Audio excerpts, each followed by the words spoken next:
It's football season, and that means it's bug season. Heck, who am I kidding? It's always bug season in Texas. And that's why you need Grandeur Pest Solutions in your corner. They're locally owned and operated. They're trained, they're trustworthy, and they have a proven record as they have been in business for almost 10 years. They provide pest control against ants, bed bugs, bees, roaches, fleas, wasps, mosquitoes, rodents, spiders. If it crawls and you don't like it, they're probably going to take care of it for you. Now, they serve all of the Dallas-Fort Worth area, and they're locally owned. These two guys have been running this business since 2013, and every year they get bigger and bigger. But you know what they still do? They still have great customer service. In fact, if you get a hold of them, they're usually going to have your quote and your job ready to go within 48 hours. That's pretty good. Now, you can call them for a free estimate at 469-809-1769. You can find them online at Grandeur4, that's the number 4, shore.com. You can also find them on Facebook. Buck, here we go. Here we go. Here we go. Here we go. Yeah, here we go. It's time for the old time happy hour. So pick up. Oh, wow. You're talking about future and past self. I'm looking at the feed and we're a little behind. Hello, everybody. It's Terry the host and intern Noe the commissioner pro, as it is our second annual Outdrink the Coverage live draft show brought to you by Grandeur Pest Solutions, Kroger's, and Suck What. We'll be talking about all of them through this laborious show. That's right. I got the thesaurus out earlier today. Learned some big new words like apple and bear. How you doing, intern Noe the pro, the commissioner? We've already had ourselves a day. We've had a show we've recorded, which is going to be an interesting one to edit. We've ate a buttload of pizza. This is an unpaid advertisement. Go to Marco's. And we might have had some energy drinks to begin the day. Well, it's a war of attrition. We have a long day ahead of us. So, I mean, we're halfway through. We got another 4 hours to go. So I'm looking forward to it. I'm looking forward to a first-round trade at some point.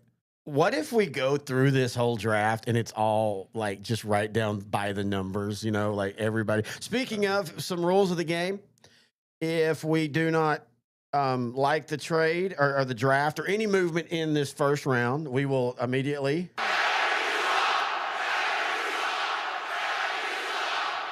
It's time for the Suck What. What sucks? Well, this sucks. That sucks. Oh, Louise. And that'll be brought to you by Suck What. Go to www.suckwhat.com where crawfish culture meets Cajun style. It is, of course, crawfish season. In fact, you and I will be at a massive crawfish cookout on crawfish boil, I'm going to say it right, this Saturday with our co-host Grant. He doesn't know we're going to be there. But check out suckwhat.com if you love the Cajun style. They have it all. You can first go there and get a lot of like cooking needs, but they also have great apparel. As you can see, he's got the Suck What shirt up on the studio closet door. That's the closet that R. Kelly and intern Noe come out together all the time, and Tom Cruise. That is not true. That's a good deep reference, though, Tom Cruise. You got the cups. I've got this right here, the Suck What cup. Suck What. That sounds really weird. But that's going to be part of it. So if we hate the trade, we have to do a quarter shot. We would love for y'all to play along with us. We have to do a quarter shot if we don't like the trade. If we do like the trade, it'll become the Kroger's value trade of the night, and there could be multiples of those. Speaking of Kroger's, go to Kroger.com. Check out their new program, Kroger Boost. You get it free for 30 days. You enjoy free delivery, 2 times the fuel points, and so much more with Boost. Again, Kroger.com, 2 times fuel points. Enjoy the free delivery. Use the promo code ODTC. And you kind of brought it up as a joke, but let's go ahead and talk about this. This has been one of the quietest drafts coming up to it with trades and all that. This is the first time that we've went this long in the modern draft era without having some trade in the first round. Now, clearly, there's going to be first-round trades. It's just never not been the case where we got to draft day and there hasn't been a first-round trade. Now, there was a trade earlier today between Houston and the Cleveland, but it was between, I think, 5th and 7th round picks, so it wasn't really that big of a deal. I'm wanting to bet It's going to happen within the first 5 picks. There will be a trade. Is that a shot bet? Over and under. All right, first shot Okay. possibly of the night. Over and under. Well, Cleveland's picking early, so that might be 5 shots of bad picks. Yeah. But okay, I will say the first pick will come after the 5th round. You're saying before, or 5th pick. You're saying before. I'm saying before. All right. Before the Jaguars, and you're saying after the Jaguars. I'm saying after Jaguars. Okay. Loser has to do a full shot. Because there's been a lot of rumors that the Jaguars are trying to trade out, and I think those are just speculation. I think Jaguars are going to stick with their number 5 pick. Who they pick, I don't know. Yeah, we're not trying to get that prophetic. By the way, if you want to go listen to see who we picked, we do have our draft show that we did Monday, our mock draft. Those are up if you want to make fun of us after. We are about, 6 minutes away from the first pick, or well, at least the beginning of the. So this is one thing I believe should be a rule. Yeah. I believe the draft should start immediately with the first pick. They shouldn't get to be on the clock. You have been on the clock now for, depending on how bad you are, for 6 months. But for like Tennessee, they've been on the clock for a while now. Since the end of week 17. Since the end of week 17, you should have to, and I think that'd be a cool way to do it. Give them a couple minutes to introduce, everybody sit down, get your drinks. But they shouldn't have to go straight to the whole, let's go 10 minutes on the clock and then do all that. Now, usually the first pick still is pretty quick, but that's just one of those weird things I wish they would do. Yeah, I agree. It's just more of tradition at this point. And again, Well, I'm an anarchist, so screw tradition. Well, I used to be an anarchist, but then I got really lazy. there's money involved. There's commercial deals. I get why they do this. Where Goodell, so analysts will talk for a little bit, then Goodell will come up to the podium, say, "Tennessee, you're on the clock." Yeah, and I get it, dude. We live in this world, and you have to, we ourselves, we have ads and stuff, and I get that, sometimes that matters, but I just think at times that gets a little stupid. Speaking of, let's talk about our sponsor, Grandeur Pest Solutions. Go find them online at grandeur4sure.com for all your pest solutions, termite, and pest control services. And give them a call, 469-602-8441. Not only are they a client of ours, you are a client of theirs, as you have used Grandeur Pest Solutions a couple of times and you like their service. Yeah, very thorough. Last time Corey was there, he spent 3 hours just going through the house, trying to find any possible issues that could arise. Had some traps in my garage and Thirst traps? Thirst traps. Yeah. Oh. So a bunch of Did he thirst let traps. him go? Yeah. Corey, dude, keep those. Oh, no. And last time we talked about it, there was a dead rat in my backyard. Oh, did you piss the mob off? Told you to watch that stuff, dude. Yeah. I mean, I know you need to fuel your Mountain Dew nights, but dude, don't quit going for those loan sharks. Mountain Dew nights. Getting a $5 loan and having a 700% interest markup. I don't know from experience on anything of that. All right, so it's 6:57. We're about 3 minutes away from the thing. So as we were talking about, one of the quietest. I say quiet. There's been a lot of buzz, but I think there's a lot of buzz because it's close. Exactly. So I was about to say it's a lot of buzz because nobody's really doing anything, and I think it's because, as you and I have said, and many people that follow this have said, we're in a spot where you have maybe one or two what we feel are generational type players, but there's a lot of depth and there's a lot of length in this draft. The top, we can talk about Travis Hunter, Cam Ward, Sanders, any of those, but. And there'll be a couple duds that are shocking, and there'll be a couple of studs that are, that we don't know. But for the most part, this draft is so deep. I think everybody's kind of waiting to see what the first move is, and then, and I do think for the most part, especially if we do get to 6 or 7 and there are no trades, I think then you start seeing trades because offensive linemen, there's multi. We talked about the top, but there are multiple ones you can go with. Wide receiver, I feel, could go early, but running back, there's 4 running backs that I could see going in the first round, or we might only get 2 in the first round and then 2 early in the second round. So it just feels like everybody there is just kind of waiting to see what everybody else does.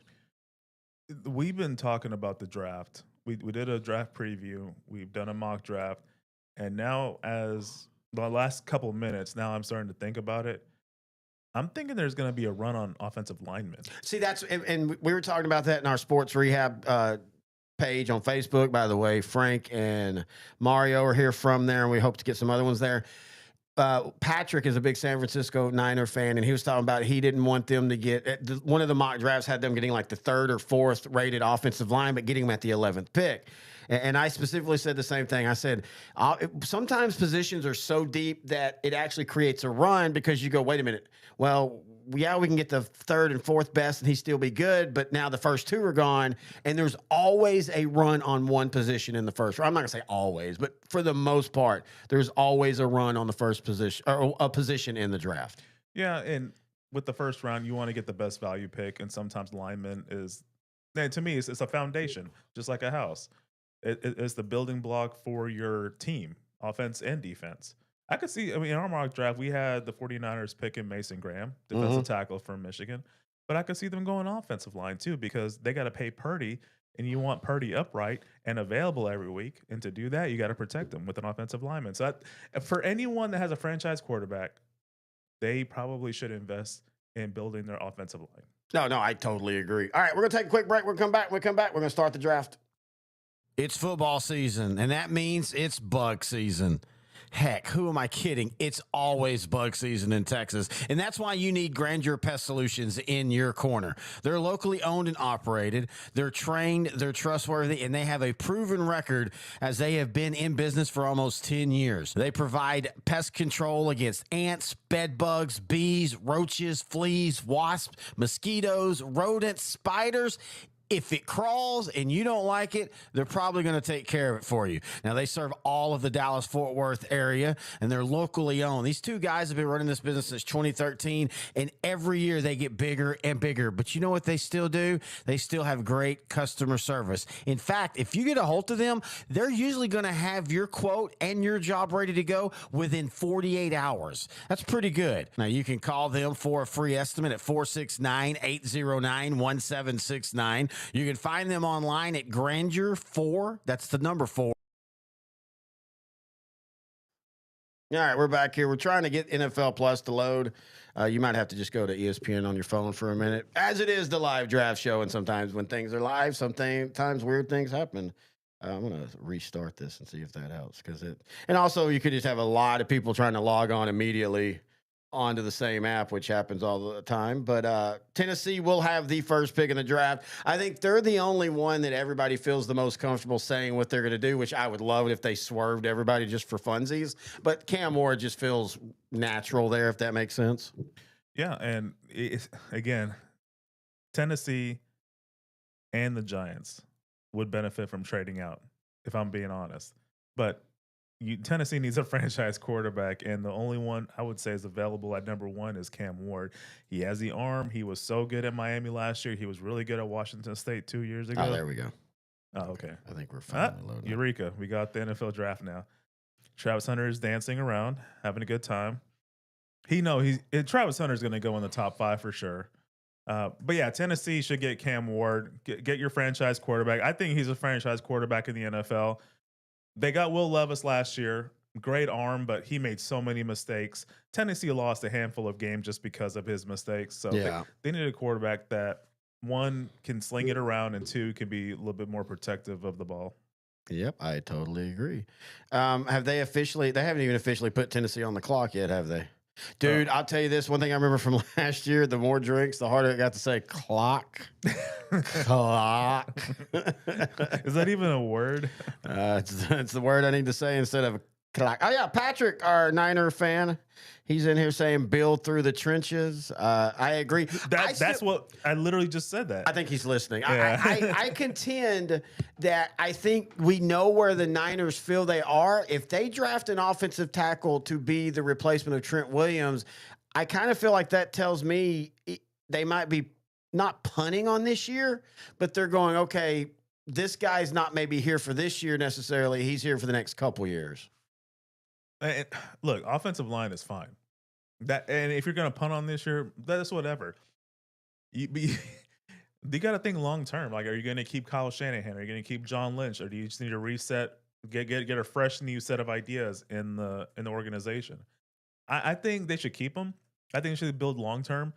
Punt on this season if you need to, but you need to make sure you pay Purdy. But can you, if you're Kyle Shanahan, John Lynch, can you punt on a season at this point? You went from being an NFC dynasty, not a league dynasty, but an NFC dynasty, or at least a mini dynasty. And then last year, the wheels fell off. Again, injuries, but that's been the thing for them. Unless maybe ownership's given assurance, that's always the thing. We talked about it with the Giants. Yeah. You know, the Giants, I feel, should trade down and fill positions multiple, but can DeBall and their GM really do that after the last 4 years? Yeah, on our mock draft, we had this discussion. Joe Shane, the GM, Brian Daboll, the head coach, they'll either make a decision that's best for them, which is making a splash pick in this draft, Travis Hunter, Abdul Carter, or they'll make the better decision for the franchise long term by trading out of the pick, getting more capital to address more issues that they have around their starting 22, which they have a lot of issues. Lord. But they can get good quick. That Roger Goodell on a bike. But I was just about to say the draft is in Green Bay. If you don't know, Green Bay's training camps, they are historically, and have done this forever, they ride the bike from the field house to the football field, and kids usually carry their pads. That'd be cool to see like a 65-year-old dude carry the dude's pads. I give him credit for doing this, even though he will get booed. We all know that. Everything he does gets booed. I will give him credit. Also, he leans into it now. He enjoys the boo. Remember in Dallas when he was doing the come on, bring it on. You know they're going to eventually start cheering him for that. Oh, yeah. And the players, they start loving it. They start dabbing him, giving him big old hugs when they get picked. Like, he's starting to become more approachable, I would say. Yeah. Oh no, I agree. We've had this discussion before. Commissioners in all sports take way too much flack. They are the mouthpiece of the owners, folks. But anyway, so here they are, and we are about ready to get 10 minutes on the clock. Oh, he's over there. Intern Noe, the pro. I'm going to say exactly what Jerry Jones is probably saying right now. Yeah. Shots. Our first NFL draft shot. Not our first shot of the night, but our first NFL draft shot. And we're going to be big boys, and we're going to go fullsies. Wait. For this one shot. Oh, damn it. In the next 20 shots. No. Intern Noe wants to do a shot, a pick. No. I've already got vodka on my jacket. I'm going to be sucking it off later. Whoa. Suck what? What sucks? It's time for the Suck What? What sucks? Well, this sucks. That sucks. Oh, the week. Suck what? Suck this. So who is on the stage? Lil Wayne. I really don't know who the other two are. I'm not well versed in Green Bay lore. Actually, I am, but one of the original franchises. I need to put a helmet on to know who they are. James Jones in the middle. That's James, dude. That's his neck is very. Dude, he has gotten like thick in the THICC way.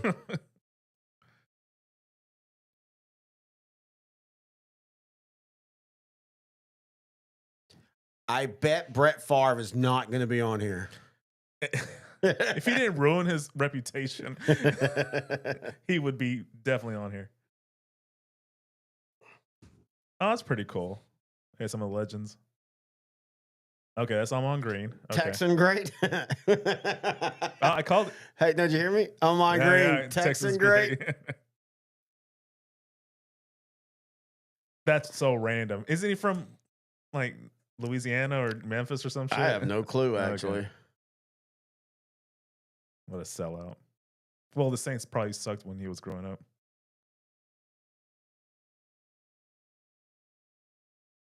Wow.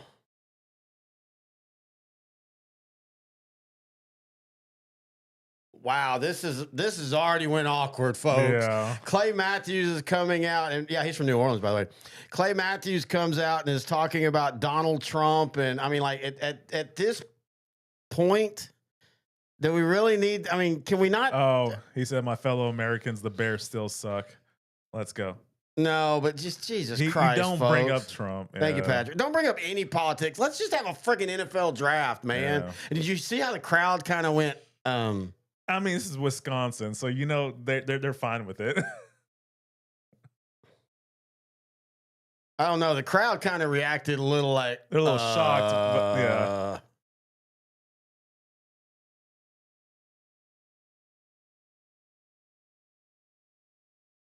Mason Crosby kind of aged a little bit. I mean, what was he? He's been retired. Well, he's also a kicker. So I don't know. A lot of stress in his life. did he kick for like 18 years? Oh wow, I think he's my age. Mario Scott says, "Good thing I'm employed to place this game."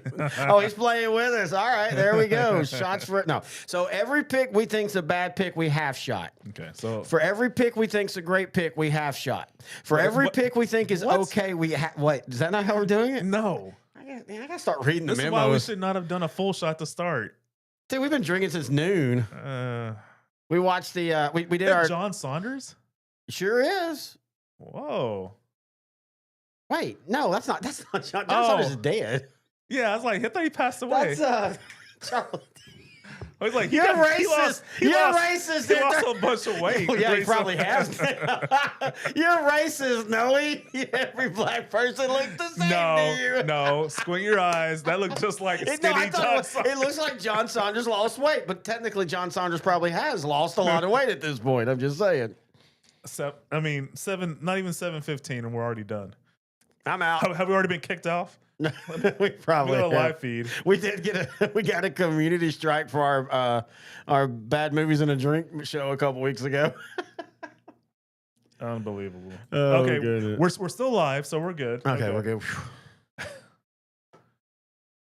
All right, so technically the Tennessee Titans are on the clock. I've got to say it that way. I got to be careful, brother. Dream on. Okay, I can't do that so when I get a good copyright pick strike. for the Titans. Cam Ward. Okay. So Mario, Like, Mario, our Tennessee fan, he doesn't want a quarterback.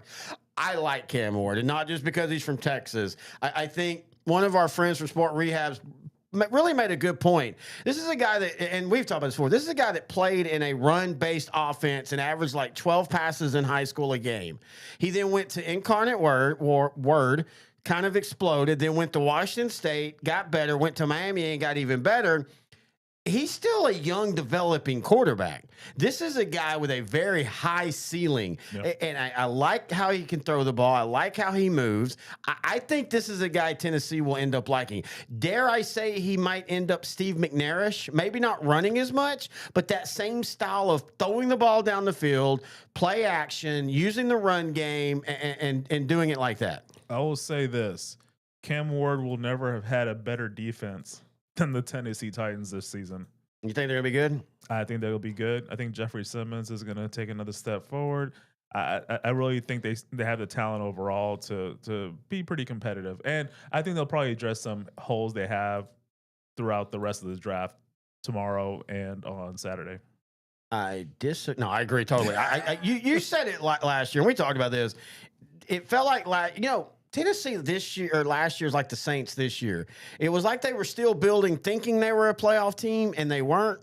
And it's funny because both of them are in the South, and both of them are in divisions where it wouldn't take that much longer to get back to being a playoff team. And so if Cam Ward or whoever's the quarterback and that defense develops, I could see Tennessee making a big jump.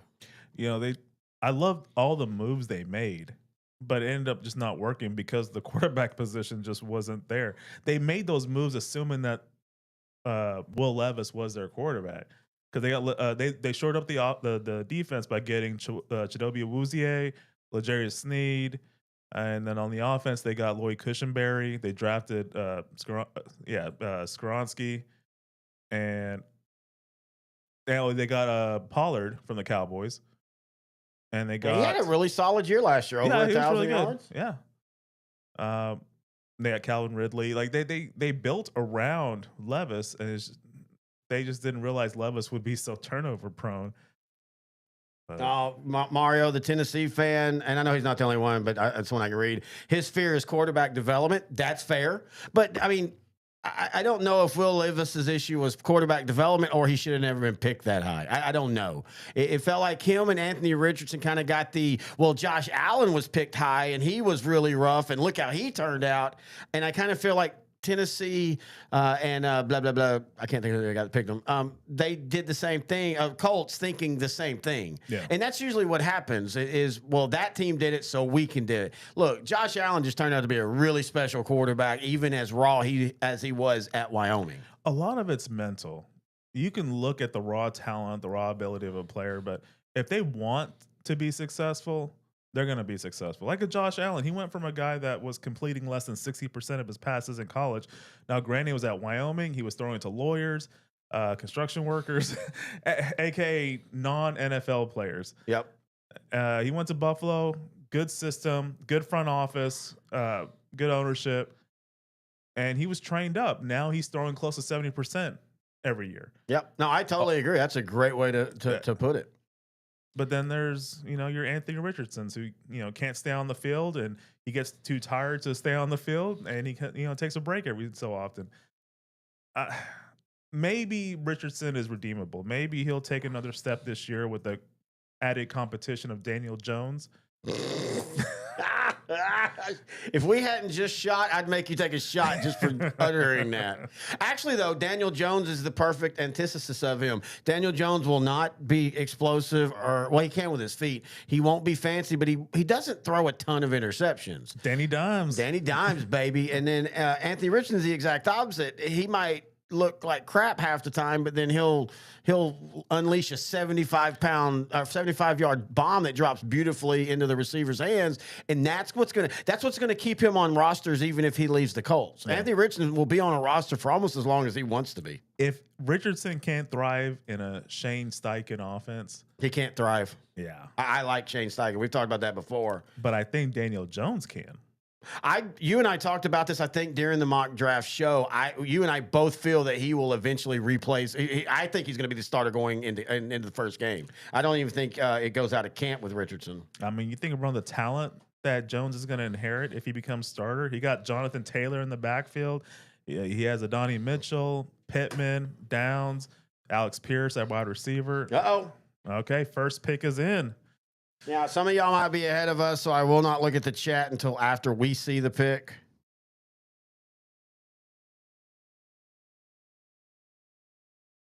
See what we were just talking about? He's leaning into it.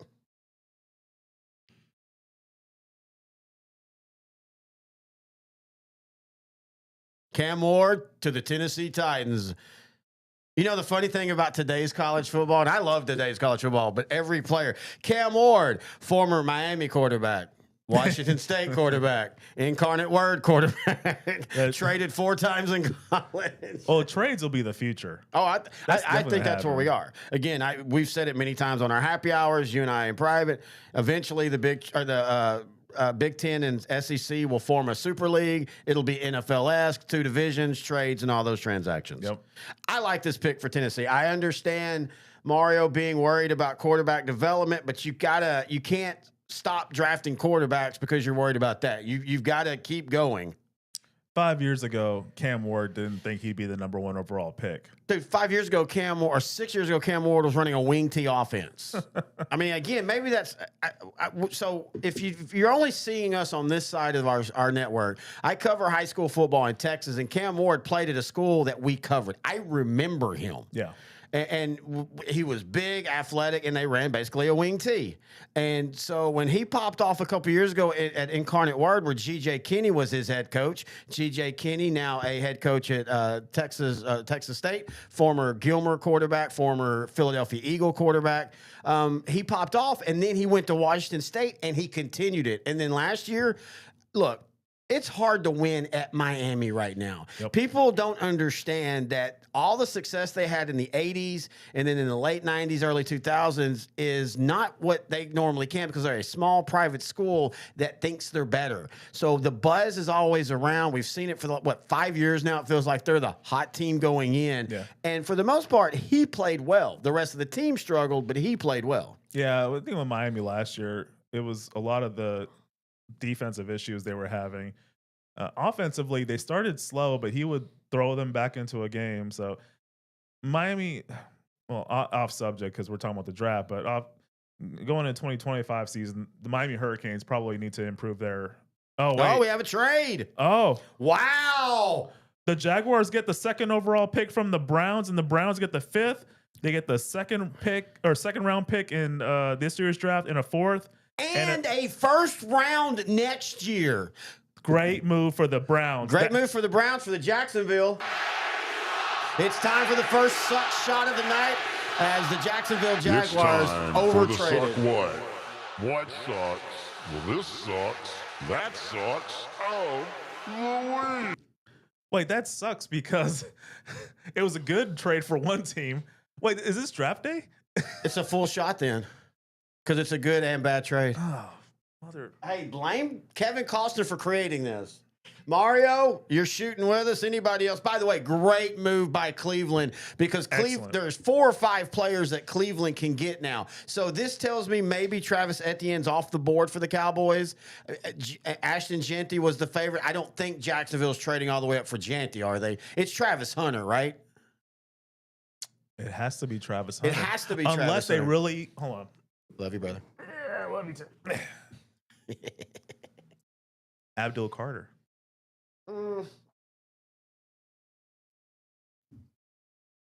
I would have said the Giants needed the capital, or I didn't think the Jaguars needed. Well, Jaguars don't really need the capital. They're not really that far away. They just need to keep. I don't get this. I don't get this trade for Jacksonville. I mean, they're not going to shock the to world and go Sanders when they wouldn't have to drop for. I mean, they wouldn't have to trade up for Sanders. I like Travis Hunter, but does he really fit something in Jacksonville? I almost feel it has to be offense because of Liam Cohen. Oh, I think it's Hunter. It has to be Hunter. There's nobody else that they're picking that they needed to pick. If that, you know what I mean by that, they didn't. They don't have to pick. That was the first round trade of the Yep. of the 2025 NFL draft. I just finally. I turn this caption on. I just don't understand. I don't get giving up that second or that first round for next year. They are very happy with this trade. Well, they have to look. I know they always act. Yeah, like they that. have to. But I don't it has get to this. be Hunter. Oh, no. Oh. I accidentally backed out. I've already out-drank the cover. Oh, we're back in quick. Picks already in. At least they're not waiting, 15 minutes. I'm going Travis Hunter. It has to be. I just don't. How will they use him? I mean, like probably what everyone predicted. He'll play mostly cornerback. I would think Abdul Carter only for the reason that, just like with the Packers, they have pass rush issues. They have solid defensive players around, but they need someone to get to the quarterback consistently. And Abdul Carter is the only one at this level that can do that. Yeah, So Cleveland got a really good deal. It was, to me, it's good enough to not get Abdul Carter.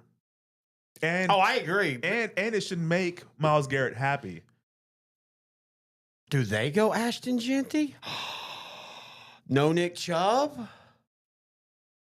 Oh, man. Or do they go Sanders? Sanders with the 6th pick feels a little bit better than Sanders with the 2nd pick. Well, it's fifth pick. Or 5th pick, excuse me. I'm sorry.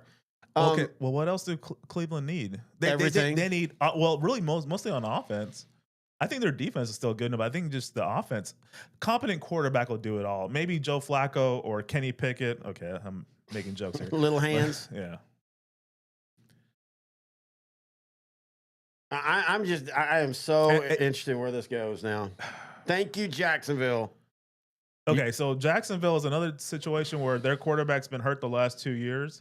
Do you want to protect him? No offensive lineman in this draft is worthy of that number 2 pick. So I don't think that's going to be the case with Jacksonville. They could have just traded with the Giants or the Patriots if they wanted to get the best offensive lineman available. That's a good point. So it would be a bad pick if they picked an offensive lineman. At 2, you mean? At 2. Or you're talking about now, too? At number 2. But you want to protect Trevor Lawrence. That is priority number 1 because he'll be the engine for this offense. Oh wait, so you're saying you think they take an offensive lineman with a second pick? No. Okay, here we go. I mean, keep talking, but I'm just saying to anybody listening, here we go. I think it's a bad option to pick a lineman with the number 2 pick. This year, yes, I Yeah. agree.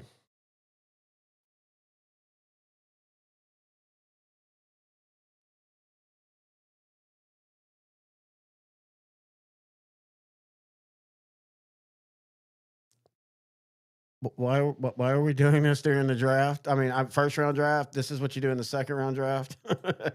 No, I'm just kidding. I mean, not really. I'm kidding because I don't want to be like the asshole. But come on, dude. It's the second round or second pick. It's the second pick of the damn draft. Can we get to the draft? We just had a big trade. Why do we got to do this now?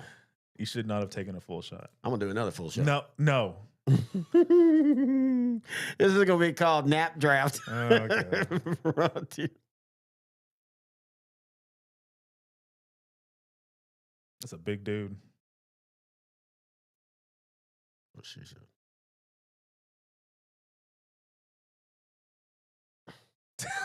It's still not funny. No, it's Duval. Duval, like I'm a creeper.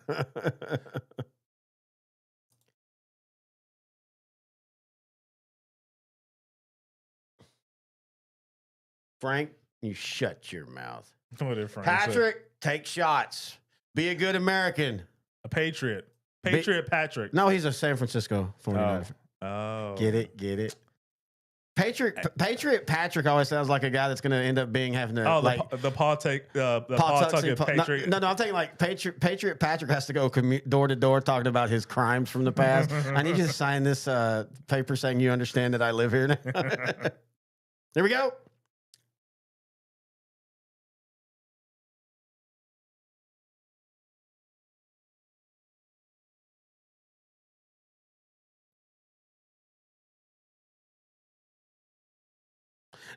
$2,000.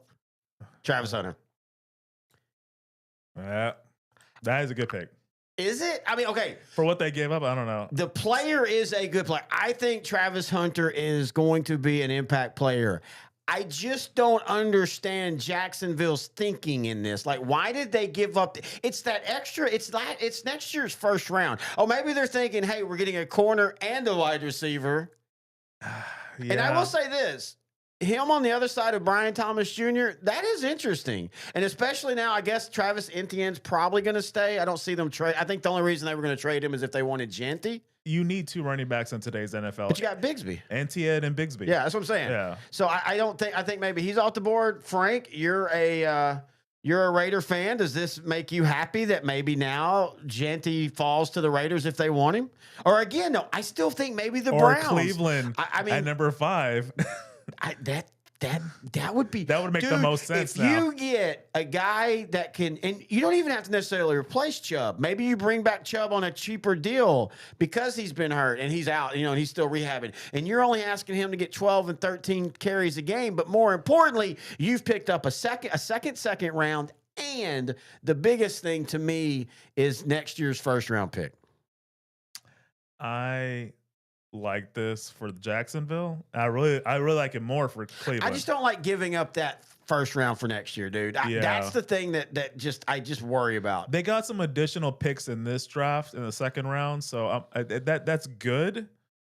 And you're getting a two-way. You're basically getting 2 players. That's why I jokingly said. Yeah. Is that why they're happy to give up that? I think that's why.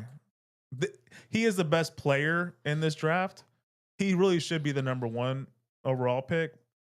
I like it. I think he's going to make Jacksonville way more explosive on offense, and he's going to make that defense so much better. I still think Jacksonville needs a pass rusher, but the edge rushers in this draft are pretty deep, so they can probably find one early in the second round, which I think that's what they'll do tomorrow. I like it. Again, I don't have a problem with the picking of itself. I don't even have a problem with the trade up. It's just that extra first rounder. That first round draft picks are gold. I mean, we've talked about that before. That's why you see really, really good players now not go. Like we even talked about if Dallas had wanted George Pickens, they were going to have to give up a first round. And George Pickens has still got many years left at being a top receiver. Travis Etienne, I know his career has kind of went weird, but he's actually still a really solidly aged, really good running back. you're not getting him without a third or fourth. You don't have to give him first. It takes a lot to get a first now, and I just feel like Jacksonville I don't know. Okay, Giants are on the clock. Giants are on the clock now. Now let's Abdul Carter's. It's Abdul Carter. They got Brian Burns. They got Kayvon Thibodeau. Add Abdul Carter. That could be a top 10 defense. Oh, that's not. I mean, that's great. But what are you going to do offensively? Yeah, they have other rounds in the draft. They can address that. The receiver crop is pretty deep. There'll be some really good quality. Oh, they've ones. got a stud wide receiver in the making anyway. Malik Neighbors. Malik Neighbors. They got a really solid one in Wan'Dale Robinson. So they have something, and they got Bellinger at tight end. He's a very underrated tight end. Give him an opportunity. They need offensive line help. They do need some weapons around, but they got a running back that they like. They got 2 quarterbacks that are short-term solutions. They'll eventually address the long-term solution at quarterback at some point. Maybe with this pick, there's always that rumor that Shedeur Sanders is going to go here. Number 3, you remember from the Heisman Trophy presentation weekend, he was throwing passes to Malik Neighbors. Mm-hmm. Outside the Trophy Club? I don't remember the name of the facility. Geez, it's whatever the facility is that they host the Heisman Trophy presentation. Anyway, so it's always in people's mindset that Shedeur to the Giants, that'd be great. But in the offseason, the Giants signed Jameis Winston and they signed Russell Wilson. So they got 2 quarterbacks. Russell's the assumed starter as of right now. Shut your mouth. I know you have a big crush on Jameis Winston. I'm just saying, if the Giants go with Jameis Winston as their starting quarterback, I might have a new team. I think you will. And whenever they wear the old school that helmet, and then they paint the end zone red with the blue lettering. Getting the Vipers. I love the fact that the NFC East has some of the best color schemes. No, they do. They really do, and they're all unique. Yeah, even the Cowboys. Washington's. I always love that look.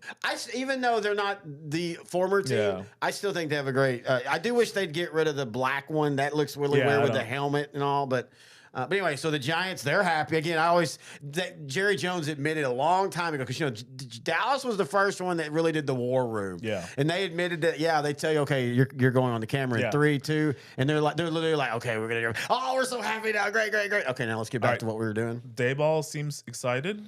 Well, they told him he can stay for one more day. Yeah. I feel like he's on a dated contract. Here we go. There we go. Perfect. Giants go with Abdul Carter to line up with Thibodeau. And Brian Burns. Oh, look, one of our sponsors, Suck What, says, if Hunter were in the SEC rather than coached by Sanders in the Big 12, would you still say he's the best player? Yes, I think Travis Hunter's a transcendental player. We talked about this on the preview show, draft show the other night. I genuinely think he is I don't want to say a lock for Hall of Fame, but he is a lock for being one of the true impact players in the NFL. The dude loves football. This guy eats and sleeps football, TikTok, and video games. And he is a student of the game. Every coach that has talked about him says the thing that shocks them the most is how intelligent for the game he is. Because the stereotype is someone that athletically and blessed with so much ability usually is not going to be a student of the game. It's usually the heady gym rat, first in the locker room, last out. But he's just both, which makes him kind of hard to not pick. Yeah, no, we said this last week, and we've said it off the air. If Dallas would have traded up, not giving a first round for next year, but if Dallas would have traded up for him, I'd have been so ecstatic. They already telegraphed that handshake. Yes, they did. They've been working on that. And as Mario Scott said, put him in the SEC, then he's in an SEC training room against SEC talent week in and week out. I know this sounds weird since he won the Heisman, but I dare say he would have had a better career if he'd have started at a Alabama, a Texas, a Georgia, maybe not, Arkansas or, Mississippi State. This really wasn't the best year for the SEC, if I'm being honest. They were just beating themselves up. None of them looked really absolutely dominant. Georgia and Texas were probably the best teams this year, but I mean, as a Texas fan, it wasn't like it was a great year for Texas. Felt like but it felt like every game Texas spent 3/4 of it pussyfooting around and trying to figure it out. I will say Hunter has the skill, he has the mindset, and to me, the mindset's the biggest thing that separates college talent from pro talent. You gotta have the want and desire up here in the head to succeed in the NFL. And a lot of those players, like that's the difference between Ryan Leaf and Peyton Manning. They both to be honest with you, Ryan Leaf has probably the better talent than Peyton Manning. Just pure arm talent, but as they call. Manning had the brains and the want and desire to be successful in the NFL. That's the big difference. Now, that might sound ridiculous, but to me, but I love you. Yeah. No, but like seriously, like if you remember Ryan Leaf in college, you saw the talent. Oh yeah. He just, but he didn't really have the want and desire. And now at this age, we were watching. There was that video of him talking about prison, and that kind of like brought reality to him. I love that story where he talks about all the guards were coming to watch their flag football games because of him, and he got to the point he didn't want to go out in the yard anymore and stuff. And he's a fascinating story. Rise, fall, back up again. Very honest about it. Very honest about his issues, and very articulate about his issues. Number 4 pick is the Patriots. What is a good pick for them? A trade down. Okay. I feel like they was really hoping Hunter or Abdul Carter fell to them. They're not going to get a quarterback there. Have the quarterback for the future. Is it, again, like you said, is it too early for offensive line help because they need to protect Drake May? But man, if you trade down and you can get that offensive lineman, I mean, if they get it now, I'm not going to complain, but it does feel like it's a little early. Now, the Patriots did a good job in the offseason. They used their salary cap space to get a lot of defensive talent. They got a couple of offensive linemen, Morgan Moses, Garrett Bradbury. They could use another offensive lineman. I'm not sure the number 4 pick is worth it. If they keep it, they probably should get an offensive lineman. I don't think a wide receiver is worth the number 4 pick in this draft. Oh, no. As good as I think McMillan and Golden are, I wouldn't take either one of them at that. Yeah. And as good as Ashton Genty is, I don't think he's worth the number 4 pick. Well, I don't think the Patriots are going to want to. I mean, it's the same thing we talked about with Ezekiel back in the day. You draft a running back. I think if you draft a running back in the top 10, you're saying you're our workhorse. Yeah. And I don't think the Patriots want to do that with any running back. And yeah, I agree with you. He was a workhorse at Boise State last season. Oh, no, I'm just saying I don't think that's what. You don't think that's what Patriots. But, with Mike Vrabel being the head coach, he did have a workhorse running back and Derrick Henry. But you could make the case that for most of Vrabel's career there, I didn't underuse, but they didn't workhorse him. He really didn't. The reason why Henry has outlasted Ezekiel Elliott, even though they basically came in the same draft, is Elliott was rode like a power back from the very beginning. Yeah. Henry wasn't for the first 4 years of his career. It wasn't until like year 5 that they really started going, okay, let's lean on him. And I think partly because think about Belichick, and again, Mike Vrabel is Belichick light. The Patriots never had a workhorse running back when Belichick was there. It was always the Kevin Fox. Except for Corey Dillon. That was it. Yeah, but even then, that was late in his career, and it wasn't like he was getting 280 carries a year for them. He was used, but he wasn't, we're pushing you out as the number 1 guy. It was just the one season. Well, yeah, but even then, it wasn't like 30 carries a game. You see what I'm saying? Yeah, yards-wise, it looked like he was a major workhorse, but he just had a great year. I think he had that close to 1,600 yards in 2004, but outside of that 1 year, I don't think he was, like you were saying, I don't think he was a workhorse the whole time. Let's see here. We got a commercial now as we're waiting on the next one. We have a commercial. The show has a commercial. Patriots had a really good offseason. Oh, go ahead. What are you going to say? In 2004, he had 345 carries. That's a lot, but he didn't lead the league. I'm curious to see what the number was. But after that, I think it wasn't as much. Well, he only lasted 2 more years after that. And he's still, it's crazy to think, though, his last year, he only had 199 carries, but 812 yards. He was still kicking it at 4.2 yards per carry. Yeah. That's pretty good. He's one of those that kind of went out on his own. Like, all right, I'm done. Still one of the greatest fantasy football days of all time. Oh, yeah. All right, so We went Okay. from being a very quiet draft coming up to it to the Browns and the Jaguars immediately start the fireworks. I'm actually surprised that it's still quiet after that, though. Yeah, but there's, especially with the mid-round picks, I think there's gonna be a lot more action going on. I, I'm gonna wait until Monday. We're gonna do a draft recap Yeah. show Monday night.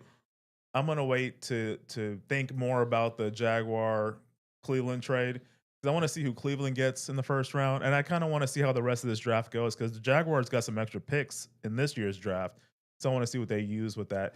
They have some needs. I think they'll address the offensive line in day 2 because again, any of these teams that have a franchise quarterback that's young, you want to keep them upright and healthy. The number one way to do that is get really good offensive line. Yep. That's the foundation. That's the building block of your team, both offensive line and defensive line. You build from the line out. So again, with like the 49ers, I could definitely see them getting offensive linemen too. Or they'll get Mason Graham. Yeah. This might trigger a series of events where some really good players are gonna fall. Because you and I had the Michigan quarterback going in the 20s. Because assuming no trades, we had Will Johnson, cornerback from Michigan. We had him sliding down into to Pittsburgh in like 21, where Pittsburgh doesn't really need a quarterback, but they really should probably get a quarterback or probably trade out of the pick. But you can't deny his talent, and if you get a top 10 pick in the 20s, you just pick him and worry about the future later. All right, the pick is in. Patriots made a selection. Let's see what Goodell says. Let's see if it's a good pick. I agree with Mario. Hang on. Tyler Warren. Offensive lineman. That was who he selected. All right, here we go. Is this begin a run on offensive lineman? I think this might. Well, okay, so the next Sweet pick is suit. The next pick is the Browns. Yep. This is to me. This is where we're about to see where something go weird because we don't know what they're thinking with their trade down, picking up that extra first. And by the way, they don't. If it's running back, you picking up an early second round pick, there's going to be running backs available. Yeah. So I mean, do they go offensive lineman? They could go offensive lineman. Do they go? I'm trying to think, man. Their roster is so weird. It's good at spots. And I know every team's like this, but the Browns are just, a lot of their talent is there, but it's underperformed. Like that defense was supposed to be their bedrock last year, and it underperformed. Like it underperformed. It wasn't because of rash of injuries. They just didn't play well. Now, you can make the case that they were beat down by what the offense was doing, and that's a valid point. Yeah. But it's still, I don't know. The Browns all of a sudden became the most curious team in all this right now. I wonder if they're working at another deal to trade out. I said that earlier. I said it wouldn't shock me if you saw them, if they're trading down and picking up draft capital. Just like in draft day. In draft day. All right. I'll be right back. Okay. I'll keep talking. I'm thinking a good pick. Okay. Good pick for the Cleveland Browns. Deshaun Watson, he'll probably never play down again. So they got Joe Flacco, Kenny Pickett in the offseason. That might be what they stick with at quarterback. Probably Flacco starts and Kenny Pickett's just a reliable backup. Nick Chubb still not being a Cleveland Brown makes me think the Browns are going to get Ashton Genty. He's a really good player, a running back for Boise State, a Heisman Trophy finalist. They need wide receiver help. They need a running back. They could add an offensive lineman. They could use a pass rush complement to Myles Garrett, who they just paid handsomely in this past offseason, over $40 million a year, if I'm not mistaken. I'm a little sad. About?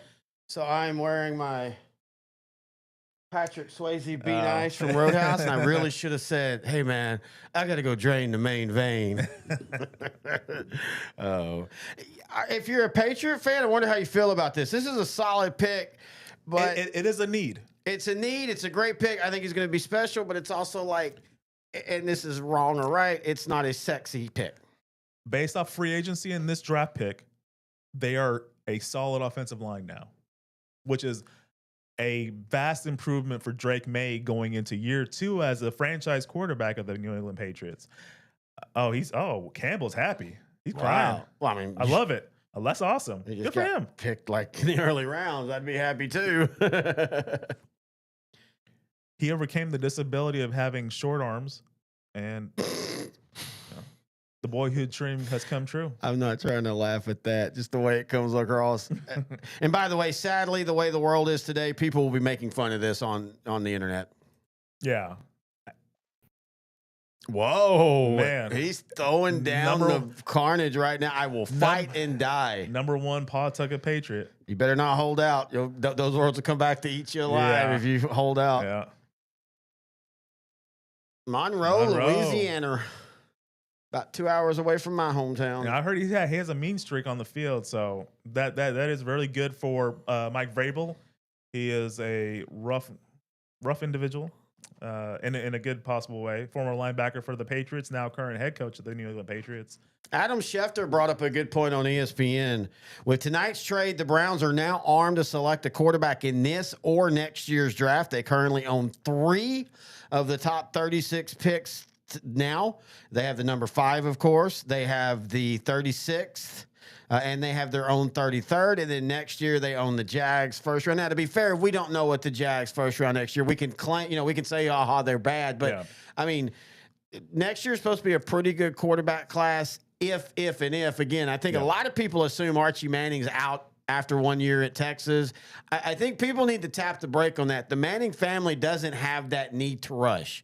And if he develops, in Texas, and let's say he takes them to the title game and he's a national championship or national championship game, maybe. But I could also see him doing all that and being like, okay, I want to do that again. That was fun.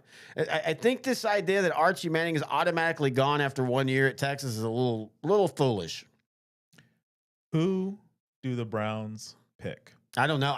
Again, that's why I said I think this is immediately now become the what they do changes everything type draft, because I don't know. I want to. Here we go. Pick is in. Did they get Membo? Armand Membo? Missouri? Ooh. A little too high. Oh, here we go.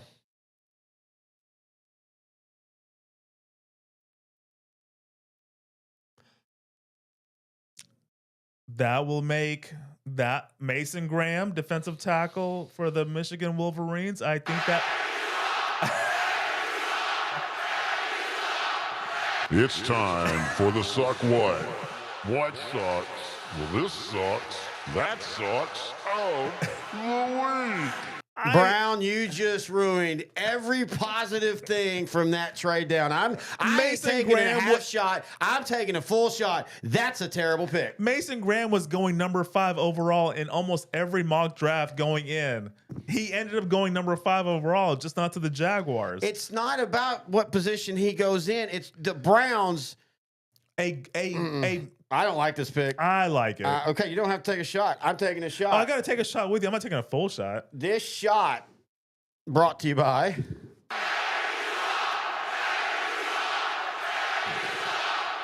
It's time for the Suck What?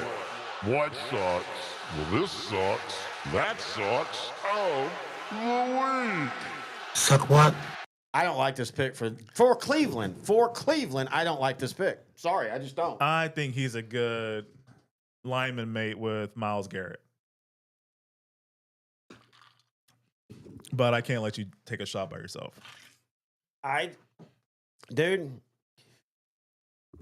defensive tackle in the top 5 or 6, you have to be a Warren Sapp or someone like that for me. This is not him. Mason Graham is going to be a really solid pro. You know what this is?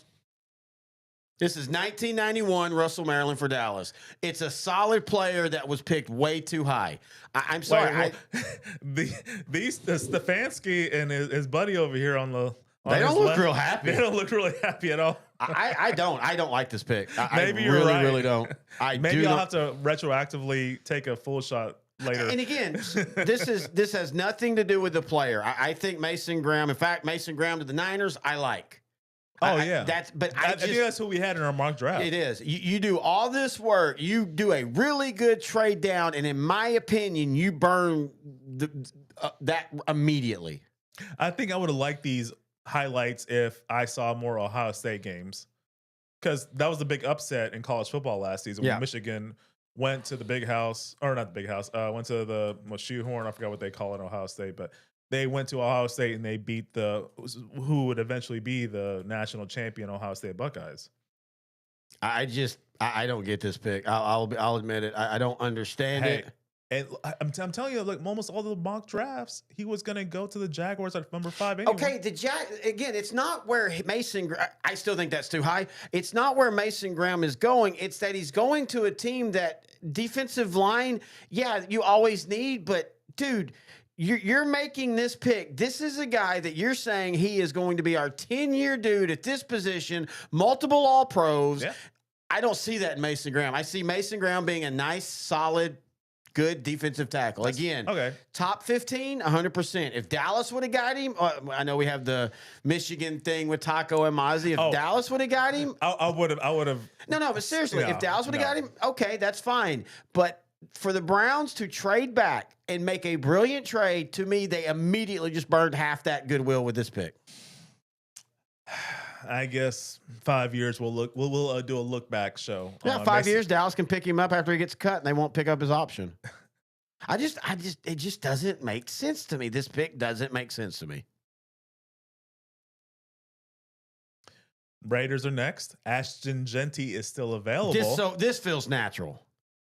Yeah. This feels natural, and I think it's a good pick because the Raiders can't go into 2025 with Sincere McCormick and Raheem Mostert as their 2 running backs, right? Well, Raheem Mostert until he tears his Nick Chubb booty. Nick Chubb is still available. Maybe he'll just do a 2-year contract with the Browns, finish his career. I think he has 2 years left. Well, I think that with Nick, I mean, we've got to still see if he can be ready for the season. Here we go. Okay.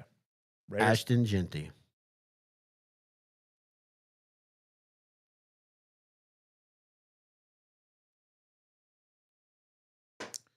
Oh, Patrick says this reeks of Solomon Thomas. Ashton Jeanty? No. Or Mason Graham? Mason Graham. That's a great comparison, sir. Don't be talking about our Cowboys like that. He's a current Cowboy. Yeah, he is. We hope good things for him. He's 30 years old, the defensive end. He has big muscles. Drafted as the 3rd overall pick in 2017 by the Niners. Matt Eberflus, our new defensive coordinator, is going to cure him. Just don't ask him to call timeouts. You don't have to. This is a great pick. I like this pick. I think it fits what the Raiders are trying to do with Pete Carroll. I think it fits what the Raiders right now, and you can say Mason Crosby, but Mason Crosby's not an original Las Vegas Raider. Yeah. This is your first Las Vegas Raider with at running back. You've got Brock at tight end. You've got 2 foundation. These are Las Vegas fans guys. Yep. I think this is a brilliant pick. I think he's going to be a great running back. I think he has that kind of body and build that, like they're showing Saquon Barkley and Bijan Robinson, like those 2 that can Barkley his first couple years not healthy, but I think Jeanty can be healthy. I really do like this pick. I like it. It's a Pete Carroll guy. He wants to run the ball. Pete Carroll. Can you hear me? Yeah. I'm working the levels. Don't worry. You're good. Pete Carroll's going to run him 300 times a year, and that's fine. I like him. I think he's a good fit with the Raiders. They've been improving their offensive line. They got a couple of talented receivers and Frisco Lone Star, Jacoby Myers and Brock Bowers at tight end. You know that's where Ashton's from, right? Frisco. Yeah. Frisco Lone Star Rangers. I think this is a good pick. Yeah, and this is it's funny because you sometimes circle. Oh man, I forgot to do my little bit today. I was going to pull out a note like in draft day, and I forgot to. It's Macker. All right, so Jets I think are up. As of now, Kelvin Banks. That's a good pick. They have a couple of good offensive line. It's hard for me. I don't hear myself that much, but You're good, dude. all right. They have 2 or 3 solid linemen, but if you're gonna pay Justin Fields, well, not really. They're getting Justin Fields for a discount. 3 years, $40 million. Justin Fields needs protection. He needs a good tight end. Oh, I still like. Look, dude, I'm gonna say this. You talked me into it. If Tyler Warren somehow survives to the 12th, that's great value pick. I think if Schottenheimer feels that he can use Tyler Warren to the best of his abilities, that's a steal for the Cowboys. And I think instead of getting a number 2 receiver, you get a number 1 tight end, and I think that'll add the necessary talent that Dak needs to have a diverse offense. So we think this is a value pick, and I can tell you what else is a value, and that's Kroger's Boost. Go to Kroger.com. Enjoy free delivery, 2 times the fuel points. You save up to $1,100 a year, and more importantly, you get a free trial, 30 days. Just go to Kroger.com. As Ashton Genty has been picked, and so far this draft has been interesting. Again, again, when you do these kind of shows, you kind of talk the same thing, so you're blue in your face. But the Jaguars and the Browns shook it up with their trade. And Tyler shook it up. Tyler shook what? So looking at the Jets, we talked about Tyler Warren, Kelvin Banks. The thing I want to talk to you about, and we didn't really talk enough about it during the thing, but somebody had commented that we had, Will Johnson falling really far, and Will Johnson keeps falling. In fact, there are some people saying that Will Johnson could fall out of the first round, and it's not because of talent, it's because of injury issues. Will Johnson was hurt a bunch for Michigan. He missed, I think, the last half of the season. I hate to say this, but this feels like a player that the Jets would take a chance on. Man, with the needs they need on offense, I really feel that they really should go offense here at lineman or Tyler Warren. They got the running game. They got Garrett Wilson. Well, I mean, reports are that supposedly, and again, you never know how these rumors are, but Breece Hall was on the trade block if somebody was willing to take. But now that Genty's taken, I don't think there's a couple of backs that could be first round, but I think they're lower first round. Yeah. Travion, the Ohio State running backs. Well, both Ohio State, Henderson and Judkins. And then I think O'Marion Hampton's considered the next best one, the running back from North Carolina. That's what I'm saying. But I think the Ohio State running backs will be lower. Oh, okay. So you're saying, okay, yeah, you're right. And I'm like you. I think you go Kelvin Banks or Tyler Warren. There's not a safety that I would want to pick this high. Yeah, Nick Emenwari, Malachi Starks, I think are late first round picks. Do they take a chance and go Jalen Walker? Do they need the pat? Because they got Will McDonald the 4th, and he was pretty solid. But they still have was it Hassan Reddick? Mm-hmm. No, they traded him. They traded him. Okay. Didn't they? Or no? Wait. Well, I know they got him last year, but then he held out because. Oh, that's right. I think the whole thing was he was expecting to get more money after the trade. Yeah, he's with Tampa Bay now. That's what I thought. I thought he'd left. Okay. Yeah, so he's gone. That's probably the best decision for both parties. Yeah, that was one of those that the Eagles traded. We can talk about control and all that, but if a player don't want to play somewhere, he's not going to play until the hand's forced. And if you get him on the field, are you going to get full effort, Hassan Reddick, or are you just going to get, I'm just here to get my money? That's a good point. We're at a commercial break now. Not our commercial break, the draft commercial break. Okay, so as a Cowboy, hang on, sorry. As a Cowboy fan, are you happy with how this draft is unfolded for what Cowboys' needs and wants are with that 12th pick? Yeah, I mean, early mock drafts had Genty coming to the Dallas, but Dallas, I love that. To the Dallas, Dallas Cowboys. But as more information came through, we realized maybe the Bears might get him, and then as of the last few weeks, the Raiders. So, and I think the Bears would have if he was there. By the way, yeah. So I really think. Did you? What? I don't know who that was because I just looked up. It's a dude sitting in a white chair wearing a white jacket, and so it made it look like he had the old school '80s female shoulder pads back in the day with the power suits. Reminds me of Golden Girls and B. Arthur. Hey. That's a damn legend. Don't you dare say anything. But yeah, she wore shoulder pads that would put an eye out. Yeah. So the Jets, they're now waiting, I and think here comes the pick. Everybody seems to be picking pretty quick tonight. I think Family Guy did a segue. They did where with the shoulder pads. blade, yeah, like slicing. That's why I said that because here we go.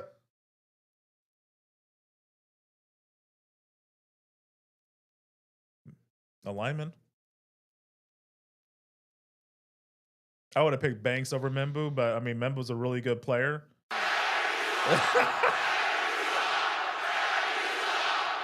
It's time for the Suck What? What sucks? Well, this sucks. That sucks. Oh, the week. Suck what? Go to suckwhat.com and make better choices than the Jets or the Jaguars do. I want to say this after I shoot.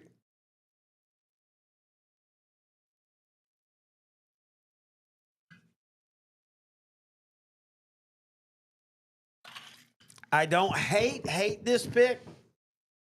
I think Kelvin Banks is a better tackle, the second best tackle in the draft. I'm thinking they might have went size related because Membu is 6'4", over 330 pounds. I really Described just as wanted to do a shot. yeah, I know. And you have a little bias because you're a UT fan. Yeah, I do. But I do want to point out, and I said it before the shot, I don't hate Wait, this. yes, sir. Catchphrase. What? To be fair. To be fair, I feel like you also have to understand Yeah. that sometimes picks are made like you might not be the best overall talent, but you fit what we do better. Ooh. I like the pick. I like a lineman pick, especially for Justin Fields. Yeah.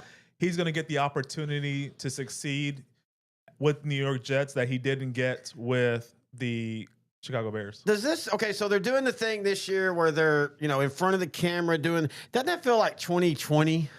Like, it feels like that. COVID. Yeah. Well, I mean, I'm just saying that, that started that bit where like you're in front of the mirror, but you're actually in front of the camera. I don't know. Anyway, again, I don't think that's the worst pick, but like the Jets tend to do, it's okay. Okay. I would have taken Tyler Warren over him.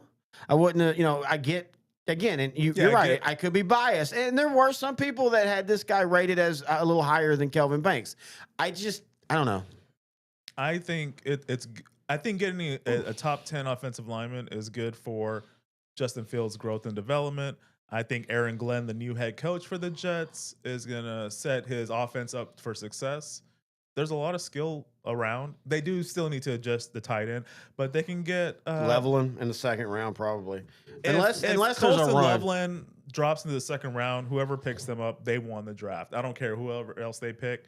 Colston Loveland's a top 20 pick. If he falls out of the first round, then shame on everybody. That's an interesting. I never thought. I'd never really followed him in college. I mean, I knew who he was, but it was really when we're doing draft research, and a lot of people were saying that. Not that he's better than Tyler Warren, but that he's more of a traditional tight end than Tyler Warren. He's the one you're going to probably more teams can probably draft someone like him and install him into their offense, and it'll be fine. Warren is more of a Tyler Warren. He's the Penn State tight end. He's 6'6", over 250, big, fast, strong, can block. But Penn State lined him up everywhere, so he's very versatile. He's going to be one of those you got to just want to build an offense around almost. And you need someone with a creative offensive mind. I think Tyler Warren will be best suited in a head coach with an offensive background or a head coach that lets their offensive coordinator basically run the offense, not just like let him cook, let him buy the groceries. Yeah, not like what Schottenheimer was last year with the Cowboys where he designed plays. Are you talking about Shotty Ball? I was so cringy and annoying when Jerry Jones kept saying shoddy. No, it wasn't. He was. Jerry Jones always sounds like a dude that's trying to get someone to come to the back corner of the alleyway. Yeah. He wasn't saying shoddy ball. That's fine, shoddy ball. No, I was saying shoddy ball because I was a big fan of his dad. No, but I'm saying the way Jerry said it, shoddy ball. Shoddy. He also said glory hole too. Now I want to go glory holes with Shoddy. I want to put Shoddy's balls in my glory hole. And I did, and I didn't, but we did. And then I came back, and, with that first round, we could take it to the third round. And then I got to have a daughter. I'm going to go make a child. I'll be right back. At least he did it after the Cowboys won their third Steven, Super Bowl. I pooped my pants. Can you change my pants? I pooped my pants. I like that Outdrank the Covers. They're the only show that gets drunker than me. Nobody gets drunker than me. Carolina's happy with whatever they did. Yeah. Maybe I'm just waiting for someone to start doing cartwheels.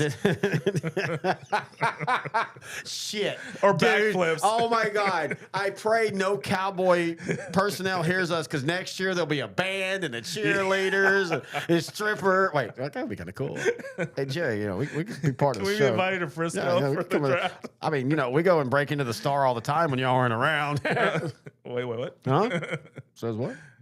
Can So you Carolina, can you edit that live? Carolina, comment we out? went with the pick on our mock draft, Jalen Walker, and that still feels perfect. I think I said it then, and I'll say it now. Carolina, don't overthink this. Get one of the best linebackers in the game. They had a historically bad defense last season. They kept their defensive coordinator because he's a really good defensive And coordinator. they felt personnel and injuries were the biggest issue. And respect to them for not just immediately throwing the coach. They paid J.C. Horn. At the time, he was making the most money for a cornerback. Get a pass rusher to replace Brian Burns. Then I think they got who'd they get? He was with the Texans he got drafted by the Texans. I think South Carolina guy that was so good. Oh man, I'm drawing blank. Anyway, he's older now, but they need a young blood, a pass rusher. Whoa. Young. Dude, they need young injection of youth. They didn't. This is the full shot. Actually, no. This is a good player. Okay. You're about to be shocked, though.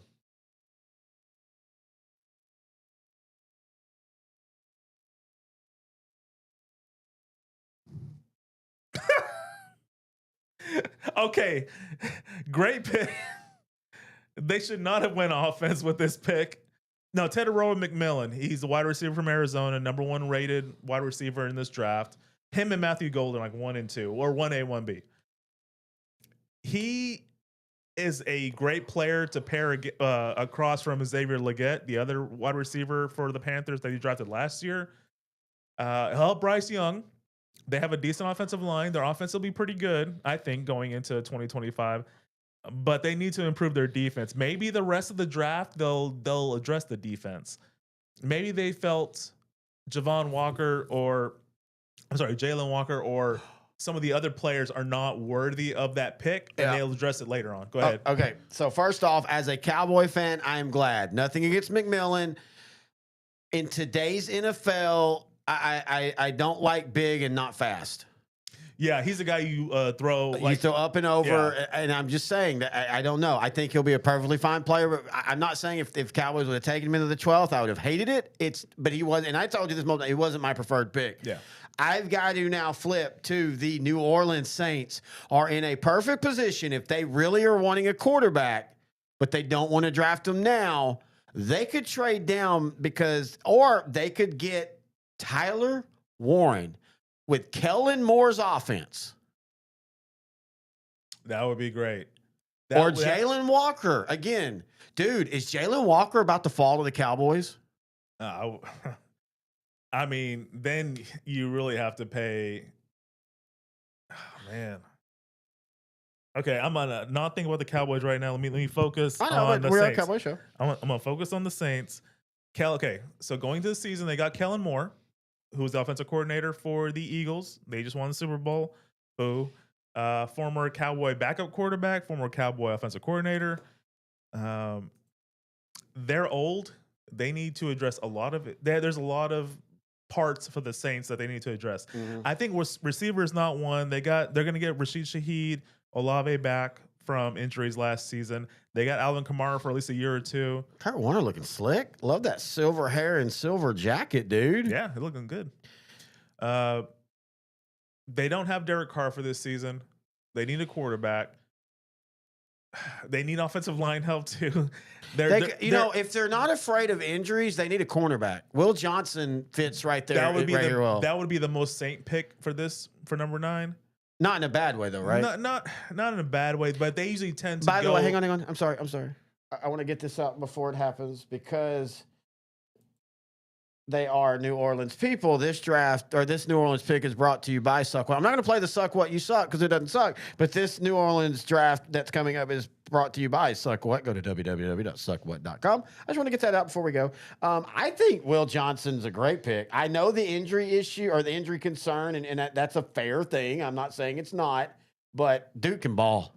And the Saints need that. The Saints have went, all of a sudden, the Saints have tumbled for 7 years having this really great sound, not always stand out defense, but very solid to where Marcus Davenport's gone. They've gotten older at cornerback. They've gotten older at linebacker. I know we're talking quarterback and tight end, and I know Kellen Moore is an offensive coach. Yeah. I have no problem if they take a quarterback. I have no problem if they take Tyler Warren, but I would love to see them take Jalen Walker or Will Johnson as well. Or with Derek Carr being out, I could see them pulling the trigger on getting a quarterback for the future. Yeah, Sanders. Or Jackson Dart. Again, everybody kept saying that the Saints really like Dart, and they were willing to go up. Whoa. But no. Look where Shedeur Sanders is. Canton, Texas. That's out in East Texas. That was my very first radio job. I was the voice of the Canton Eagles. Now, if you remember, I mentioned G.J. Kinney earlier. Yeah. He started his football career as the quarterback of the Canton Eagles. Yep. His dad, Gary Joe Kinney, famously got shot by a disgruntled parent back in 2005-ish. Anyway, that's just weird that he's in Canton. It's Dion. He can be wherever he wants. Yeah. I would love Sanders to the Saints. I would love Sanders under Kellen Moore. We can make all the jokes about Kellen Moore. Cowboy fans, you get a little goofy. Kellen Moore developed a 4th-round pick in Dak Prescott to be whether you like him or not, a quarterback that's considered consensually a top 10 to 15 quarterback. I'd say higher. And then he took Jalen Hurts, who everybody was saying, okay, we had a really good year that year. They lost to Kansas City, but he's really regressing. Remember, people were saying if Hurts didn't have a good year last year, he might even be gone, and he led them to a Super Bowl. I'm fine if they take Sanders. Okay, they're shaking hands. They seem happy. Not as happy as like earlier teams making Kellen picks. Moore's like, Jerry would have Blue Label ready to go. Why am I not tipsy? Here we go. I'm excited about this one. All right. I have always been a fan, and also don't forget they need offensive line help too. I will point that out. Yep.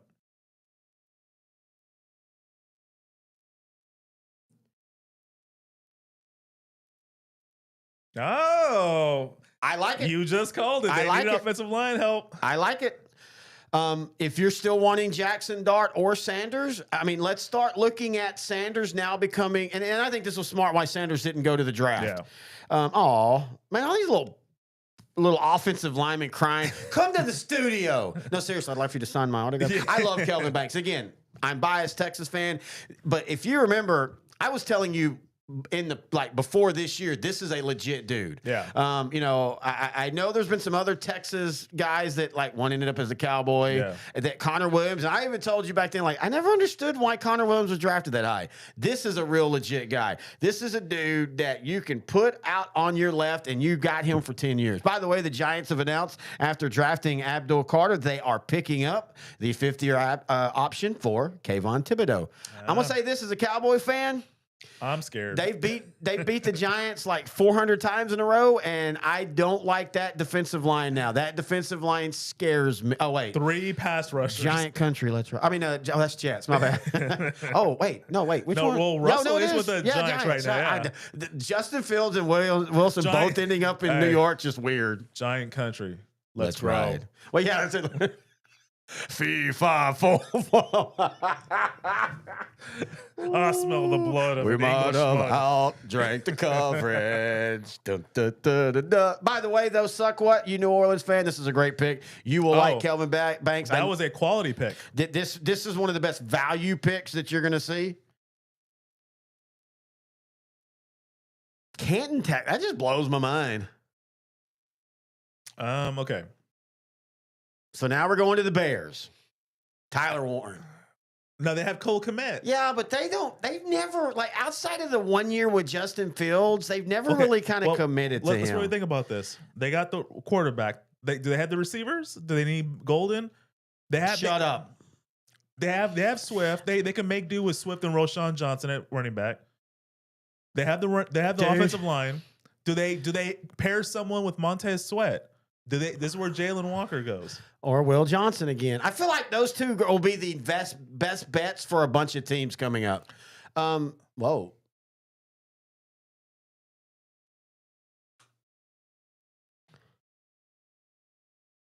This has nothing to do with the trade, I bet. Okay, I'm turning this down.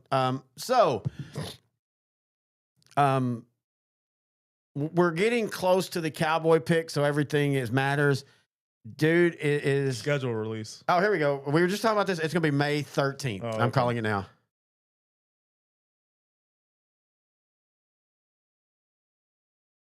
Just get through this. Okay. Just placating to the fans. Okay, just say it.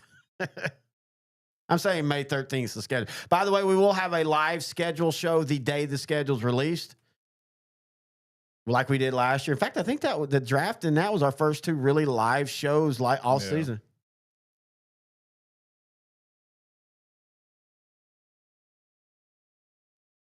This is like Oscar Academy. Yeah. And by the way, I like these two. These are two of my favorites. They're really good. May 13th. Oh, I missed it by a day. What day of the week? Is that Wednesday? Yeah, I think it's always Wednesday now. So like the most middle May day of the month Wednesday. Of May. Yeah. It's so we'll be live Wednesday. You'll probably just do it from your place. I'll do it from here. No, I actually, I appreciate this kind of stuff because it's filler. Yeah. Because we are getting into the mid part of the draft where we're kind of like, okay, let's start moving on. So, again, the Bears. I like Jalen Walker. I like Will Johnson. To be fair, I like Matthew Golden there. But they still have a really solid wide receiver core. Hampton, Golden. Oh, do you think they go with that? Marion Hampton? I like a Marion Hampton. They still want a running back to pair with If Dallas Swift. were to take a Marion Hampton in the 12th, I would not, or with the 12th, I wouldn't hate it. It's a need, and I think he's worth that pick. I liked him at North Carolina. North Carolina just wasn't good, but I liked him. Well, there. Mac Brown kept falling asleep. Yeah. It's not his fault. All right. Yeah. Wow. I don't see a tight end, but they have Cole Kmet, unless they were trying to get rid of Cole Kmet. Dude, I'm telling you, they're not as high on Cole Kmet as we were. And be fair, ours was fantasy. Trade him to the Cowboys. I would love Cole Kmet with the Cowboy. Here we go. The Bears. Do they go with Mongo? Do they go with? Oh yeah. What the most Bears thing would be to go to tight end, but go with Colton Leveland. That would be the most. But to be fair, he would fit what they do more. Yeah. Former Packer Mongo. too. Former Packer as Yep. well. Steve McMichael, one of the true big, giant, nice guys. Everybody talks about how he was a monster on the field, but one of the sweetest, nicest guys. University of Texas. There's a whole generation that only know him as Mongo from WWE. Yeah, WCW. Or WCW. Yeah. Well, he ended up in WWE at the very end. Yeah. And he was a great performer and wrestler.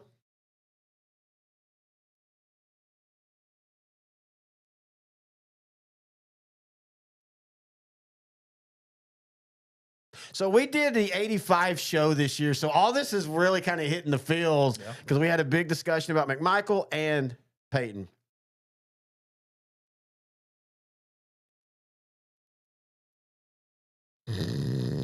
Sorry, what? I'm saying they're going to swing for the fence and go leveling. I think it's going to be a weird pick, but I also wouldn't hate it because I think what he does with the Bears is different.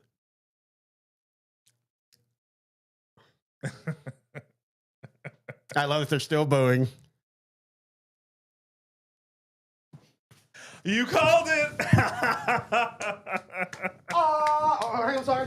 I am the This is champion. why I'm a two-time defending fantasy football champion. But gone is the loser. 'Cause I. Shot. That was a good one. Thank you. And I agree with you. He does fit more of what And by the Chicago's way, I trying to think do. Tyler Warren's a better pass catcher. Ben Johnson got his crap. Who was the guy they got was it from Minnesota? The guy that's a stud. Hawkinson. Yeah, Hawkinson. And that they traded to Minnesota. Yeah. But then the guy that they got after him was really good too. What's his name? Laporta. Yeah, Sam Laporta. Sam Laporta. Sam Laporta's more of a Tyler Warren. Oh, good comparison. Tyler Eifert. Eifert, yeah.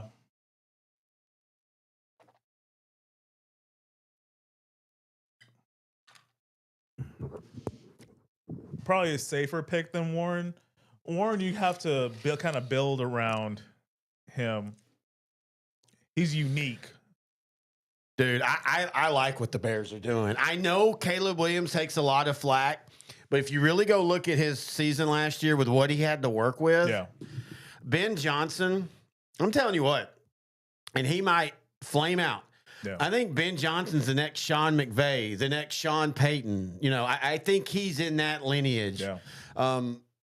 Man, I think this is a great pick. I like it. And it leaves Tyler Warren for the Cowboys. Well, the 49ers are going to draft a tight end. Hey, so. 49ers, look, dude, here's what we'll do.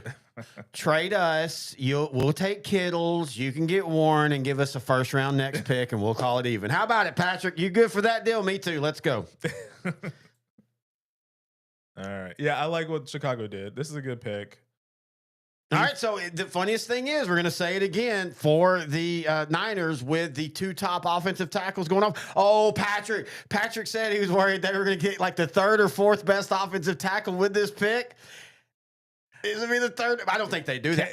Jalen Walker, dude, you got to take Jalen Walker if you're the Niners. And if you don't, then Dallas, you better take Jalen Walker or you better blow my skirt up, as Jerry Jones would say, with something special. I think the 49ers, they brought back Robert Saleh as defensive coordinator. They should help him out and also help out Bosa with getting a pass rush buddy. So I think they do go pass rush with this pick. I think that's the good pick. A bad pick would be McCaffrey should be healthy for next season. They already have Jawan Jennings, Ricky Pearsall, and Brandon Ayuk at receiver. They still have Kittle at tight end. I think skill position wise, believe it or not, I think they're fine. They need to pay Purdy. They need to protect him. But I'm not sure if they go Tyler Booker with this pick, the guard from Alabama, or they go Jalen Walker from Georgia, the pass rusher. I think either of those would be okay with me. I think for the Niners, the two offensive tackles off the board's the best thing for this year. Look, I know that's why I think they might go guard. I think Trent Williams is long in the tooth, but he's still solid when healthy. He's in that Tyron Smith where when he plays, he's healthy. Oh, yeah. I don't know. I don't really know. Patrick, what's y'all's guard situation like? I really don't know what the guard situation. I know Staley's been gone and the other dude, Mike McKinley. You know, what is the guard situation for the Niners? I like Jalen Walker to the Niners. Will Johnson's a really good pick. I think value-wise, I agree with you. Get an edge rusher here. Mm-hmm. That's probably better than Tyler Booker at guard. But yeah, Patrick's the fan. Let him reply back and let us know what he thinks. Dude, Jalen Walker, that is on the edge with Robert Saleh and Bosa, and you still, again, I know the Niners kind of fell apart last year because of injuries, and I know they're in a transition, but they're not so far in a transition to where Jalen Walker on your team doesn't immediately make you almost an impact defense again. Yeah, and with as long as they remain relatively healthy. Patrick said Feliciano is good, but they rotate the other guard. So that Tyler Booker. So Booker or okay, Walker. Patrick, if it's Tyler Booker, would you be happy? Or put it to you this way. Oh, Patrick says go pass rush. He wants Jalen Walker. Okay. So I will call Roger. Hang on. Yeah. Me and Roger real cool. All right, so yeah, Walker. So that's the number one pick then. I think Walker should go to the 49ers. I would love him as a Cowboy, but I think the 49ers, That would probably be the best option. Again, sometimes you're as a fan of the Cowboys, sometimes your best draft is because what everybody else drafts. Yeah. I still want Golden at wide receiver. He'll be available. I don't think the 49ers are going to get a wide receiver. Oh no, they're well. I just told you 3 good ones, and then they got Kittle as well. That's 4 options for Purdy. Yeah, but they're going to trade Kittle to Dallas. Me and Patrick have already agreed to this. Okay. Jesus. Ew, I can't eat. I don't want to look at pizza right now. Yeah. I mean, until after the show, and I eat those last 2 pieces of pizza we had. We That have was been really good. We have been going at it now for 9 hours total, almost. Oh yeah. Yeah. We did a 1985 look at the NFL. I apologize for all the editing you're gonna have to do for that. No, that's why I love doing these, dude. That's why we recorded the 2003 one like a month ago, and I've still got like 5 minutes in on that editing. So all of our look backs might come in August at once, like 6 episodes. We're gonna look so much different.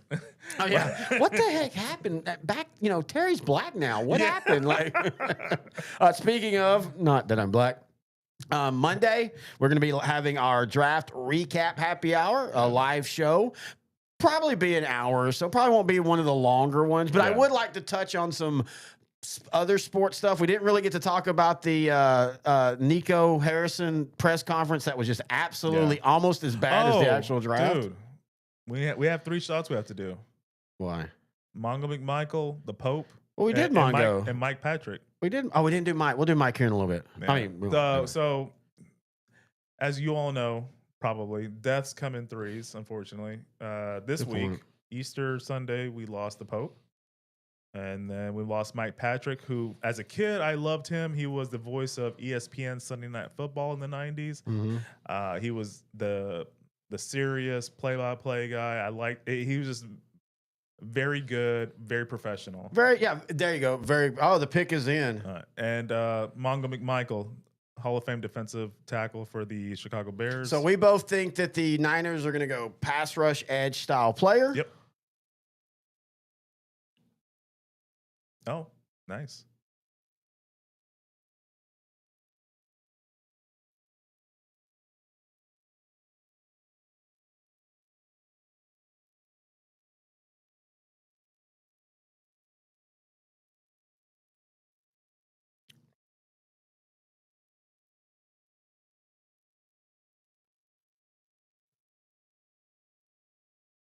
Oh, I was like, how are they making the pick?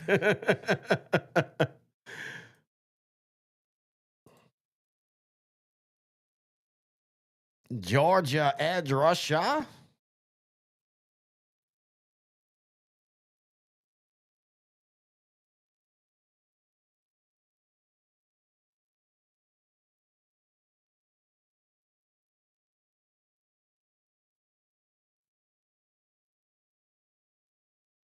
Yeah, you can't boo that guy. I love Goodell throwing the curveball. You're going to clap for me whether you like it or not, bitches.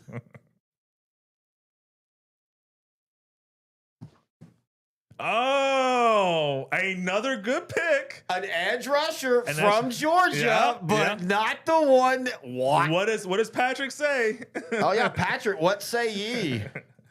Our embedded San Francisco reporter. Is this a suck one shot?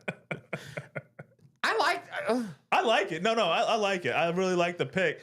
Do you think he's messaging Jalen now going, ha ha, sucker? Cowboys with number 12 pick coming up. Let's go. All in.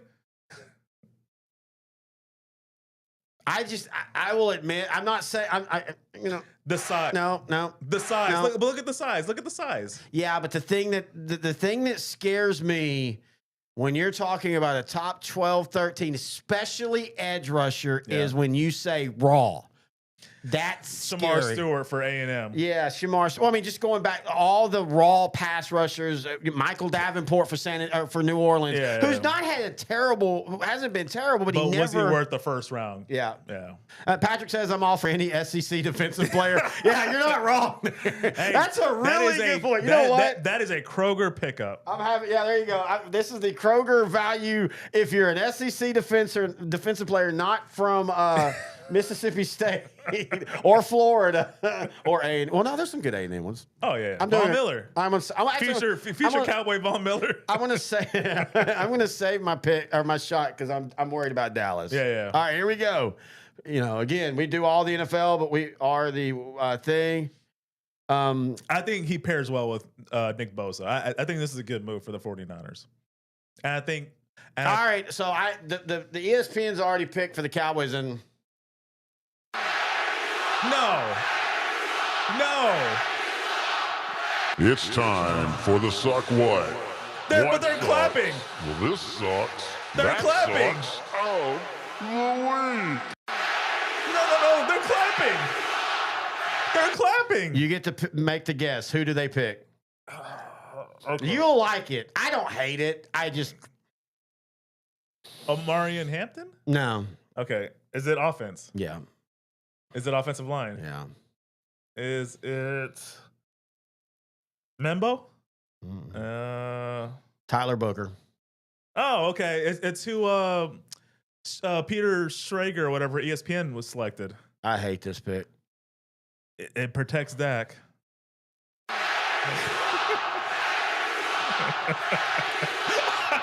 It's time for the Suck What? What sucks? Well, this sucks. I can't that even hear the sucks. pick. Oh, Louis. Suck what? I can't even hear the pick. I'm done. All right. No, I'm kidding. I agree with you. I'll do this shot with you. I don't look. This is very Well, much. cheers. Cheers. This is very much. I'm gonna say this now. This is very much Travis Frederick, Zach Martin. I didn't like them in the moment, and they proved me wrong. I like Tyler Booker. Hey, in the the last 2 years, they got Guyton, they got Cooper Beebe, and now they got Tyler Booker. I'm okay with it. Okay, They're but rebuilding their offensive line. I don't know. Let's see. They're emphasizing the foundation of the team. I'm okay with that. A great offensive line can mask some deficiencies around. A great defensive line can mask a bad linebacking Okay, hang core. on. I will say this. All right. If it's true that Dallas is trying to get a Cortland Sutton, a George Pickens, and you're not giving up a first round, you're trading a third or fourth, Yeah. and then you get that running back in the second, I totally am fine with this. This is the deep running back class, But I am more worried about the number 2 wide receiver. which there is none right now. I mean, Brandon Cooks, who Now is with the Saints. is now with the Saints. And no, Mingo is not one of them. And What are you Jalen talking about? He is- Tolbert is not the number 2. I mean, I'm just saying. Oh, they had the blue cowboy jersey. Thank you. Okay, now I should do a full shot now. Yeah, because you have that weird hate for the You know why. prettiest because you don't like blue. No, I will admit this is a great value pick. I just They're just overly happy. Like it's just so fake to me. We're looking at the hang on, Cowboys. hang on. Oh. Yeah, that's true. They're talking about that, that Who you just Tyler Booker. mentioned. Yeah, Tyler Booker struggled with his draft or his workout, and a lot of people dropped him, and then Dallas took him. And again, Zach Martin and Travis Frederick, I think, was on the way to a Hall of Fame Yeah, career, if he or didn't at have- least a great career. If Yeah. he didn't have, was it Guillain-Barré or whatever? syndrome? Yeah. I think I will 100% admit I will probably look back at this and be fine with this. Yeah. But it was just like.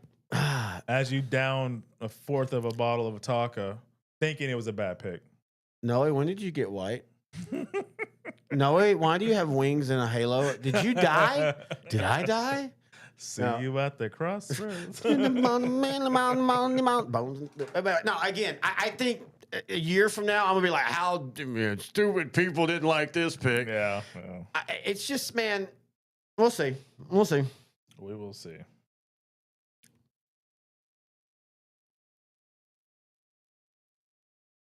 Oh, yeah, I just realized that.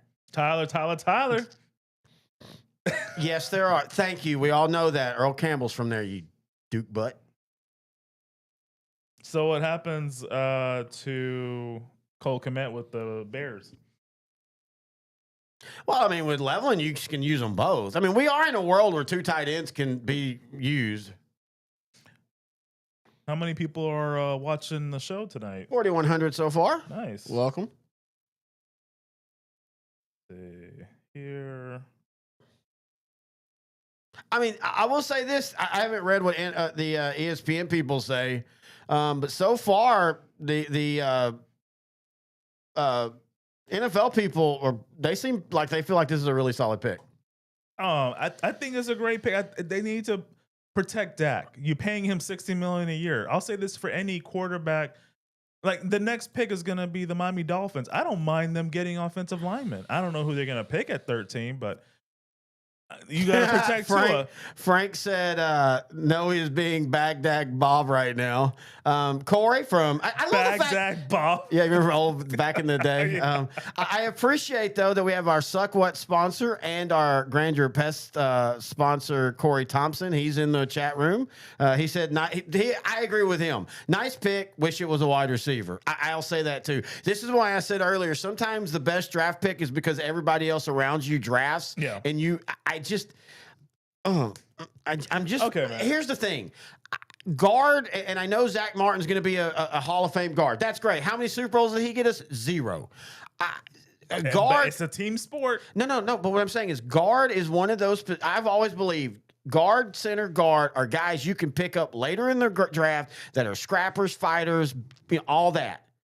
Wide receivers, especially when one of them in McMillan is gone. And this is a okay wide receiver class, not the best, but it has some really good top end.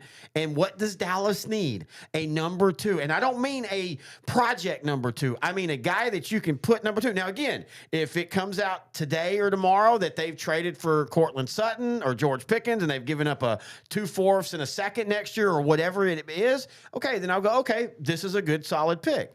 And if they get a running back in the second round, then this is a good solid pick. But just as of right now, as the old school my coach used to say, you're reading the story as of right now. Yeah. I'm okay with this. I'm not excited about this. Well, that's usually what an offensive lineman picked in the first round usually means. It's a good pick, but you're not overly excited because it's not a sexy pick. It's a safe pick. It protects your $60 million a year quarterback. The Cowboys do need a number 2 receiver. They do. But bad. There's enough good receivers that'll be available in the second round. Is there? That's my point, though. I don't think there is.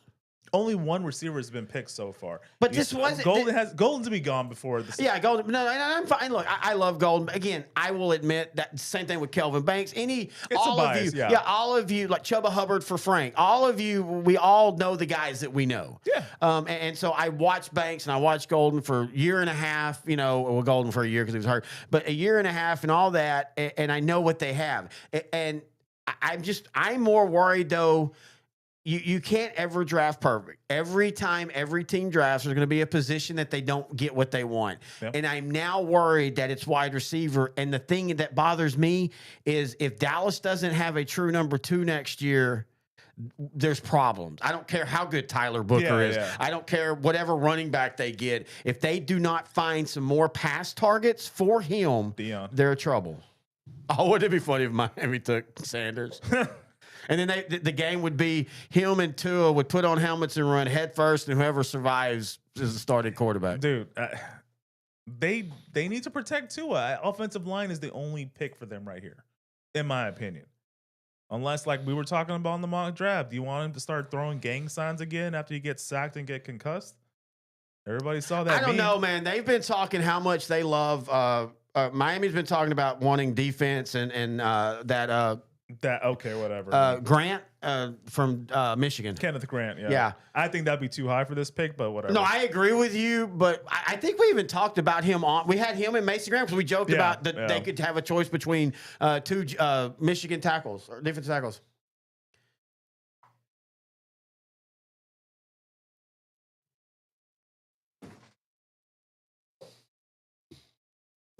Suck what? Go ahead. That's a full shot.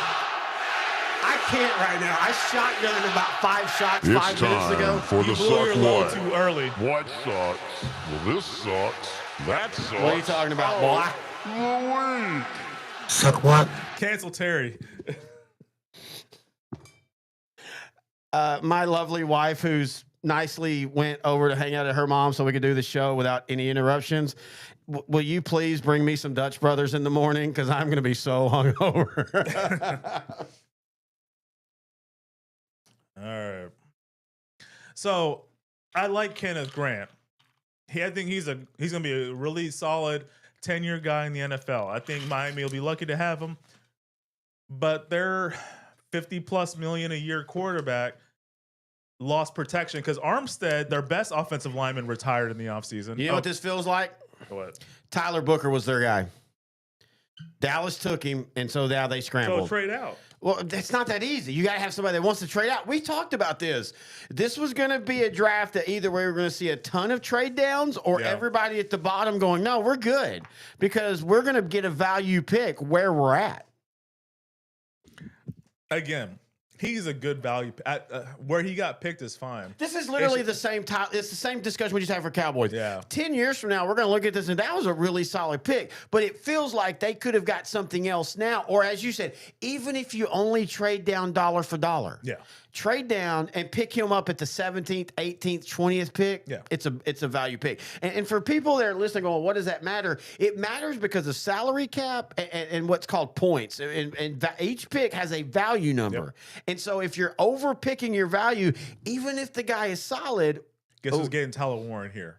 Oh, that makes the most Dallas sense. Clark with 2.0. Shane Steichen. I like that one. With Tyler Warren, tight end for Penn State. We've been talking about. I like that. I 100% agree with you. We'll see what they do, but I 100% agree with you. There's gonna be a lot of fun in Indianapolis if they get Tyler Warren. Mario says it's a tight end deep draft. Is it? I thought Levelin and Warren. Well, there's the Bowling Green guy, and if Dallas were to pick him in the 3rd round, now if they take Tyler Warren with the Colts, do we see a tight end? Not a tight end run, but maybe people, because a lot of people say, what is that guy's name? I'm sorry, Harold Fannin, I think. Yeah, a lot of people say he has the highest ceiling, but he also has the lowest floor. I was saying that before the season ended. I loved him. All right, here we go. I'm like you. I like Tyler Warren. I hate sneakers with a C. That's what Mario said earlier. It's time to let that go. Yeah. Perfect pick. Great pick, Good Colts. job. Best pick of the draft. That is the best pick of the draft. 6'5", 256. Gronkowski. That is a perfect comparison. Rob Gronkowski. This is the value pick of the 1st round, and a value pick for you would be go to Kroger's, Krogers.com. Enjoy free delivery, 2 times fuel points by signing up for Boost, and you get a 30-day free trial. Thank you, Kroger's, for being a sponsor of the Outright the Coverage NFL Draft. Yeah, I like this. This is an A+ pick. And the funny thing is what did I tell you earlier? Some of the best picks is when everybody else around you picks and you just have an obvious. Yep. We go back to Dallas trading down and Micah Parsons falls in their lap. Yep. Tyler Warren, Dallas Clark with a little bit more size. Yep. I love this pick. All of a sudden, I'm telling you now, Daniel Jones is going to, either Daniel Jones or Anthony Richardson. Wink, wink. I like this pick. All right. Yeah, this is a great pick. I liked him. I watched a lot of Penn State. They were one of my favorite teams growing up. I still like watching them play. I love their uniforms. Yeah, you were a big Sandusky fan, weren't you? Do you want the show to continue? All right, so as I have said 1,000 times now, sometimes the best draft falls into your lap. What do the Atlanta Falcons need? Edge rusher. What is left? Jalen Walker. Do not take Mike Green. Do not. And I like Mike Green. Sanders. If he's picked, you better do the Kroger ad. I don't care. Dude, Atlanta, it's a Georgia player in Atlanta who will be your pass rusher for the next 10 years. Take Jalen Walker. Do not overthink this. Honestly, like if you want Jihad Campbell too, I'm okay with that as well. I think he's an all around great linebacker. He can rush. He can defend. He's like Patrick Queen. Yeah.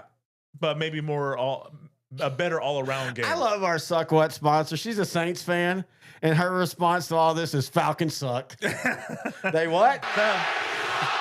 Falcons. It's time for the Suck What. Oh, here we go. Come on. Go Jalen Walker. I tell you, though, if they get Jalen Walker, the Falcons are scary. They'll go from 8-9 to 9-8. That's like a winning division for the They'll win the Central or the South. Oh man, we're on So you know what I love break. being a fan? I'm a Cowboy fan, and I'm mad at the pick, and now I'm already talking myself into the pick because I'm a Cowboy fan. And by the way, To be fair, I need to start saying like, to be fair, I don't know what my phrase should be. To be fair, or but.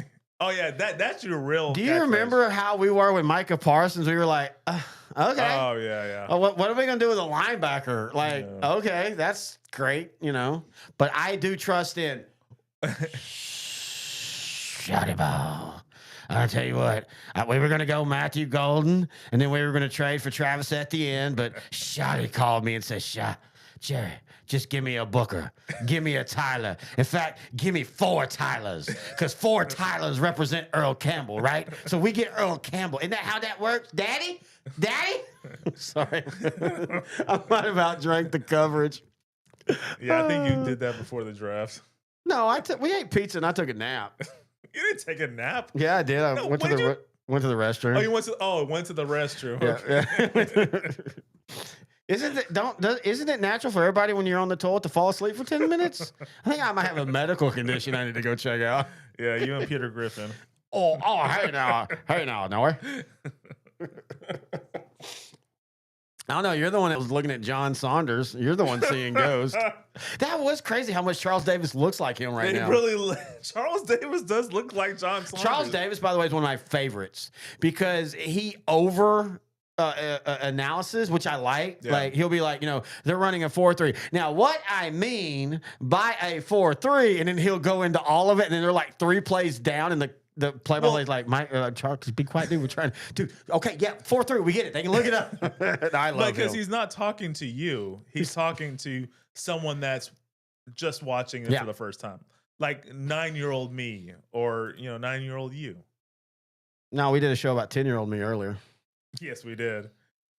You were very happy. I'm having so much fun in this. I'm not even gonna remember who drafted who tomorrow. I'm aware. Thank you for sitting upright and being coherent-ish. You now realize why I traded out our camping chairs for the office chairs? Oh yeah. Because you and I have been camping together in those chairs, and I'd be like, oh, it does. This draft feels a little bit. I say this, it's 8:45, but this draft feels a little bit moving a little bit better than last year, and maybe because last year was legitimately the first time we'd ever done a true live draft show. Did we do it in 2023? No, this is the first. Last year was the first one. I remember one of the years because we had people like from the L4 Media. That was last year. No, it was 2 years ago. No, it wasn't, dude. I'm pretty sure it was 2 years ago. No. Well, we can go back on our channel because we had it. I'm gonna go delete everything. Yeah. I don't ever want you right. I want to be right. I don't want you people being right. Oh. Wait, what? Remember, this is live, sir. Yeah. You cancel me, I'm going hard right. I'm like, tomorrow I'm doing what Clay Matthews did and act stupid. Yeah. Anyway. All right. Hey, don't get Shannon Sharped, okay? Hey, wouldn't it be cool if the Falcons selected Kirk Cousins? Trade alert. Wait, he's on our team. Wait, we just picked and traded for him?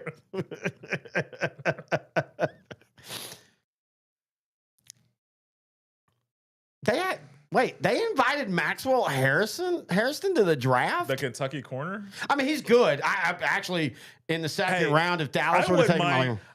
If I was 22, I would definitely want to go to draft day if I was a potential first. He has the measurables. Speaking of propping up, is Arthur Blank being propped up at this time? I mean, he's up there in age. I love his Blazers though. It looks pretty slick. And by the way, I love their concession prices at their stadium. Guess who's the #1 rated available player Walker from Georgia. I mean, this just feels too simple and too easy. So they're going to get Harrison from Kentucky. They're gonna go Mike Green. I'm telling you right now, they're gonna go Mike Green because we jokingly. At least he's an edge rusher. Yeah, but we talked about how they'll go Shamir Stewart because we talked about how he was a project. Yeah, high upside. Low floor though. We're a team on the rise. He could be a difference maker. All right, here we go. Dirty Birds. 1998 will never die in Atlanta. We were just talking about Eugene Robinson. Yeah. Oh boy. Look at their last 4 picks. They're good picks. Well, Kyle Pitts is weird, dude. Kyle Pitts feels like he will. And by the way, he's five touchdowns this year. No. More importantly, 1 touchdown his first year, Yeah. 2, 3, 4, and also I think he's one of those that he will figure it out. It might be late, and it might be with another team. If you want to trade him to Dallas for a 7th round, I wouldn't hate it. It'd be apples to apples at that point. I think they have to go Jalen Walker. I think this is one of the most. If you this is that thing. I want a full shot opportunity here. I want Atlanta to do Atlanta things. Let's go for it. I'm saying they go. I mean, if you want goodwill for your team, you draft hometown. I don't even know if Jalen, but he played at Georgia. I'm gonna talk to people that have never watched. For those that don't know, last year the Atlanta Falcons paid Kirk Cousins $40 million a year to be their starting quarterback for the next 4 years. In the draft, they proceeded to, in the first round, get a quarterback, which made the draft pick or the free agent pick of Kirk Cousins irrelevant. This is where we get the whole joke with the Falcons making the wrong decision. Now, maybe they'll make the right decision. Raheem Morris, the head coach for the Falcons, looks happy. So maybe they are getting the defensive player because he's a defensive-minded head coach. Maybe Jalen Walker from Georgia. I don't care who they get. If you don't go defense right now, when you really have, whether it's Cousins or Penix Jr., you have built a really nice offensive line, a really nice wide receiver core. You can always use a perennial or a secondary wide receiver. Here we go. I think it's going to be Jalen Walker. Yep. I think this is if they want to be smart, it's Jalen Walker. Yep, I agree. Let's see.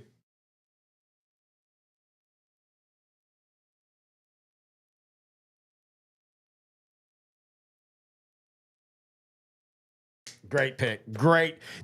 So right now, the Colts and the Falcons at 13 and 14 have taken, in my opinion, 2 of the best pure value picks. Yep. Yeah, Jalen Walker at 15.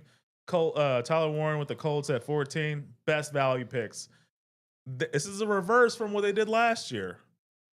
Because they missed out on Dallas Turner because of their own stupidity. But I think it might should work out. I mean, who do you like better, Dallas Turner or Jalen Walker?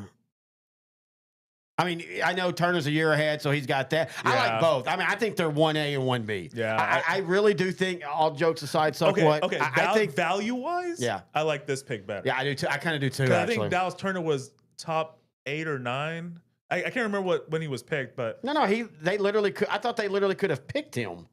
And they went with that was a top. Wait, what was their pick last year? I think Atlanta had 8, and Dallas Turner was rated right there. But anyway, love this pick. Good job, Atlanta. This might get them over the hump and be able to be more. No, he was the 17th pick. Oh my! That's God. what I'm saying. Dallas Turner was 17 to Minnesota. Yeah. And by the way, last year Minnesota gold. They traded Danielle Hunter to the Texans. Through trades and free agency, they picked up Andrew Van Ginkel, Jonathan Grenard, and they drafted Dallas Turner. They turned one outstanding pass rusher into 3 really good pass rushers. And I think you might agree too. I prefer 3 over 1. Oh, 100%. 100%. All right, so let's go to the Cardinals. I admitted we talked about this, not as a joke. This is one of those teams that I never can really cue into what I think they're going to do. They need edge. Every team needs edge. It feels like they need a wide receiver. Oh man, Matthew Golden's going there, ain't he? They need with Marvin Harrison Jr. You've got the size of Harrison with the speed of Golden. Holy crap! But they also need a guard. They also need a defensive tackle. I've heard Derek Harmon's a big pick. Again, Will Johnson. Will Johnson is the best available, but again, those injury concerns are going to keep him falling. He might even fall out of the first round. If I'm the Cardinals, because they need secondary help, I take a chance on a Will Johnson. I think Will Johnson's going to be special. I think he will be too. Even if you need to let him sit for the 1 year, I think he'll still be special going forward. He's an outstanding, elite cover corner. Harbaugh might be tempted if Golden's gone to pick him with the LA Chargers later in the 20s. But I really think the Cardinals, they were just a little bit better than the Panthers on defense last season, which is not saying much. I really think them, and I believe the Bengals are the next pick. I think both teams need to go defense for the first 4 or 5 picks they have in this draft. So I think the Cardinals go. They don't really need to go edge rusher because they got Josh Sweat from the Philadelphia Eagles in the offseason. But you need to pair him with somebody. You do need to pair him with somebody. And don't say Calais Campbell. I like Campbell, but Campbell's on a victory tour, had a great career, was his 14th year. Yeah. And I love him. And a great guy, fun. He's all and I'm not saying he can't be something, but you don't want Campbell having to take 30 snaps a game. Yeah. So they could go edge. I'm not sure who would be of value at this pick. Mike, you got Green. Jihad Campbell would be a good spot here. Yeah. The 3-down linebacker. I would be. And by the way, I like the A&M. Well, there's 2 A&M rushers, but I really like Stewart. But I just think he's a project. Yeah. I think you're picking him. 10 picks from now. Stewart would be better served playing for the Eagles. Someone that he can learn from a lot of the stars that are around them. Maybe they go, again, we always get enamored, and we talked about this with Mason Graham. We always get enamored with the edges, but maybe they take Nolan from Mississippi, defensive tackle. We talked about him, and we even talked about he's a good value pick right now. He's not going to wow you with stats, but he's a guy you can plug in at the 3 and 4 technique, and you can just let him play the gaps. I love Walter Nolan. I do too. He's big. He's strong. He'll overpower anyone one-on-one. He's a great run stuffer. He still hasn't developed that pass rushing ability, but with proper coaching and his own want and desire, he can become a great pass rusher just because of his strength. And what do you always say? Where does your best pass rush come from? First step. Huh? No. I mean, what position? What's the pass rush that can destroy all? Right up the middle. Mm-hmm. I don't think I've known any quarterback that can overcome that. I could. And that person is? You. No, I could. Terry Ray. Yeah. Oh, okay. Hey. Remember that? I bet you're too young to remember that song, Jimmy Ray. Jimmy Ray. Anybody that knows, y'all know. Jimmy If Ray. you know, you know. If you know, yeah. Like that was one of those 90s WTF moment songs, almost like Rico Suave. Oh, the pig is in. Okay, I think they go edge. Your mom. Okay. Jihad Campbell or edge rusher? I think they go Walter Nolan. Are you looking at who they picked already? No, I'm talking to my wife.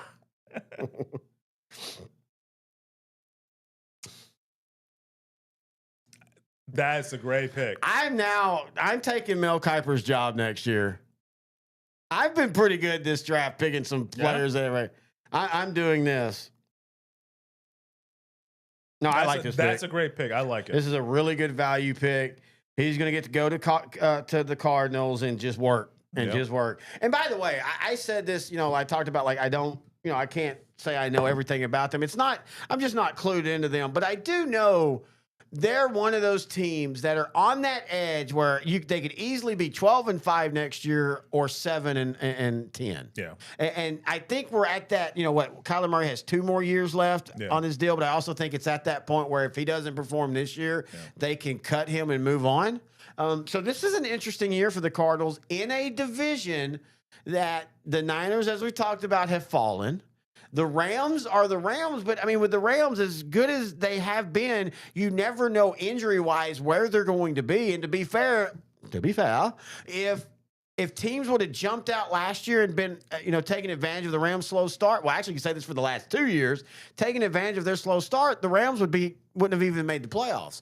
But as you and I talked about, people forget the Rams gave the Eagles the best playoff game of the Eagle run, and you can make the case that without a Herculean sack by, I can't remember who it was for the Eagles, Stafford had a guy wide open in the end zone. The Rams shocked the NFL world, beat Philly in the snow. No, I don't. I'm so angry about that because I picked the Rams and the Ravens in the Super Bowl, and it looked for half the year like that wasn't going to happen. Yeah. I was even making jokes, and then, damn it, we're talking 3 plays away from that would have happened. And if they had won, they would have hosted the NFC title game against Washington. Yeah, they would have beat Washington. I love Washington. That would have been a beautiful uniform game also. Oh, yes, it would have. Yeah. I like the pick. Next up is the Bengals. They're definitely... almost all of their picks are going to be defensive oriented, but if not, they need to be kicked out of the league. Yeah, they got rid of their defensive court. Like, they had a pretty bad defense. Carolina also had a pretty bad defense, but Carolina kept their defensive coordinator. Lou Anarumo went to, I believe, the Colts to be the defensive coordinator. Yeah, I like him. You feel different. No. I didn't dislike him. He doesn't stand out to me as somebody that you go, okay, that's one of the top defensive coordinators. We got to go get him if he's free. That's all I said. I'd have been happy with him as DC, but I'm also happy with Matt Eberflus as DC. Anyway, I think the Bengals go edge. I think they go maybe Mike Green possibly, or I don't think they go with the Project Samar Stewart unless Trey Hendrickson might stay and he can be like a good mentor for Stewart. And I think that ship sailed. You think Hendrickson is gone? Just the way, I mean, again, and I know, you've had many holdouts / non-contract where a lot of crap is talked, but it feels like some of the things they've sent or said to each other is kind of like getting to that point where you can't come back from it. Maybe we come back for a commercial break and the Lions do a trade with the Bengals. For who? Hendrickson. Oh. The Lions really need to pair someone across from Aiden Hutchinson because he's a stud. You saw. I know he might have come back if they made the Super Bowl, but still he is coming back from major injury. So, I mean, you got to feel like there's going to be a little bit of time to. The one good thing is he's young. Yeah. So he'll bounce back quick, but you need to pair him with somebody. Or you need to. They have DJ Reader at defensive tackle, so that's really good. But Detroit is going to roll into 2025 with a new offensive coordinator, a new defensive coordinator. Hey, this, we joke about this movie from draft day, but you remember when the Seattle guy says, "Hey, this is a different world than we were." Yeah, that's Detroit now. Detroit were the darling of the NFL 2 years ago. Then last year they were the king of the top. They kind of felt like what happened when Dallas gets good. Everybody was pushing them, and now all of a sudden there's a lot of questions about the Lions. Yeah. They have 2 new coordinators. Is Jared Goff just a really solid regular season quarterback, but he's going to always have some, maybe Sean McVay wasn't super wrong with his being conservative against the Patriots. Yeah. So that's what I love about sports in general, but especially the NFL because of the salary cap. Teams that you go, oh, they're going to be great for the next 5 years, 2 years in, all of a sudden you're going, I mean, shit, they're still talented. But they've got to now respond to losing their coaches and figuring out how, I mean, it's not that they lost to Washington, but I mean, they kind of got their doors beat in by Washington. I don't think it was who then got their doors beat in by the Eagles. Yeah, that made their loss to Washington at home with a week off look even worse. You think Cincinnati takes Shedeur Sanders? and then trades him to Atlanta for Kirk Cousins. Joe Burrow's like, what? Then Cincinnati the next day goes, we thought we were getting Travis Hunter, the 2-way player. Can we have our pick back? It is funny to think we're making fun, but the Bengals have become a team that drafts pretty damn well after 20 years of just what in the hell picks, Oh, the Brown family hadn't really had the best track record throughout this whole process. You know, I tell you this. Honestly, I think they're going defense. I think they're going either Mike Green, Shamir Stewart, or somebody like that.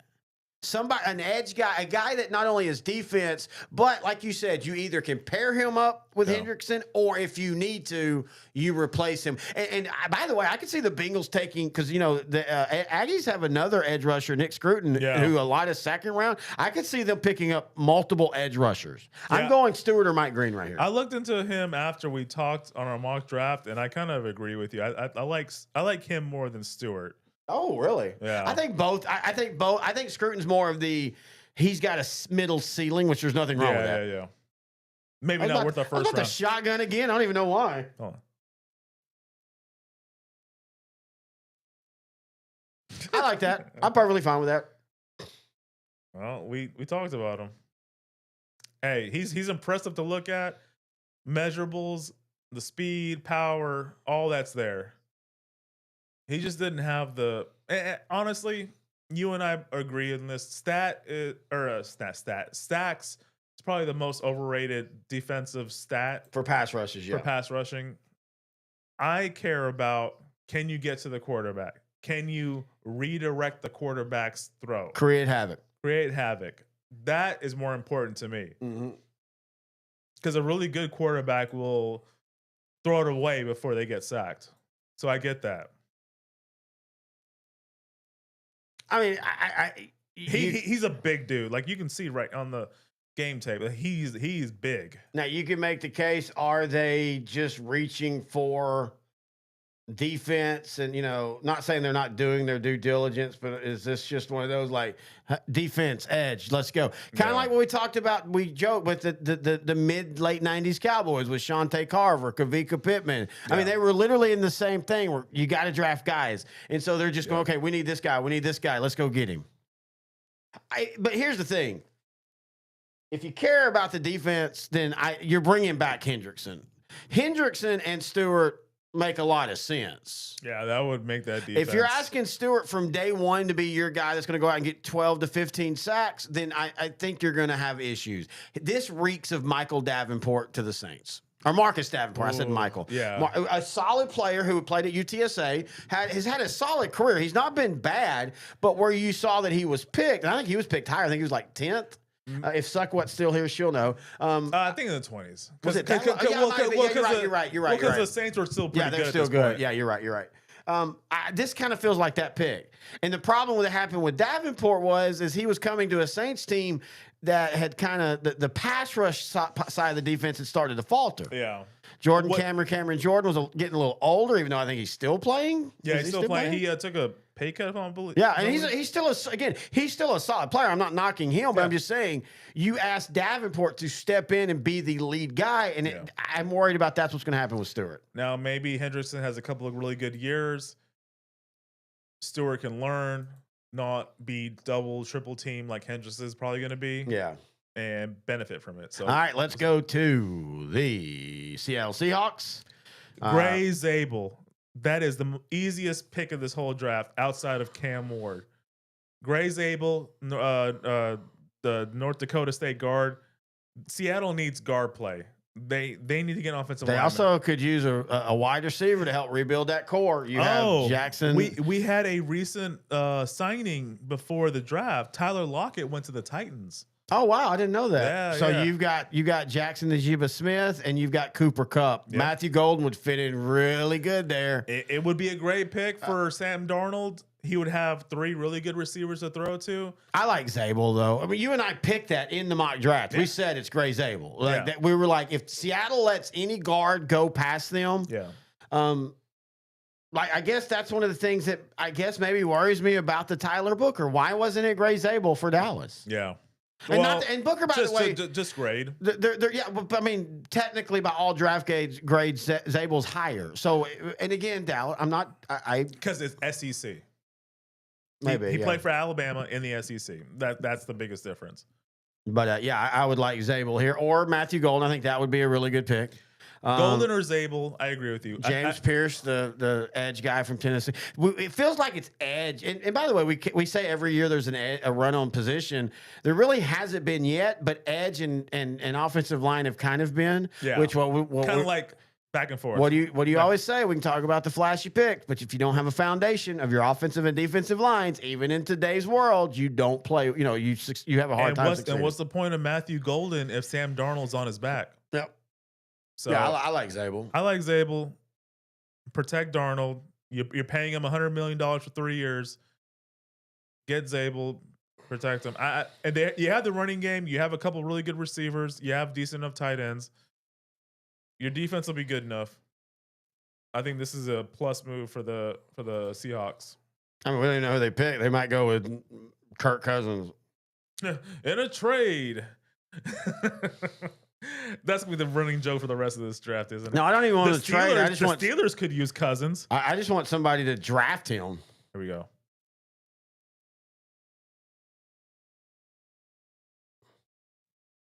Good pick, Seattle. Great pick. Gray Zabel goes to the Seattle, not Supersonics, but the Seahawks. Again, this is a value pick. And if you want a value pick, go to Kroger.com. Enjoy free delivery, 2 times the fuel points, not just 10 cents off the gallon like Walmart, but 2 times the fuel points. And do all that with Boost. Start your free trial. Again, Kroger.com/Boost. And yeah, I know North Dakota people, the Trey Lance and all that. Yeah. But this is a legit dude. This is a dude that's going to be a mauler. He's going to be nasty. He's all the things you want from a guard. Yep. I like him a lot. I think he has everything you want in an interior offensive lineman. He's going to be very beneficial for Seattle. They're coming off a 10-7 season. They were very streaky last season, but I mean, they have been for the last 2 years. Literally, they had almost the exact. Really, the last 4 years. Yeah. It was kind of funny that they said the whole reason they you know where Matthew Golden's going now, right? Where Tampa's the next pick. Yeah, I mean that would make sense. And we talked about it on the show. Yeah. We said with Mike Evans getting older and Chris Godwin, is Chris Godwin still on the roster? Yeah, he's still on the roster, but he has been hurt so much. So. Golden, I would say, is 1A. 1B would be Jihad Campbell, in my opinion, for Tampa. And then again, and we predicted he might fall. You've got Will Johnson, maybe the best true. Yeah, I agree. Antoine Winfield is the best safety in football, arguably, but their pass defense is terrible. So I could definitely see Will Johnson going to Tampa. So I would say he's 1C. All 3 of those guys I just said. Matthew Golden, Jihad Campbell, Will Johnson. Those are all great picks for the Tampa Bay Buccaneers. Yeah, any one of those 3 would be Kroger worthy. Which we just did. Anything outside of that would be suck what for what. You know? I like Mario Scott saying 5 more picks till the Steelers show who they really are. Prime time. Prime time. Oh, prime time part 2. So let's go ahead and talk about the Steelers. Well, really, is Aaron Rodgers done? To me, he is. But I mean, legitimately, is he done? Like, where does he go outside of Pittsburgh? Is he going to go to Indy? Is he going to go to? No, I'm not. I'm saying no. I don't. I mean, to me, it's Pittsburgh or nobody. I'm just trying to think of any other team that is he someone that maybe you bring in if you're a team that thinks you're making the playoffs and then your quarterback gets hurt, like Minnesota. But no. I mean, like in the season, like week 4 or 5. I don't think you bring someone like him in midseason. I think he burnt so many bridges last year. He's done. I think the very fact that if Minnesota, and again, I know people say, well, Minnesota's happy with JJ. Yeah, but Minnesota has so many talent players around. You feel like, and I'm not saying you're burning a year, you starting JJ. I've said it before. I don't think JJ McCarthy is going to be a great quarterback, but I'm not saying he can't do what Sam Darnold did last year. Well, you got TJ Hawkinson, you got Justin Jefferson, you got Jordan Addison, Naylor. You have Darisaw back at left tackle. I was about to say a solid offensive line. Again, their issue in at the last couple games with pass rush was because of injuries. And then you got Ryan Kelly and Will Fries from the Colts. I mean, their line's good. Their receivers are good. Aaron Jones seems to be motivated at running back. Got a great tight end. McCarthy can just be a game manager at worst. Yep. But he has the arm. He's 6'3", about 215, 220. He has the size. He has the arm strength. The arm strength is what really got him drafted early in the first round last season. So let's just see what happens, man. He had a year to sit. I just never thought. I thought he was a great college quarterback in a college system. He was never asked to do much at Michigan because he didn't need to. It was designed for him to just be a game manager.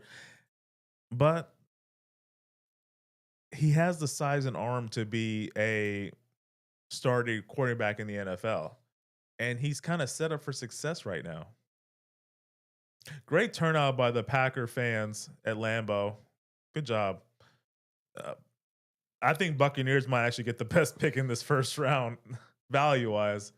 We've already said Tyler Warren to the Colts and Jalen Walker to the Falcons were probably the best picks value-wise in this draft. Let's see what the Buccaneers do. Jahdae Barron from UT still available. Yeah. They don't need a running back, so Amari Hampton won't be picked here. But Golden from UT, Jihad Campbell. I think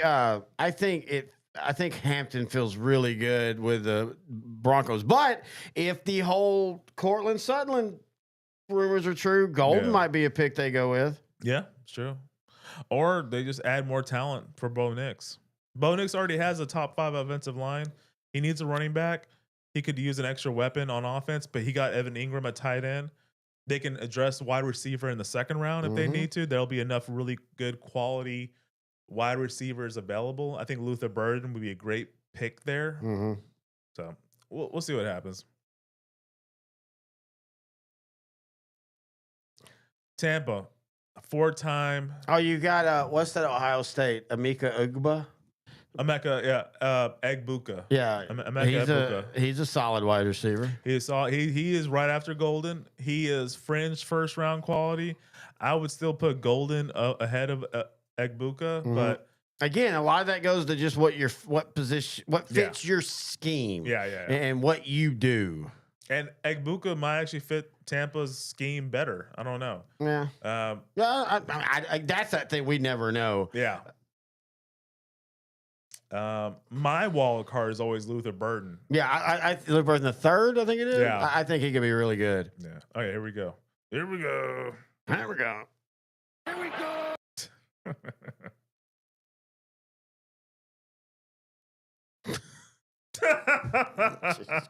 I guess he does fit their offense. Dude, good. Emeka Egbuka. Good pick. Emeka Egbuka from Ohio State. The reigning defending national champion Ohio State Buckeyes.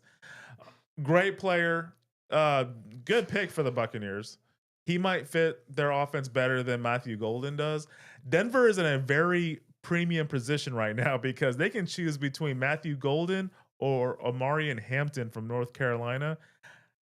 Denver is, I think it's Hampton. I don't believe the Sutton rumors simply, and I know he's 29 and he's in a contract year. Yeah. But Sean Payton, well, to be fair, Sean Payton also cycles through wide receivers. Yeah. But it feels like to me that Cortland Sutton really started to fit what the Broncos were doing last year, and that's why he had that second breakout year. Had a good year 2, and then he kind of struggled and all. But they also might just want to go simply younger and cheaper. Yeah. But Omari and Hampton, I think, would fit really well in that system. And they had Javonte Williams now with the Cowboys. He had a really great rookie year and then kind of flamed out. And then what's the dude there now? For Denver? Or? Yeah, the running back. Well, they have Audric Estime. They have he's not the starter, but Estime, he was a guy from Notre Dame they got last year later and on the draft. He's a big swole Notre Dame Irish. Yeah. Jalen McLaughlin, that's who I was trying to think of. Oh, yeah. But he's small. Yeah. But last year he had a couple of really good games, and I think he ended up having let me look at his stats. He ran for 496 yards and a touchdown. But I think So I think so. I guess they go with Amari. I think Hampton or Golden will be the perfect pick for the Broncos. Yeah. Good for them. Good for them. The two players they really wish they got are available right now. Yeah, that's a good point. I mean, at least is what we think. Only one running back has been gone. Only one quarterback has been gone. Only two receivers have been gone. So this is house money. All right, while we're waiting on picks, I'm trying to see. Let me see. Okay, so here is CBS Sports.com. Here's their instant analysis. Titans, Cam Ward, a B-. Jaguars, Travis Hunter, an A+. Abdul Carter, an A. Yeah. Will Campbell, a B-. Browns, Mason Graham, a C+. Ashton Genty, a B+. That's just simply the value of running back. Yeah. Armand Mimbu for the Jets, a B-. Teteroy McMillan for Arizona, a C. Wow.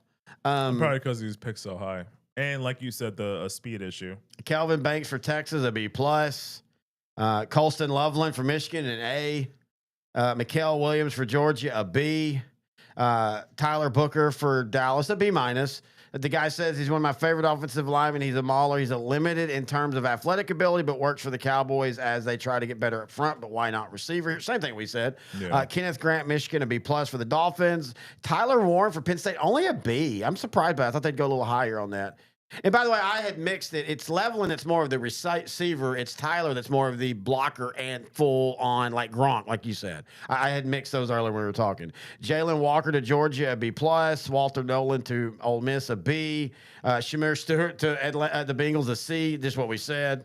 Again, he's raw. Project. That's project. Graydon Zabel, a B to the Seahawks. Amiga, a B- to Ohio State. And then we haven't got to the Broncos yet. So I love draft grades. That's one of my favorite things is draft grades. Even though it's way stupid to make these grades early, but it's still fun to make these grades early. I mean, a year from now we'll have different grades. I mean, heck, 6 weeks from now we'll probably have different grades. Again, Micah Parsons was looked at. Okay, that's fine, not a bad pick. And now, if you were to redraft that draft, he's top 3, easy. Like not even thought about. Yeah.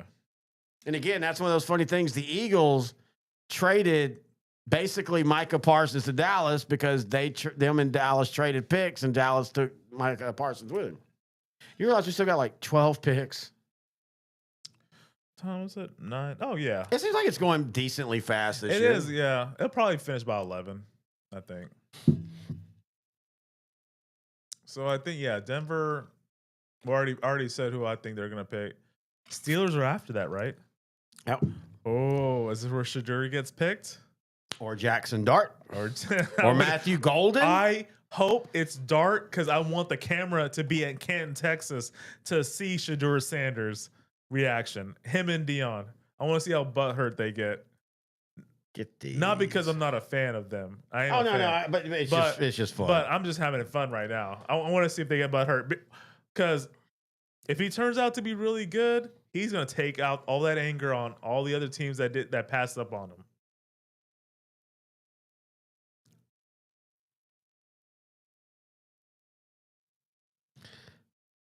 In a break on the commercial, so we're just kind of chilling right now. Yeah. We need a break ourselves. The pick is in for the. Are you trying to take a break? No. Oh, I see how it is. What do you want? What? Huh? Are we on a break? This is what therapists said that we shouldn't be together anymore. You don't communicate well.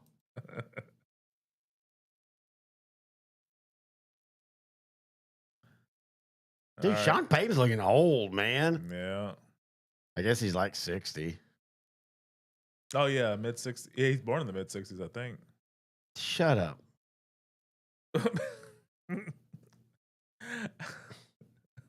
He's 61. He was born in 63. Okay. I just remember he was a young OC with the Giants in 2000. That was 25 years ago. Whoa. What? I'm a little shocked by this one. They're going with Jahdae Barron. Broncos? Mm-hmm. What? They're going defense? Oh, I'm watching Brandon Perna tomorrow. I cannot wait to hear what he has to say. I got to go to CBS and see what they think about that. I like Barron, by the way. I I'm like a him. huge Barron fan, but really? Are they just going to go no-fly zone 10 years later? Hey, I mean, it got them to the Super They Bowl. did. I still haven't got it up yet.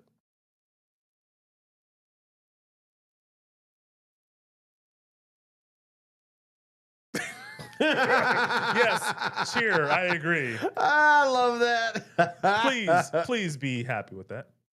Dude, does Omarion Hampton go to the Steelers now? That would be the safe pick for the Steelers. It would be a need too. Yeah, it'd be a need because they, what's his name is gone to the Chargers. Najee Harris. Yeah. And this would be the typical Steeler pick when everybody's thinking quarterback, this. We're just gonna go running back and be safe. Who's their offensive coordinator?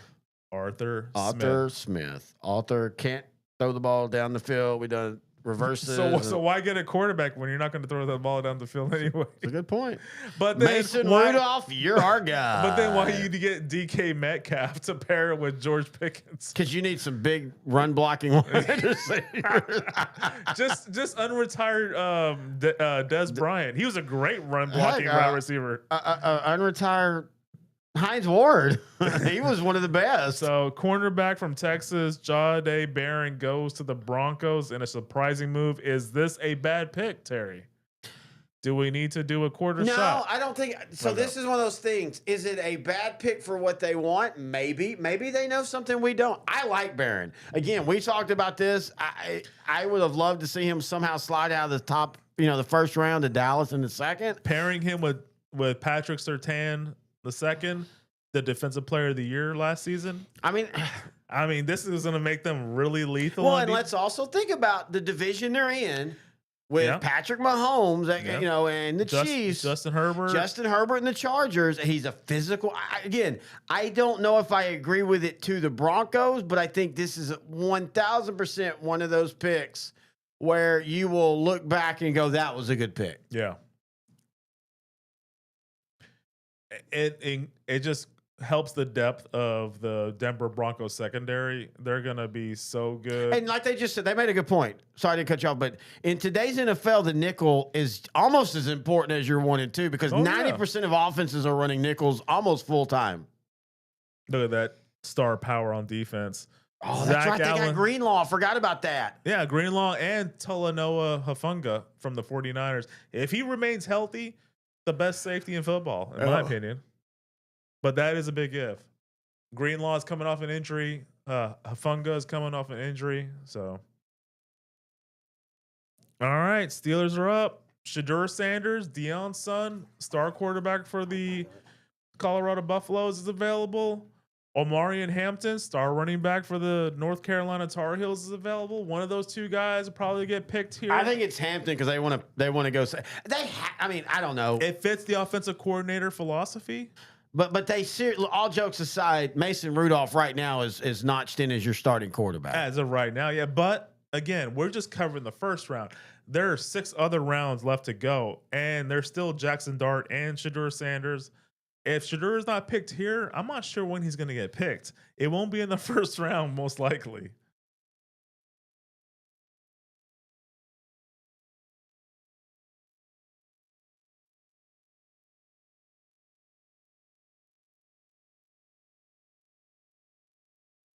Second round. As you're saying. It'll be second round if Shedeur doesn't get picked by the Steelers, it'll be the second round.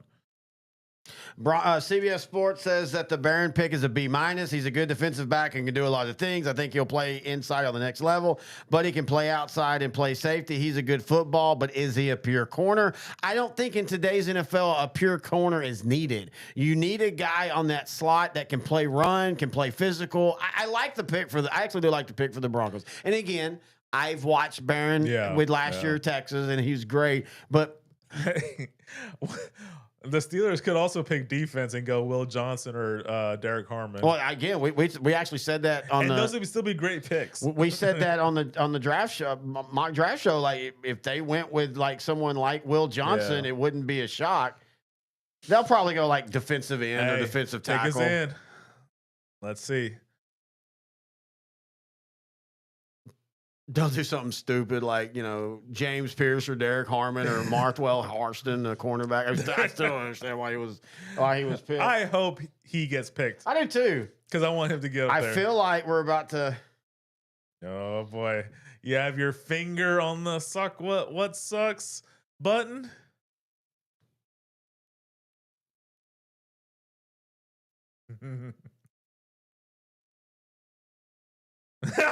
Did I not just say that? It's time for the Suck. Okay, first off, I also said Derek Harmon. no. First off, I like Derek Harmon. Oh, me too. I have no problem with this pick, but for what Mario said it best, we're about to learn what the Steelers are. It's time for the Suck What? What sucks? Well, this sucks. That sucks. Oh, the week. So Mario Scott says Sanders most likely is going the second round. It's ridiculous. I don't know. Well, who else is gonna? Everyone else. No. I'm talking about. I don't know if that's ridiculous. Look, I loved watching Schumer Sanders at Colorado. Yeah. I loved what Deion did. I loved Colorado. They're a fun team to watch. But I think there are many valid issues or questions about Sanders. I don't think. I mean, I never. Personality wise, I don't even. I'm just talking about on the field. I think personality I'm stuff. okay with the field. Well, no, I am too. But I'm just saying. I think this idea that I think if. How to say this? Suckwood had said this about Travis Hunter. If he wasn't in, Chargers better get Golden. That'd be a great pick. But Suckwood said, Sonny, she said if Travis Hunter wasn't at Colorado with Deion Sanders and he was in the SEC, would he be as known? I kind of feel that way about Sanders. If Samir Sanders was Tony Johnson and quarterback for Wisconsin or even Florida, I think he'd be a good quarterback. I never looked at him and thought that's a number one pick. That's your lockdown quarterback. You're going to book him for 15 years. Now, I think he becomes a great value in the second or third round. I never thought that. Yeah. I mean, I really do. I think he can be a good quarterback in the NFL. Don't get me wrong. I do think his name and what they did at Colorado kind of puffed up because start looking at how he did against good defenses. And that's where my concern was. Now, that could be a team talent thing, though. Well, yeah, you're good point, but like with John Elway with Stanford, yeah. I don't know. I think now he becomes a great value pick. You make a great point too. I mean, we still don't know. Cheers. No, honestly, we really don't know where we're getting with Shedeur Sanders. I liked what I saw at Colorado because I knew he was going up, with a team that didn't have the offensive line, didn't have the defense as well, and he still threw. You know what Mario's worst thing's about to happen? He's going to fall to where Tennessee could have got him in the second round and took Travis Hunter in the first pick. Nah, the Cam Ward has the arm strength. No, I like Cam Ward, but I'm just saying. Yeah, Mario, would you rather have Cam Ward and then whatever they get, or Travis Hunter in the first pick and then Shamar Sanders in your second round pick? Just saying. I'm not commenting. All right, so who's next? But hey, I'm not commenting, Terry, but look at me. Exactly. Chargers are on the clock. They need a wide receiver and they need a tight end. The two best tight now. No, the two best tight ends. Do they reach? No. Get Golden. No, but I'm saying the Chargers would be the type of team that would reach on a athletic tight end who hasn't maybe proven himself, who only played basketball, Antonio Gates. I know it's a complete.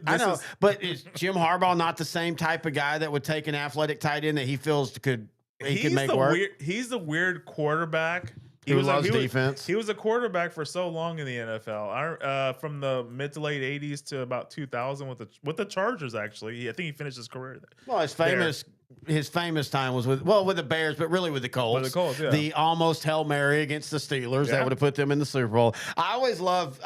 You were about to say about him being a defensive minded. So I was listening to Rich Eisen. Yeah. And he had him on.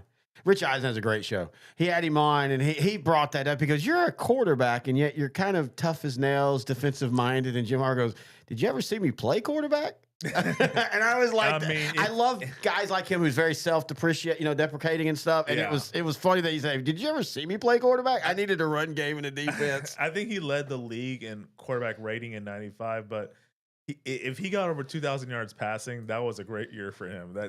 He was definitely a quarterback that needed a great defense, a great running game around him. So, but yeah, I really think the Chargers go with Golden. I don't think there's a tight end worthy of a first-round pick at this point. And by the way, as a Texas fan and a fan of Golden, this is a wonderful spot for him to land with. But let's also think, dude, running back, Amari Hampton. They got Najee Harris. Yeah, but Najee Harris isn't going to be your lead. Like, you're not looking at him to do 30. He's your short yardage guy. You get Amari Hampton for your distance. That'd be fine too. I think it'd be funny if you see the screen. We're watching the NFL and they're showing Jim Harbaugh, and you can't see what they're watching. It'd be funny if they're watching draft day. Yeah. Let's take notes now. We want to trade back now and trade up and trade 3. I would love Matthew Golden to go there for Texas because I think he would flourish. You've got Ladd McConkey. You've got of course Justin Herbert. You've got Mike Williams back, and Mike Williams is still a guy that if you're not asking him to be like the Jets number 2, and also don't get hurt. Yeah. He's a great down the field guy. You got Ladd, the underneath guy, and then you got Matthew Golden, kind of your second level, the deep outs, the deep posts, the deep ends, and Matthew Golden is fast. So when we predict these draft choices, we think both what the team really needs and what the coaching staff is made of. Because that's why I think maybe Hampton, because you and I talked about this, and I know, they got Blake, what's his name, Michigan, but dude, that was a fun, hey, it's cute that they picked him. Yeah. He's Deuce Vaughn for Kansas. No, he's better, but I'm saying for the Cowboys, he's a guy that'll hang around the roster for a few years, but I don't think he'll ever become anything more than the Rams. I thought he went to the Chargers. He went to the Rams. Oh, he did. My bad. Blake Corum? Those LA teams confuse me. Yeah, they're all the same. Well, they got the same color. They all look the same. They all look the same. They think they're the best dancers. And the stink. They're I'm trying to be racist, but not be racist. They're very uppity. Good for nothing. Have you seen that new movie with Idris Elba and John Cena? So it broke today. They're I think they're political opponents. One's the president, and it's John Cena's kind of like the Donald Trump. He's a former movie star and all that. And then Idris Elba, who he's running against, and they end up on Air Force One together, and then they have a terrorist attack. Yeah. But one of the funniest, I love the tongue in cheek, is John Cena says to Idris, "You think you're better than me," that's a racial dog whistle that white people will always say. I love the fact I think that the trailer looked it's kind of like John Wick. It either looked really, really bad or really, really good. I'm saying it's going to be really, really good. But anyway. I want to watch, as far as movies go, I have a CPA. I'm a CPA. You're going to, actually, this Sunday, I'm going to watch The Accountant too. I think we're going to go see Sinners Sunday. Me and my wife are talking about that. I'm going to watch Sinners with Michael B. Jordan and Michael B. Jordan. Yeah. Jonathan Majors. The only thing that's holding us back is, dude, when a movie gets over 2 hours in the theater today, I'm like, we can wait a month and just watch it because, our setup, we have a nice TV, good surround sound. And the thing is, even if it's available on rent, it's usually be like $4. So you can pop your own popcorn for 2 tickets. Yeah. And popcorn you already have at home. $4. You can watch it at home. Well, even if you rent it day one where it's $24 it's still cheaper. Now, for me, it wouldn't be simply because I'm in a movie club for Cinemark, and so I pay $10 a month and get 1 free ticket a month, and we always have 4 or 5. But for me, it's just a personal. It's my age, my knees. If a movie's over an hour and 45 minutes in the theater, I kind of start struggling. So an hour and 46 minutes, I'm out. Oh, okay. Okay. All right. I still think they go Hampton. I like Golden. That would be more of the Harbaugh pick. Yeah, that's a good point. Who's in the control of the room? And like, there's not been any issue for all the talk about the collapse and Justin Herbert. The Chargers last year took a big step as a team because they started winning ugly, which is something they couldn't do for the last 10 years. You know, Phillip Rivers and them for 10 years were the team that what did we call them forever? The Cowboys of the AFC. Yeah. So I think if I like Golden because Dobbins is not back, is he? Who? J.K. Dobbins. No. I don't know where he went or if he's still a free agent. If they pick Golden, maybe they do bring J.K. Dobbins back. Otherwise, no, he went to the Browns. Oh, Dobbins went to the Browns? Just happened a week ago.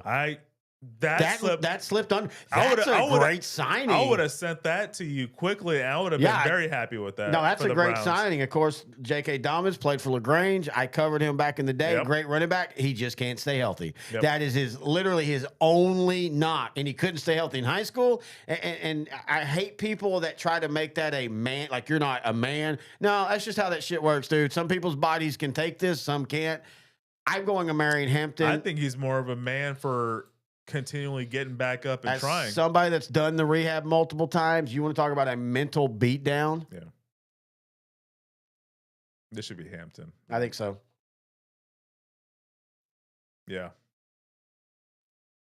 Chargers select North Carolina running back Omarion Hampton. I think it's a great pick. Dude, when they trade for J.J. McCarthy in 2 years, they're going to be such. I still contend, and I don't think it's not like I think that Harbaugh has any like personal issue with Justin Herbert. Yeah. I said this the day the hiring was announced. Did I not say, "Oh, Justin Herbert's gone in a few years"? Because again, as much as it sounds crazy because Jim Harbaugh's the quarterback, he doesn't want those pure passers. He wants, and remember what Justin Herbert did last year that shocked everybody early? He was running. Yep.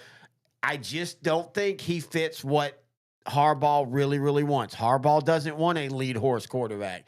He wants what he was, a workman quarterback, a guy that, sets up the offense, the field general, all those generic BS. I like this hire. Omarion Hampton, 1,500-yard back eventually, I think. I think this dude's going to be special. I actually felt if Dallas would have taken him, I know people would have said it would have been early. Yeah. If they would have taken him, I would have had no problem with that with the 12th.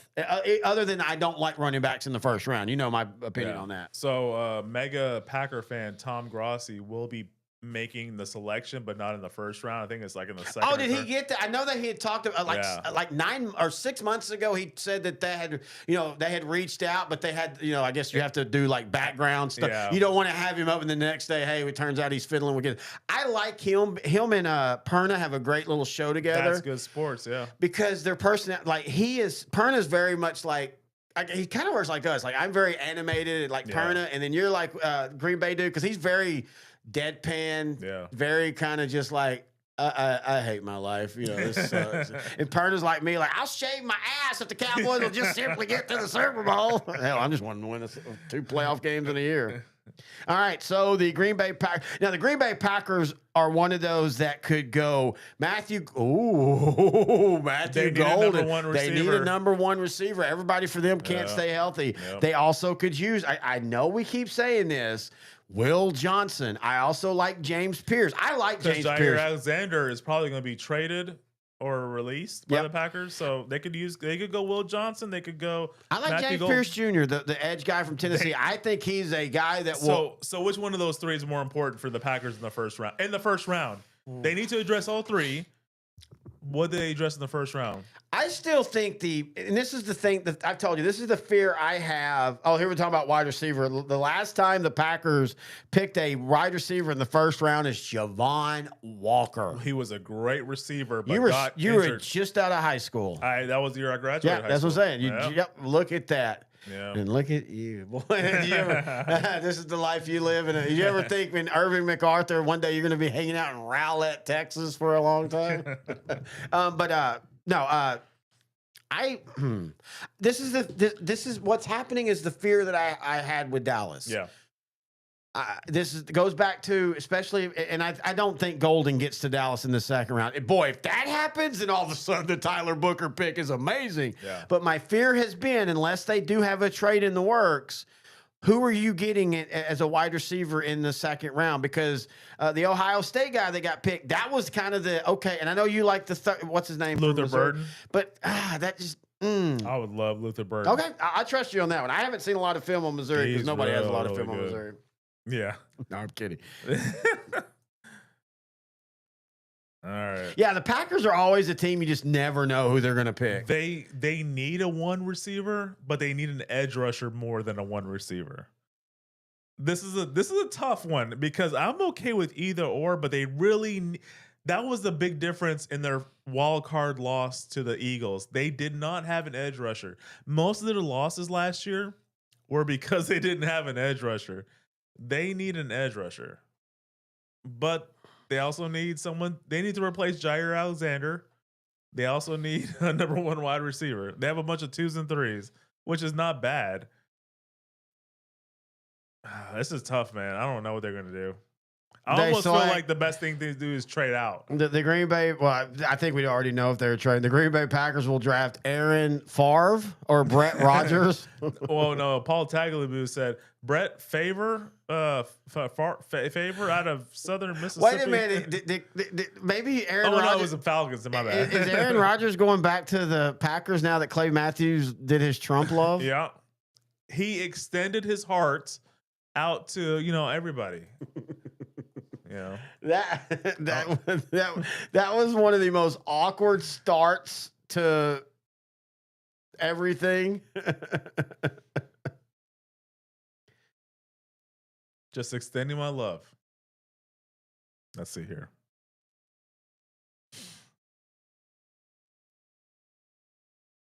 Come on, take Shamir Sanders. Oh, full shot. If the Packers, if anyone, okay, full shot if Shedeur Sanders goes in the first round. Yeah, there's no pick that needs a quarterback. You're right. All these teams made the playoffs. Dude. What? You already saw the pick? No. Look who has the first pick of the second round. Is it not Tennessee? Cleveland. Because of the trade. Shedeur. Dude, all of a sudden. What? Shedeur. I still don't like who they picked in the first round, but that's one of those weird things that if you switch the picks, everybody would be happy with. Yeah. I love this. And if something, by the way. Flip it and reverse it. Miss Ciel, that was. She lost a lot to me when she lost her weight. I'm just saying. I like friend zoned. I was like, Missy, look, I'm sorry. Yeah. You got to get off the 1 incher. You're too skinny for me. You embarrass me, Noe. I embarrass you. We're getting canceled because of you. I'm okay because I extended my love to everybody. I'm going to edit everything. You never notice why I talk in front of the mic? That way I can make it like, and Noe said, I hate white people. Noe. And Packer contingent is out there. Oh, that's right. They're here. I totally forgot about it. By the way, great fan base tonight. They have been funny, booing, but they've been very respectful. And after this pick, we're going to talk about one of our best sports experiences together. It was great, and we'll explain why, because it's kind of crazy why it turned out to be great. But here we go. Green Bay Packers pick is in, so we're waiting for that.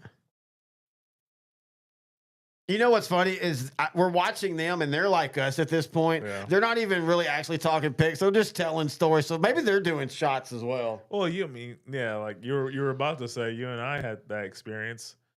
We're interacting with other fans. Yeah, hang on. Okay. I'll shut up. We're gonna hold this until we get done with this pick, because then we'll have 10 minutes to talk. All right. I do love it when it's a team like this that has multiple needs, but not like drastic needs. And they have 4 different avenues that they could go.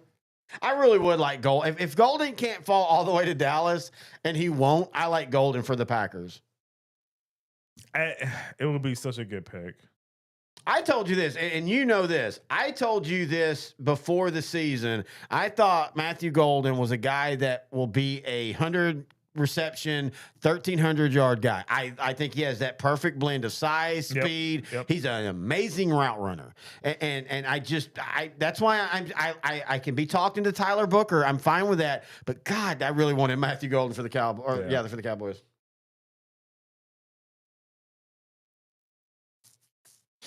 Oh.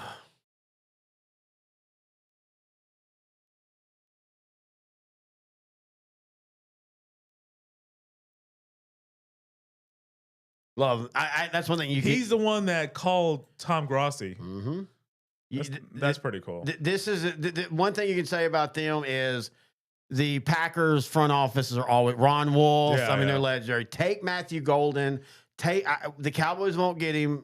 Go to them and fly, young man, fly.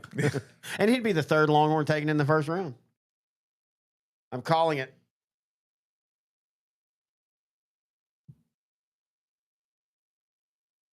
Cheer, Packer fans. Screw you. Hmm. No, I'm kidding.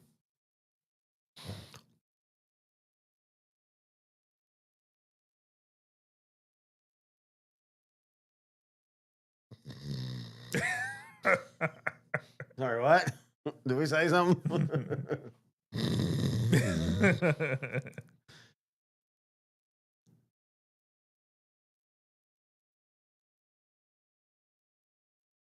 Dude, I got a tinkle. Would you hurry the F up?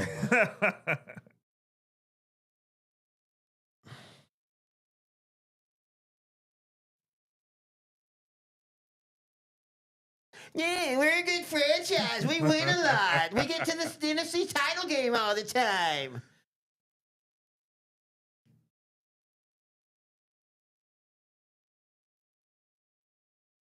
If you don't take Matthew Golden, you get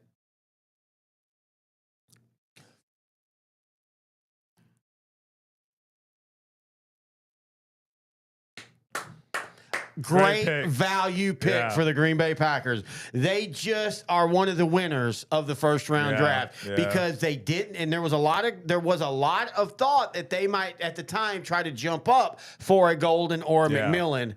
Great pick. I love this dude. Great blazer. Oh man, something tells me he knew what was going on, or he just well. To be fair, they have gone with a green. Everybody's gone with a green EU for the. So we want to tell our story. So we got to go, and it's weird because like in Green Bay, it's a small town, so probably anybody that wanted to go got to go to this. But in Dallas, I guess they want to make it feel small. Only a certain amount of people got to go. And so it was a lottery system. And you applied and I applied. And you got it. Yep. I didn't. I'm not knowing why. No. But you got it, which was cool because you got to bring one person with you. Yeah. And so I killed your girlfriend, and then you picked me. And I really appreciate that. And so we went to it. It was at Cowboy Stadium. And the funnest thing about it was and I had told this before. I had went to a Cowboy game. My daughter had got me and my dad Father's Day ticket in 2012. And we went and we sat up in the upper stream. We sat with a lot of fans of other teams that bought season tickets so they could see their team. And it was fun. And I told you about that. I'm like, this is really fun. We go to the draft and we are surrounded by Giants, Washington, and Eagle fans.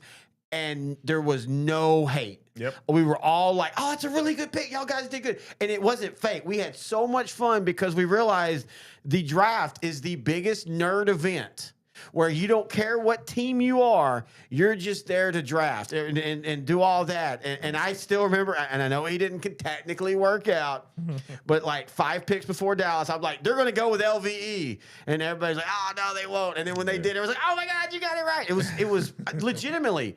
I know it doesn't technically count as a sporting game. That is my favorite sporting event that I've been to, and I've been to a bunch of sporting events. Because you and I never thought we would go to NFL draft here. Mm-hmm. Yeah, that's true. Because it was more of a recent thing. Yeah, that was like the second place it went to, or the third. Because the league hosted in New York for. Well, no, like the show, the league. Oh yeah. The last season was the first season the NFL started hosting it at other facilities. Chicago. Yeah, so in 2015 they hosted in Chicago, and then they started, Philadelphia, Dallas, so on and so forth. So this is more of a new concept. It's only 10 years into its existence, Oh, here we go. All right. I love this dude. I liked him when he came to Texas, and like they made a point, and I love Ewers for what he did, and this helps Jordan Love. He's one of the best short ball catcher, meaning he's running a fly route. The ball's coming up 10 yards short. Yeah. He can plant that foot, park it, turn, and make the catch. I'm telling y'all, I think no matter where he went, I think Matthew Golden in 4 years is a top 4 receiver. I really believe that much in him. Golden, Dobbs, Watson. Jordan Love has a lot of receiving help right now, so good for him. And now with the next pick, Mario, did you get to go to the draft in Nashville? How was that? Minnesota's on the clock. Did I not predict that Will Johnson would be the name we keep saying? Yeah. He's still available, and I really feel bad for him. It's injuries. Now, in saying that, if he falls to Dallas in the second, dude, you better take him. I think Minnesota gets Eamon Worry from South Carolina. I do too. Either him or someone like Donovan Jackson. They're needing some. We talked about they need some guard help. They need some offensive line help. They addressed some of it in the offseason by getting the Indianapolis Colts play. And those are good guys, but they're both 28 and 29. Yeah, they're not rookies. Right? Yeah, and they're also not all pro players. They're good, solid players. Better than what they had last season. I agree. But with Darisaw coming back, getting Ryan Kelly, Will Fries. Yeah, if they get somebody like a Donovan Jackson, a Jihad, again, he's like Will Johnson. He's become the name that just keeps dropping. Because you want to help Brian Flores flourish with his defense that he has. And Mike Green's still available? Mike Green. And I like Mike Green. I just didn't like Mike Green in the 8th or 9th pick like some were saying. Yeah, I like edge here, but I think for Minnesota, I like your idea of getting guard or tackle. Yeah. Or getting a Jihad Campbell, or getting a Nick Eamon-Worry, the top-rated safety out of South Carolina. Oh, dang it. Patrick was there in 2018 and was well with us. Oh, really? Yeah. That was fun. Again, I love the draft. It was fun to be there.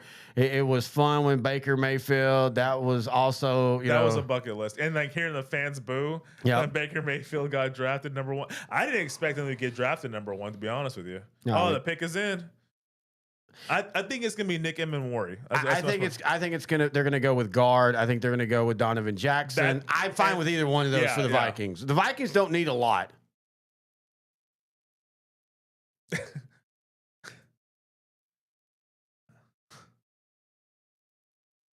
Donovan, good job. Breaking news, the New York Giants are on the clock. What? They have traded back into the first round. Are they going Shamir Sanders? They're going Are Shador. they going Shamir Sanders? They're going Shador. They're going Shador. Gosh, what a shocking, and by the way, if they do it, bravo. Yeah. I think that's Giants. You have been sitting on your ass for the last couple of years. Barkley should still be at running back for y'all. I appreciate the aggressiveness, unless they then go with Will Johnson or Jihad Campbell. We're going to go with Mike Green. Or they let the time run out. We're going with Y.A. Tittle. What? Or Frank Gibb. Can we get Frank? What if the clock ran out on them? Hey, that's happened. Yeah. It almost happened to the Cowboys. It technically did. So Minnesota or Kansas City, I can't remember which one that Minnesota's happened. one, yeah. And the very next year, Dallas almost did that, but they rushed and got their picked up. And apparently, actually, what had happened there was, this is that weird thing. They actually were on the phone, and there was some kind of technical issue, and so the clocks, it kept going. But anyway, dude, if the Giants... Oh, here we go. Mario says, so I went during the day on Thursday because at the time I worked in downtown, but it was the same night as the Infinity War opening. I had 2 tickets. I'm not a Marvel guy, but I can't blame that. That was one and of by the way, 2018. The only negative that we had about the pre-stuff was it was unseasonably hot that day, remember? Yeah. We had gotten up, we went and had Whataburger for breakfast, and by Whataburger for breakfast, I mean we had cheeseburgers at... It was lunchtime, yeah. Well, it was like 9:30 a.m. It was? Yeah. It wasn't that early. Yeah, dude, we were there a while. That's what I'm saying. And also, I was on a drink break, so I didn't get to enjoy it, which, by the way, was probably fair because beer was like $13 or whatever. But the only negative was it was really hot. Like it was like today was 82. Yeah. I think it was like 91 or 92. But other than that, it was a blast. But dude, I love this move by the Giants. I mean, I hate you, but I love this move by the Giants. If they're doing what we think. If they're trading up, even if it turns out to be a good player, if they're trading up and getting a Will Johnson, I will be a little confused. Hey, Shador is going to be happy because he would have been a second rounder at this point. I mean, I don't know.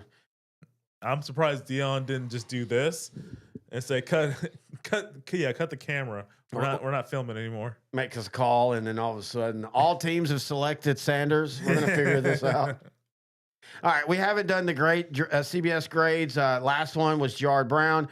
Derek Harmon, Steelers, they actually gave him a B-. The pick makes a ton of sense since they need young players on the defensive line. Passing on a quarterback was the right move. But who is there? I mean, now, especially if Sanders gets picked, who were the Jackson Dart? So, well, I'm going to say, I'm going to go back to the trade. All right. The Giants acquire the Houston Texans number 25 pick. Oh, yeah, sorry. The Texans get picks number 34, 99, and a 2026 third. I like that for Houston. Because the Texans aren't needing a lot. Yeah. They need to rebuild on the offensive line. Yep. I would kind of like them see them get a depth wide receiver in them just to make sure, because as great as Nico and Tank are, both of them are injury prone in different ways. Yeah. I kind of think are they still rolling with Dalton Schultz at tight end? Yeah, as of right now. I look. I know because we're Cowboy fans, but again, we've tried to explain to people we don't hate on teams. I mean, literally right above you, if everybody looks up above intern Noe the pro, there's the Houston Oilers. I grew up a fan of the Houston Oilers. I like what the Texans are doing. I'm just frustrated that it doesn't feel like they've advanced on kind of going out of being a really crappy team to all of a sudden being good again. You'd like to see them, stop being just an AF. They're the Cowboys. I hate to tell you, Texan fans, you're the Cowboys. Y'all can't get past the second round either. I mean, they can't. All right. Let's see what here's what you're saying. I like that for both teams. I do too. I think the Texans made a good value move. Trade down. Offensive linemen have been taken off. Oh, Patrick was there day 3. And I've heard from other people that like day 2 and day 3 are actually kind of not more fun, but it's more relaxed. And, he's a giant. Samara Sanders is smiling. He's going to be throwing a lot of balls to Malik Neighbors and Wan'Dale Robinson at New York. Dude, this. Good for them. They got who they wanted. If they went Jackson Dart right now, I would laugh just at the absurdity of how the NFL can be at times. Hey, how about Tyler Shuck? Breaking news, the Falcons are moving back into the first round as they trade with the Rams. Oh, wow. So here it is. The trades are finally happening, but it's not people. I mean, technically it's people coming out, but it's people climbing back into the first round. Oh, my God. Oh, my God. The Giants took Jackson Dart. I am not kidding. The Giants took Jackson Dart. Full shot. I don't know if it's a suck what. I'm going to do a half shot. I don't know if it's a suck what. Definitely not a Kroger quality valley pick. This is you don't trade up into the first round. None of those teams were going to get him. I don't. I'm confused. Here we go. That's all I know to do. I am so confused. Hey, as your preacher told you when you were a kid, just pray it away if you're confused, buddy. Oh, mine told me to bend over. Wait, what? I am not. Yeah, you know what? Giants, thank you so much for not being smart. For the suck what? Oh, cheers. What sucks? Well, this sucks. That sucks. Oh, Louise. Suck what? Here we go. I hope you're lying to me. No, I'm really not. No. Like other people know. This is so like every 9th pick gets really early on ESPN. Yeah. It's Jackson Dart.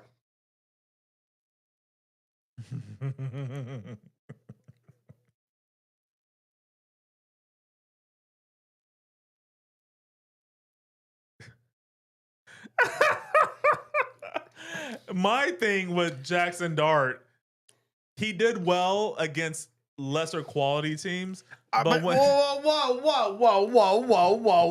okay. I literally said the same thing about Sanders, and you were like, yeah, but it's your team and all that. So why is Jackson Dart getting knocked for that? Because he had a really good team around him. What they just said on NFL Network. Colorado didn't have a really good team. No, I agree. No, I'm just making a point. But what they did, they made one good point right before. We already knew the pick, but right before they didn't know who the pick was because, again, this pick were ahead. They said Sanders is more NFL ready, but the Giants don't need the more NFL ready. So if they think Jackson Dart's the best long-term solution, because they've got a quarterback for this year. They have 2 quarterbacks for this year. Well, they've got the future Jameis, and then Russell, who'll be traded later on. But that is a really good point. Are you really, as much as I thought the Giants were going to make a shrewd move, but are you really drafting Sanders and then saying you're sitting on the bench? I don't know. I'm like Mark. I don't get it. I like Jackson Dart, and I even said during the draft show, I think in the long run, Jackson Dart's going to be a good quarterback. Brian DeBall's like, we're fired, right? They got Abdul Carter and they got Jackson Dart. It's not a bad draft. Take out how they did it. And by the way, they didn't give up a ton for this move. It's a move, but it wasn't like Cleveland. I mean, Jacksonville giving up what they gave. And you're just going with preference. That's a good point. That's a really good point right there. I definitely prefer Shedeur, but they definitely prefer Jackson. I like Tommy DeVito, but you do what y'all want. Tommy Cutlets. Who then? Cutlets. Who then? Crab legs. Yeah, crab legs. Let's ride. And then the whitest guy ever, Jackson. Jackson with an X. Jackson Dart. Oh wait, Ole Miss. Yeah. Eli with the Rebel. Yeah. Very nice. Well played, sir. I like that.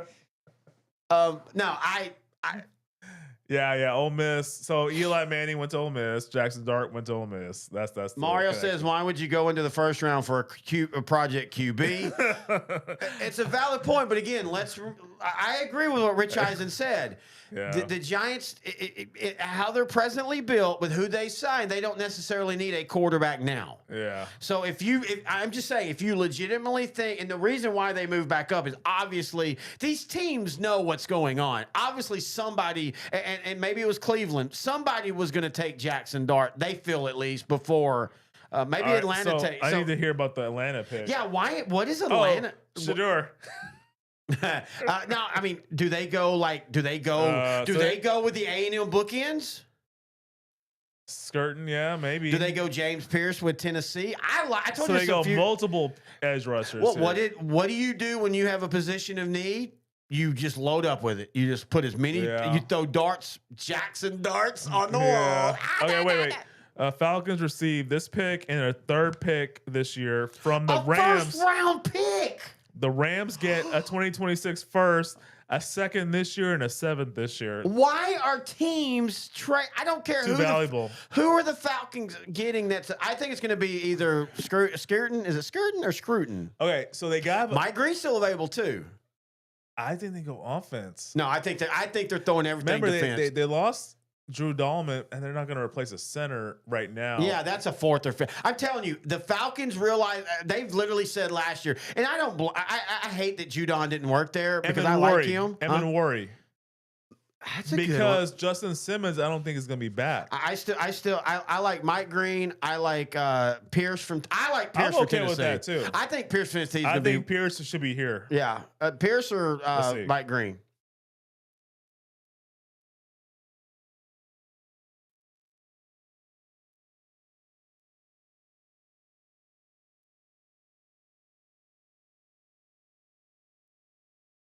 It's a good pick. The funny thing is this is one of those, if you flip their 2 picks, they're value picks. I still think taking the A&M Edge Stewart, I think, is a reach. Yeah. I think this is a really good pick. He doesn't look happy, though. Holy crap. I'm serious. He did not look happy. 6'5", 245. Lean, tall. What you want from a defensive rusher now? Okay. Hey, good job, Falcons. They addressed a very serious need they had. Did they address it correctly? We don't know. No. I mean, that's one of those things you never know. The Packers still haven't addressed that need. All right, let's see if we've gotten to any other trades. So the Giants from CBS gets a C-. You'll love this one, Mario. I know the Giants needed a quarterback, but I don't love this move. Coach Duvall was said to be one pushing for Dart. Well, he got his guy. I just think I would have waited until later to get a quarterback. Yeah. But desperation, what did we say? The Giants needed to make sexy picks. Yeah. Desperations make teams do crazy things when it comes to the quarterback position.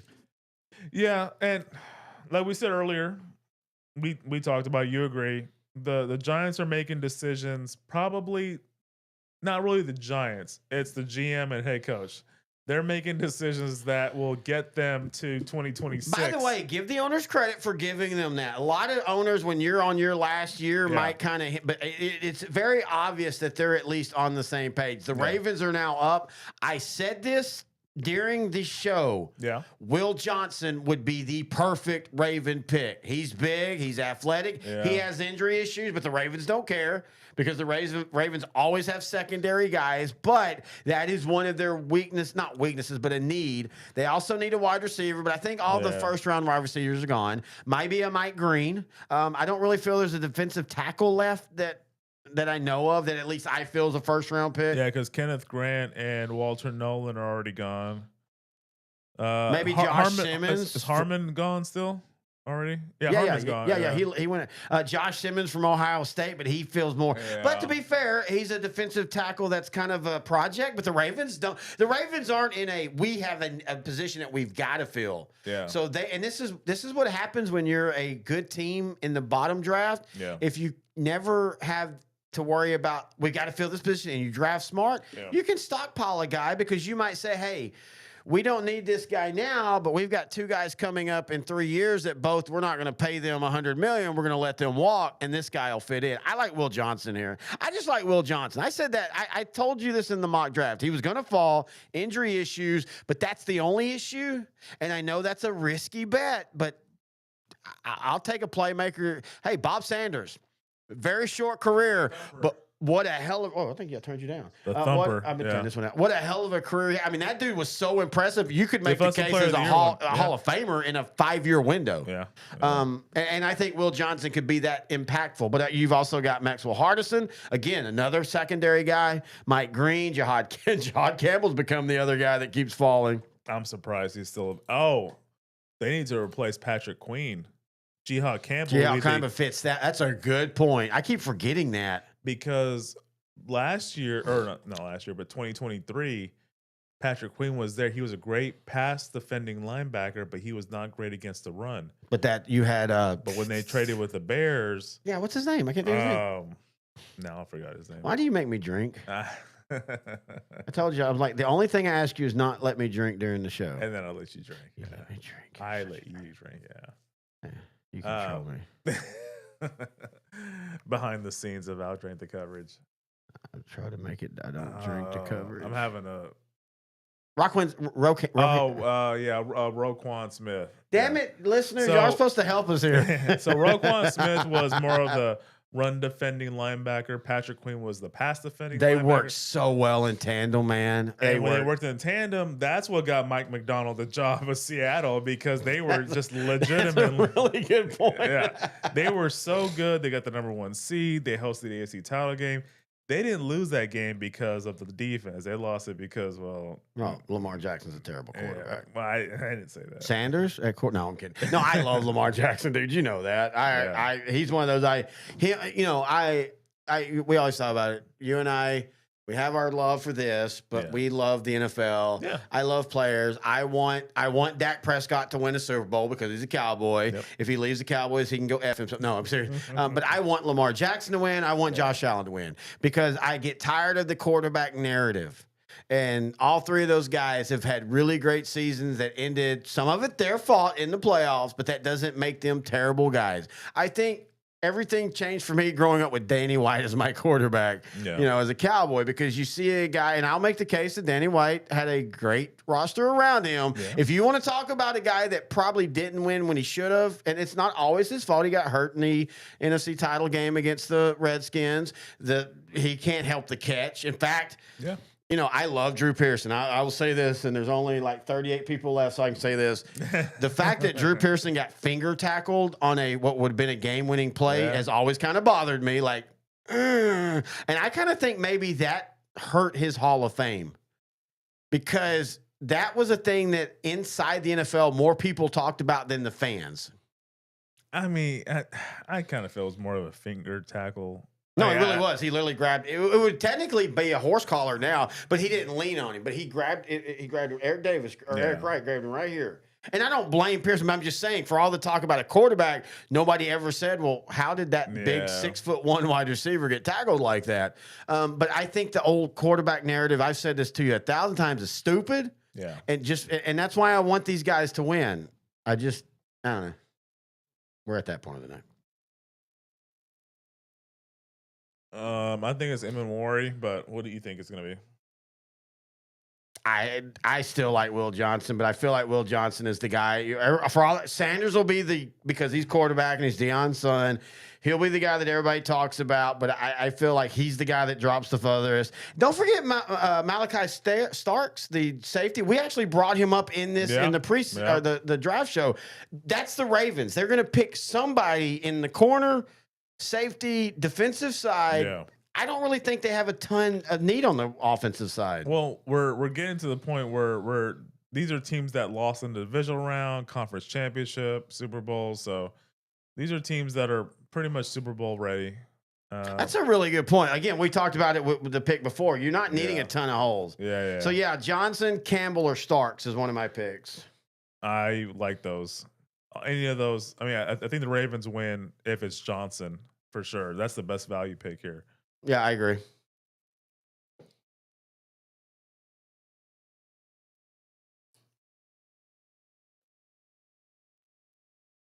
Oh.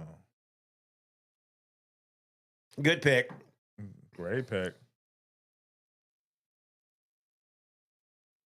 I really thought they were going to Will Johnson. Or Emin Worry. The Will Johnson injury thing, maybe there is something like, you know, as much as we liked him, LVE, Todd Gurley, that maybe there is really something on the medical tape that says, like, this dude only has a short window. Yeah. And so, hey, but you know what? Again, you get him in the second or third round, fourth round, and you only get 5 years out of him. If you get 5 years at upper level play, then you're good to go. Who's next? Is it Detroit? Yes. Okay. Let me think here. So Detroit comes into this draft and this season with new offensive coordinator, new defensive coordinator. So we don't really know what their flavor is. Yeah. Mike Green. Again, we talked about they need a Edge pass rusher. Yeah, because Aiden Hutchinson needs help. Just like with the Raiders, Max Crosby needed help. Yeah, good point. Tyree Wilson, I think it was the high draft pick they got a year or two ago, and he didn't really pan out. Maybe they're hoping that he'll have a big improvement this year. And that's always that year 1 to year 3 leaps are really big. Yeah. I mean, just like with we just talked about, I think not Mark Gastineau. All right, we got Dolman. Who? Was it Chris Dolman? We talked about somebody earlier today. Yeah, we talked about him with the Vikings in the Houston 85 draft, how that was weird. One of them came out in 84 or 85, and then by like year 3, I think it was a move from linebacker to interior rusher. Mm-hmm. That made them a Hall of Famer. Yeah. I can't remember who we were talking about. It was Dolman or Gastineau. I think it was Dolman, because Dolman didn't he become a defensive tackle? It was Chris Dolman. Yeah, you're right. Yeah. All right, so the CBS grades for the last couple picks, the Falcons get a B+ for James Pierce, which is funny because, again, for the Stewart pick, a few picks earlier. Oh, that was the Bengals. I said Falcons. I'm sorry. It was the Bengals that took Stewart. My bad. The Falcons took Jalen. Whoa. What? I'm sorry.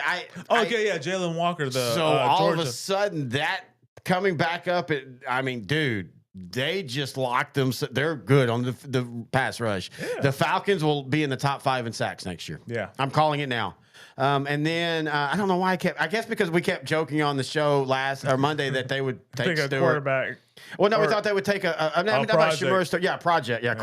And then the next pick, they gave the Ravens a B. He's a good player with a lot of range. He'll be an asset, but why not an edge player? Then again, this is a tough team to argue about when it comes to drafting safeties. We literally said that on the mock show, whether they took Starks or Johnson, whoever they took. I even joked, like, if they drafted Everson Walls, we'd all be like, hey, you know what? They'll make him work. I agree with that.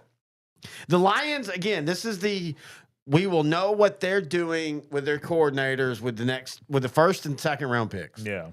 I like Mike Green. They could, if the rumors are that Jamison Williams is either on the block, might even be fully cut, they could use a wide receiver, but I feel like this is too early. Yeah.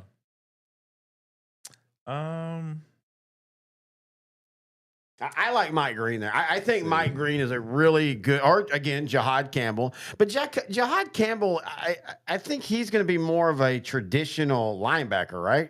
Yeah. Man, I can't believe Campbell is still available. I think he's definitely first round material. Whoever picks him up, it's gonna be the Eagles, isn't it? If it's the Chiefs or Eagles, I'm gonna be so mad. Albert Breer says the issue with Will Johnson and Jahad Campbell are the things. It's injury. It's serious medical concerns, and that's why they're falling. In fact, he feels that both of them could fall into the third round.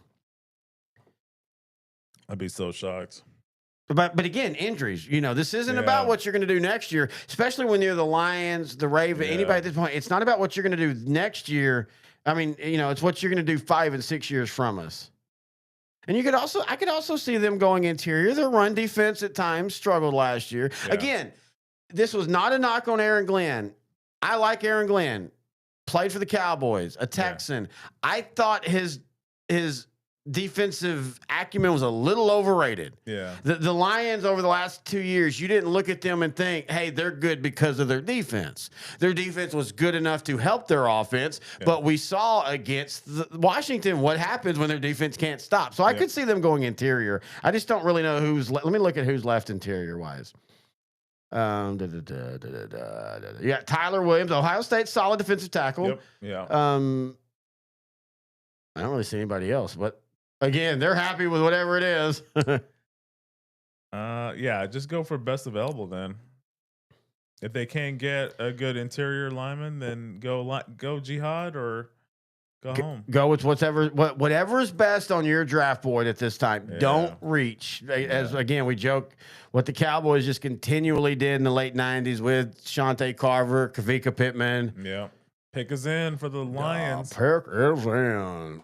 You called it. You said we'd be done around 11. We're going to wrap it up around 11. They're going to be booing.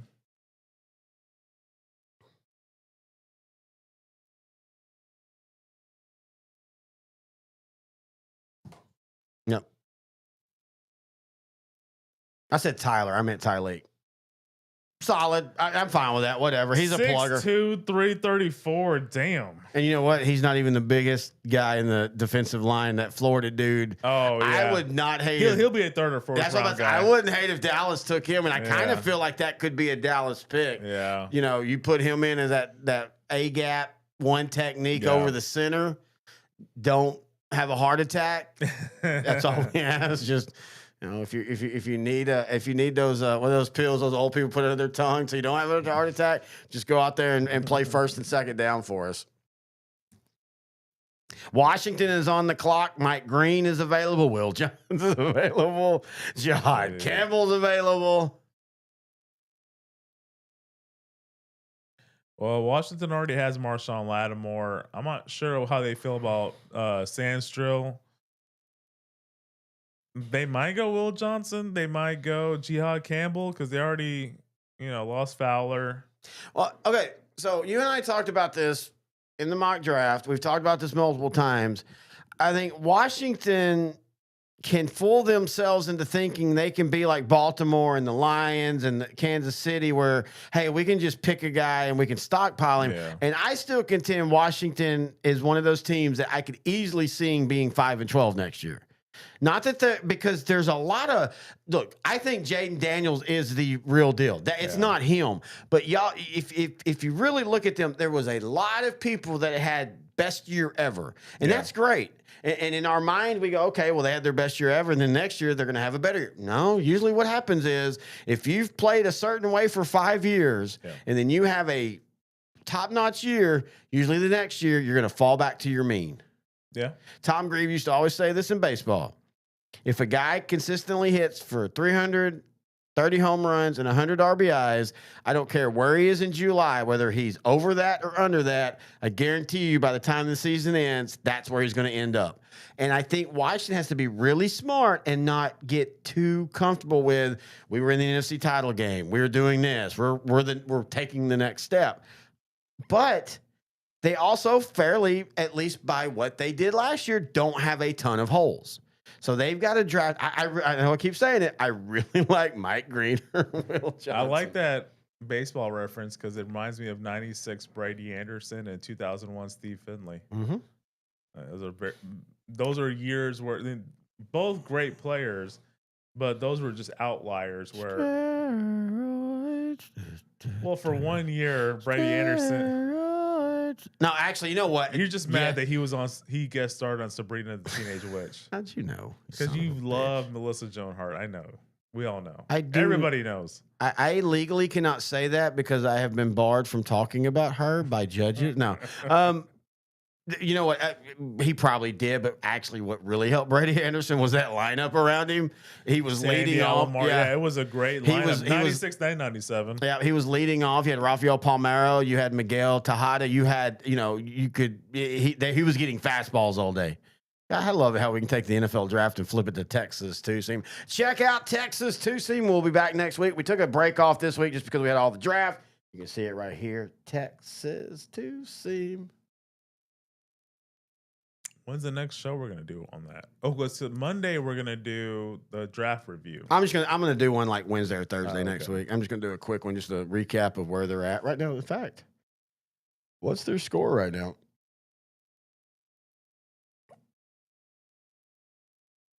The Rangers are up 3-2 over the A's in the 4th inning. The Rangers trying to win another series.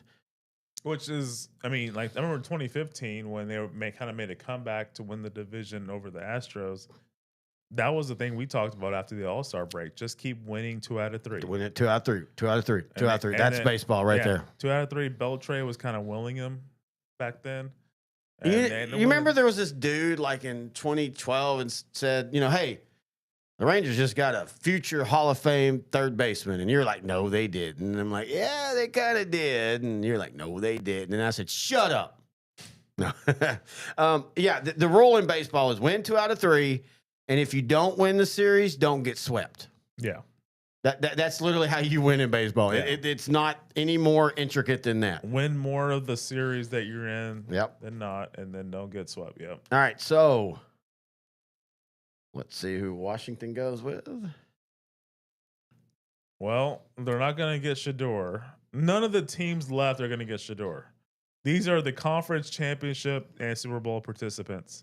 Oh, Ray Bennett's now joined the chat. Hey. He said the Rangers left the bases loaded twice already. Oh, fantastic. I love my dad. The Rangers are up 3-2. He's going to point out how they... So, Washington has Jaden Daniels. Who else? I think Cleveland is taking Sanders now. Yeah, well, unless another team trades back into the first round, Cleveland's getting Shador. Good for them. But for teams that we would think maybe need a quarterback, it's Pittsburgh. Giants have got, whether we agree or not, they've got now 75 quarterbacks on roster. Yeah. The only team that jumps Cleveland, I think, would be the Steelers. All right, here we go.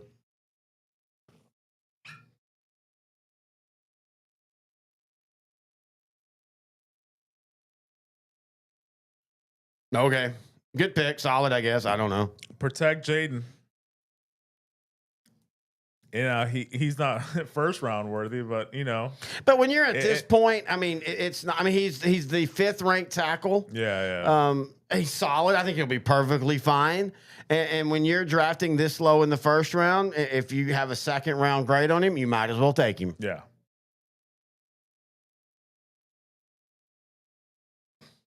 Again, show me the footage of him playing versus Ohio State. They are right here. Oh, never mind. Damn. That's all I needed to see. Okay, that might actually I love those Oregon uniforms when they wear the yellow helmets. Solid, physical. Yeah. I love it. He's a running back. Look at that big boy run. Yeah. Oh my God, he's destroying kids. Get off me.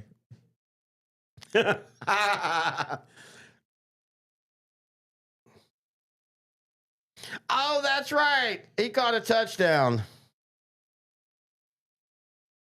Solid pick. I like this. This is a really good pick for Washington. It's a guy that I don't know if he starts day one, but again, he has a pretty good grade value and everything. Yeah. He's considered the 32nd overall, and you're getting him at what, 29? That's a fair pick. Yeah. Or not 29. Oh, yeah, it is a fair pick. 29. Yeah, wait. Yeah, we are getting that far. Holy crap. We're on the 30th, and that's the Buffalo Bills. Will Johnson? Well, Mike Green? They need to replace Von Miller. They lost a lot of secondary with Tre'Davious White a couple years ago. They brought him back? He's old and injured, so... I mean, they still brought him back. Why are you doing a shot? Do you already know it's going to be a bad pick? Oh, no, I don't. Do you know something I don't know? We just haven't had a bad pick in a while. So Jordan Poyer, safety, he's gone. You could put Nick Emmanwori here to pair with Hamlin. To pair with DeMar Hamlin, who had a really good season last year. He was dishing out all the head injuries that he suffered a couple years ago. He took the league in revenge. Yeah. This is my revenge year. So, yeah, they could go Emmanwori here. They could go edge rusher. Yeah. To replace Von Miller. Like you said. They could go for a lineman to pair with Ed Oliver. I was about to say they have some needs, but they don't have any oh my God needs. I still contend, and there's not anybody to pick now. I still would like to see them get a little bit better at wide receiver. Luther Burden. You think this is a good pick? I feel like that's only a little 3 high. have been gone. To me, he's the next one available. Let's see if I can. Let me find a position. So right now, Golden's gone, McMillan's gone, and Egbuka's gone. So I think Luther Burden to me is the next wide receiver available. Oh, they're not giving they're giving it. Maxwell Harrison. They just said the Kentucky cornerback, maybe. So what they have is the next available wide receiver is Jaden Higgins, and then Trey Harris, and then Luther Burden, and then Jalen Noel, and then Jack Beck. Oh, by the way, there will be a Marshall Maverick drafted in this draft. Savion Williams, a very good, very good wide receiver, 6'4", 222. I think he's a guy that you could make your red zone guy, and because he's big, like Jonathan Mingo. Yeah. Hey, we gave up a 4th round for that, so be happy. You like what I did? Good, because that's what I did. Give me my black label, Johnny Label. I want a black guy to give me a black label. I was in that picture not because I'm racist, but because I am. But I'm not. But I am. And I'd like to see what happens when they fail. I mean, I hope they succeed. And I pay them a lot. Out, drink, clap, clap. Out, drink, clap, clap. All right, let's see here. Yeah, I think Buffalo goes with Emmanwori. That's my guess.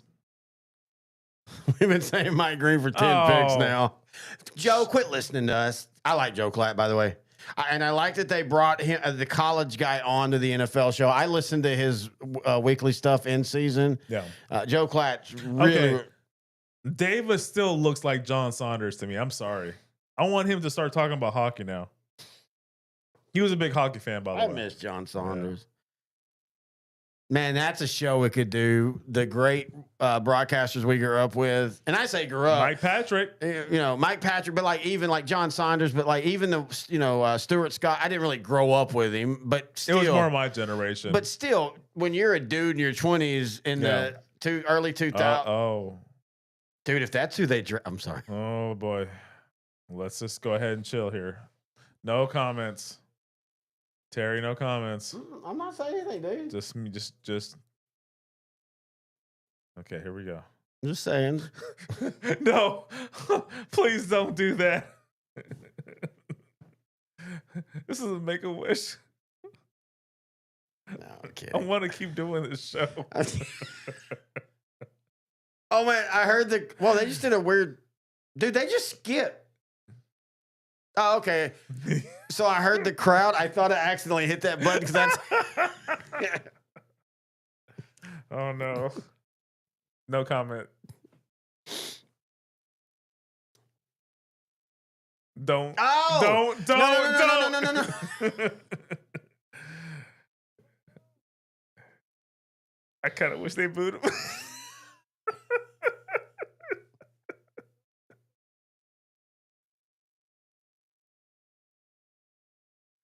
Oh, Kentucky. So the NFL was right. We literally said, by the way, love the suit. Yeah. We literally said at the beginning, like, he's a good player, but like, wow, that was interesting that they brought him, but it paid off.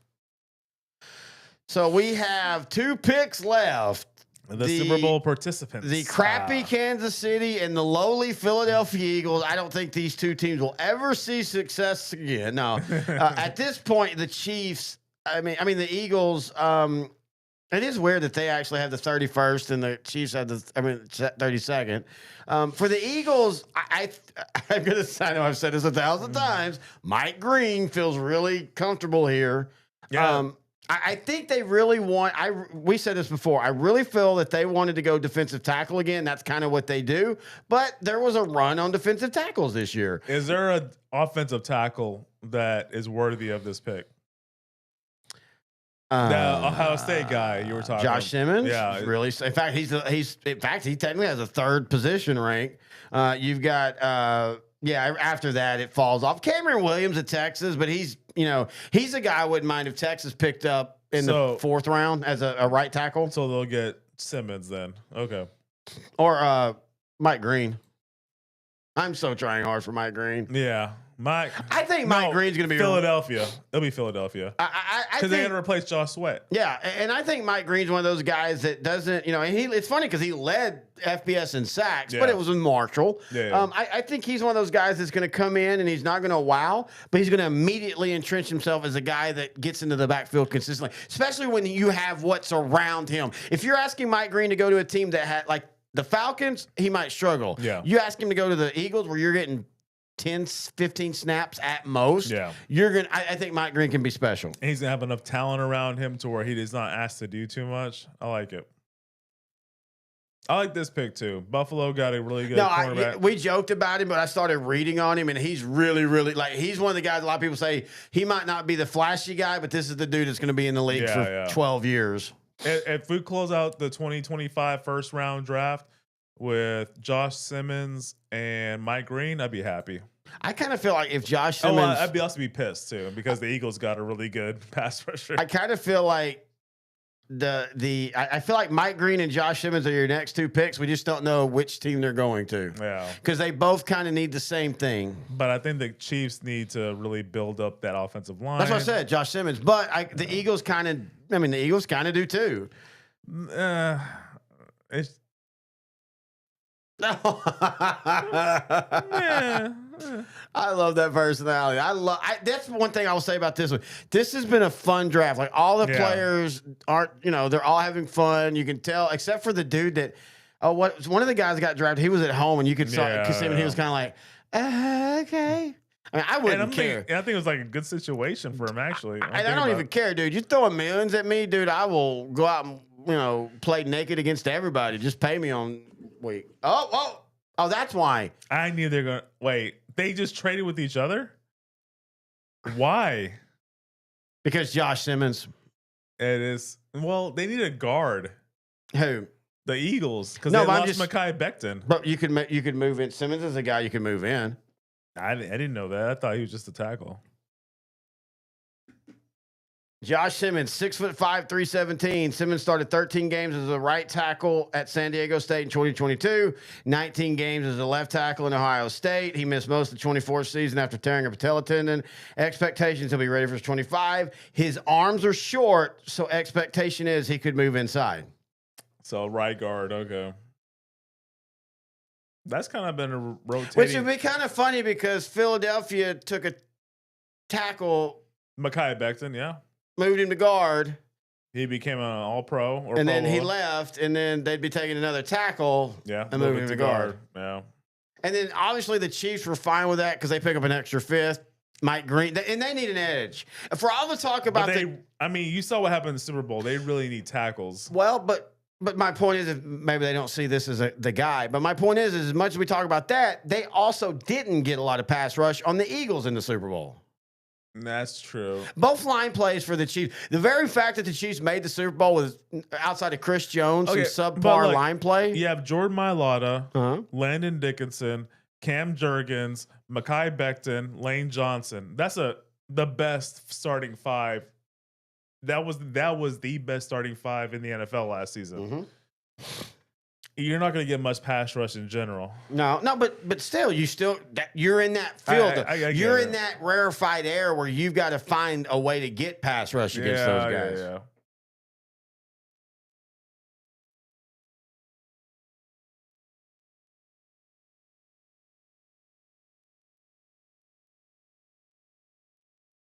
I don't think that looked like they thought it would look. Yeah. It's like that stuff you watch at 2 a.m. before you go to bed. Yeah, that's true. What? Huh? I don't like these Burger King commercials. We haven't had Burger King in so long. Studio wife does not like Burger King. I mean, I grew up loving Burger King. I do too. I miss having Burger King.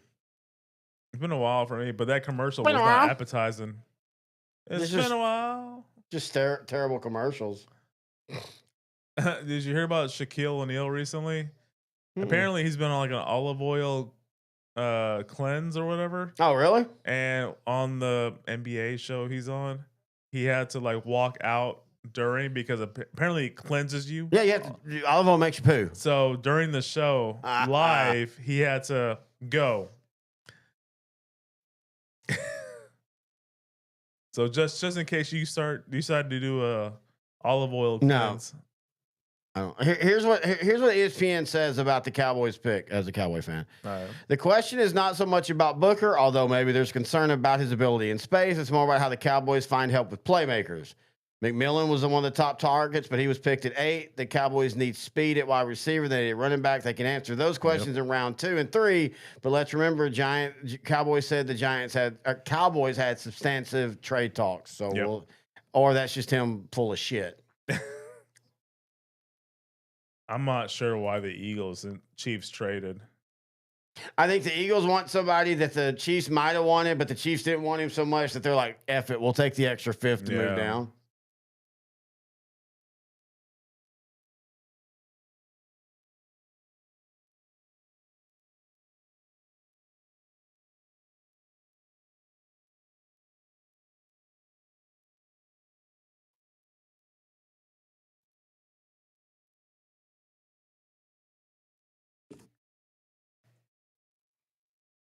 Jalen Carter to me is almost like the Russell Maryland.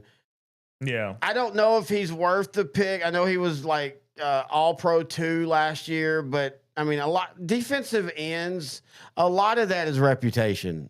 Who do you think they get? I think Josh Simmons or Mike Green. I have no clue. I think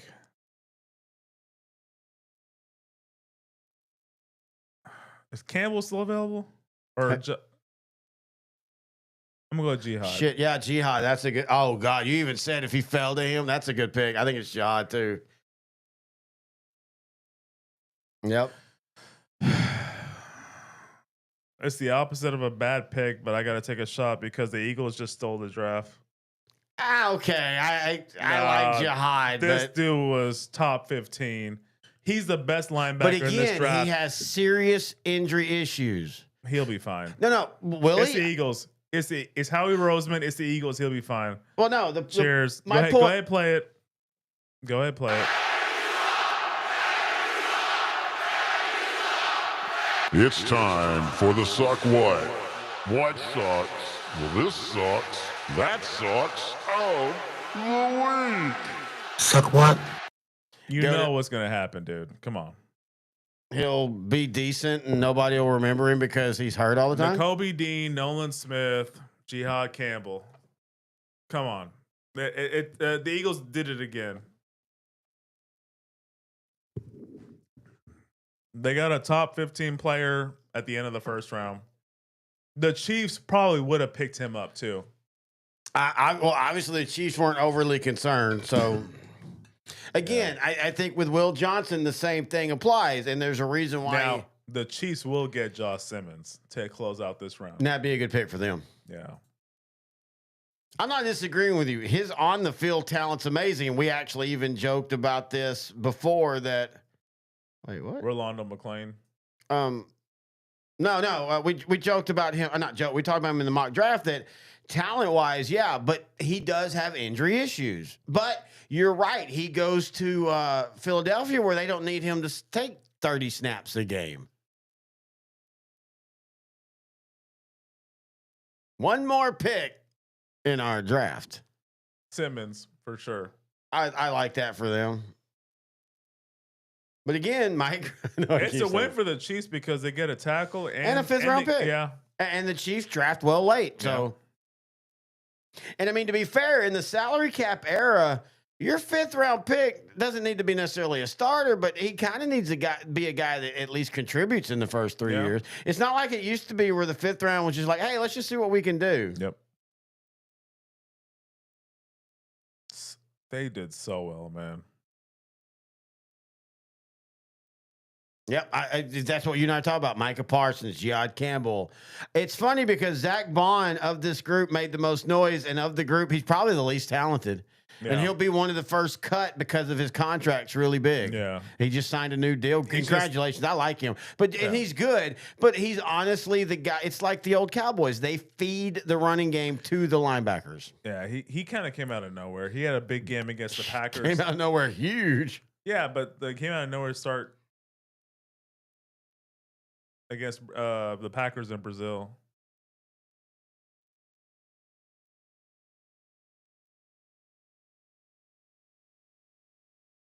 Damn. So good.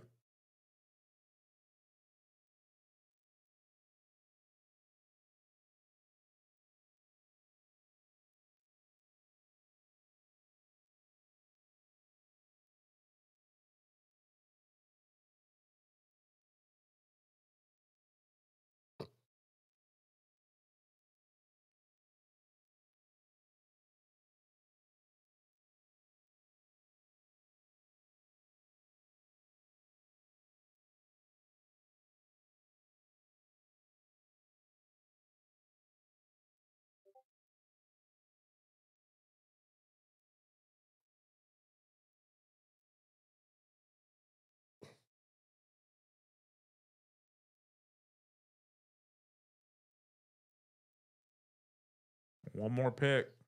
Yep.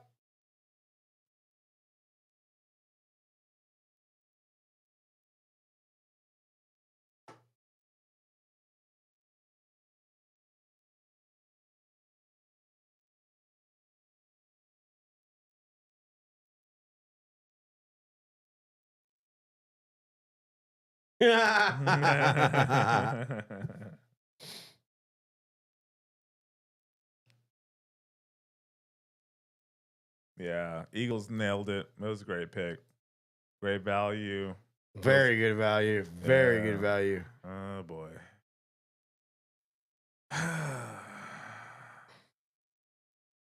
And we both feel it's going to be Josh Simmons. And that's a good value pick because I know the Chiefs could use some defensive help, but Yeah.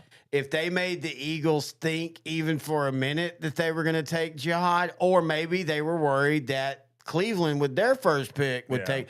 And I know it's just a 5th round, but again, the Chiefs didn't have a 5th round. And in today's value salary cap, Yeah. 5th rounds are valuable. No, they're not as valuable as 2nd or 1st, but you get good players in the 5th round. Pick is in.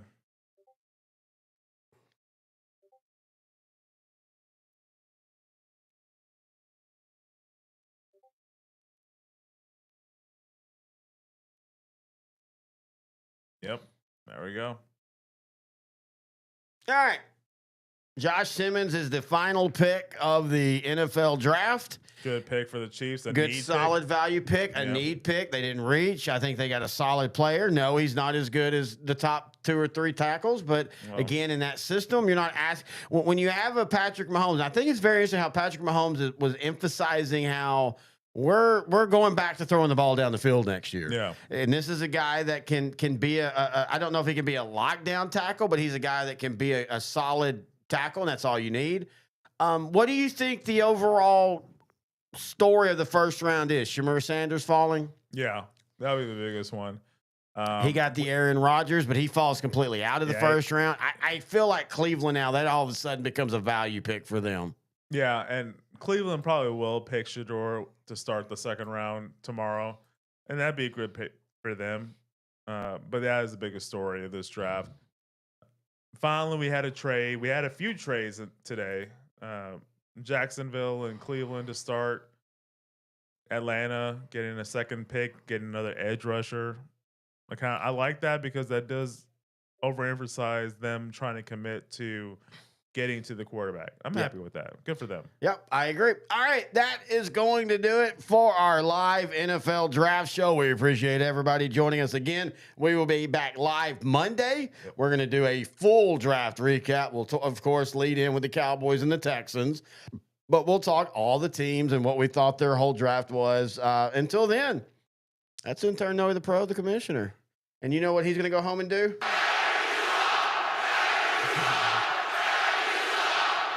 It's time for the Suck What. Noe.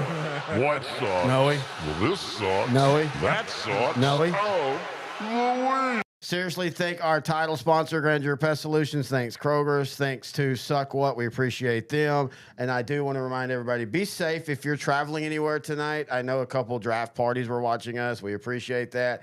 And if you're thinking about fantasy football, I am the champion. Well, actually, we'll be replacing some teams. So if anyone's interested, please yes. message us. yes, ODTC NFL at gmail.com or TXBroadcaster75 at gmail.com. We'll start posting that here in a couple weeks. We'd like to get 2 money leagues going. Yeah. And if you'd like to sponsor a money league, let us know. But until next time, he's intern Noe the Pro, the commissioner. I'm Terry the host. And this has been the 3rd, 2nd annual, 45th annual, 75th annual Outdranked think coverage. third.